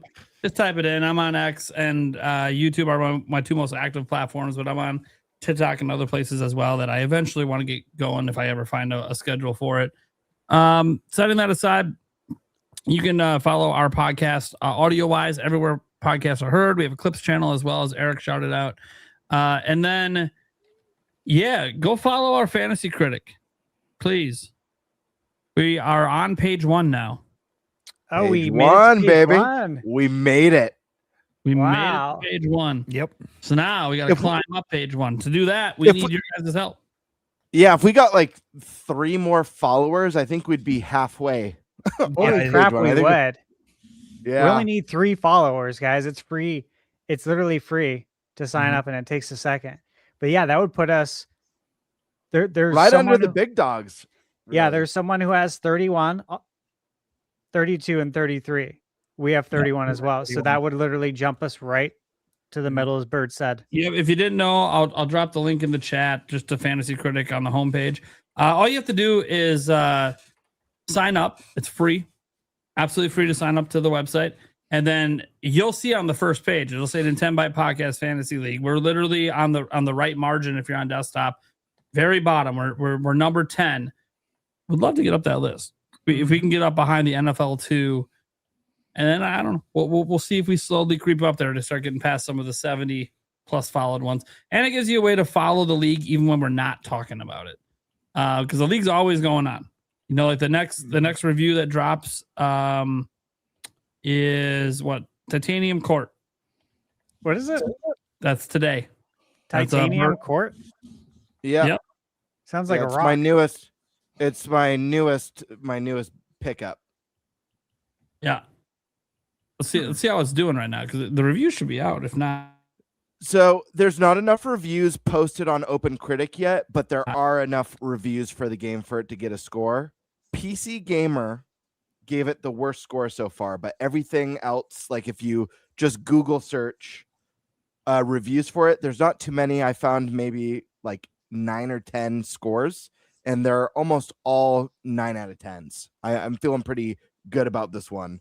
Minus PC Gamer, which also gave, I believe they gave Replace like a 5 out of 10. Mm-hmm. So in our league, Brutal. if enough reviews don't get added to Open Critic, but there's enough on Metacritic, does it go off the Metacritic score, or do you just not count it? It doesn't count. Yeah. That but sucks. this one, I'm not worried about it. The game actually comes out tomorrow. And this is going to be one where it's going to get a score probably within the next couple days. Okay. I mean, yeah, it's already got 2. What's it need? 2 more? Yep, 2 more to get a score. So to get a score on Open Critic, yeah. So on Metacritic, it's at 85, but there's only technically 2 scored reviews. So, anyways, all right, cool. Well, we'll see what happens. So yeah, but that's the way you can see what's coming up. If you guys want to check the scores and see the score updates, like Birds of Benefits is next up. Then Unintelligent Systems has Lord of Hatred coming, and Saros. All of that's before the end of this month. And then when we get the next month, it's a mixtape for Birdman over there, followed by excited for that. Forza Horizon 6 for Unintelligent Systems, and then Zero Parades for Bird, Yoshi and the Mysterious Book for Del Fuego as well.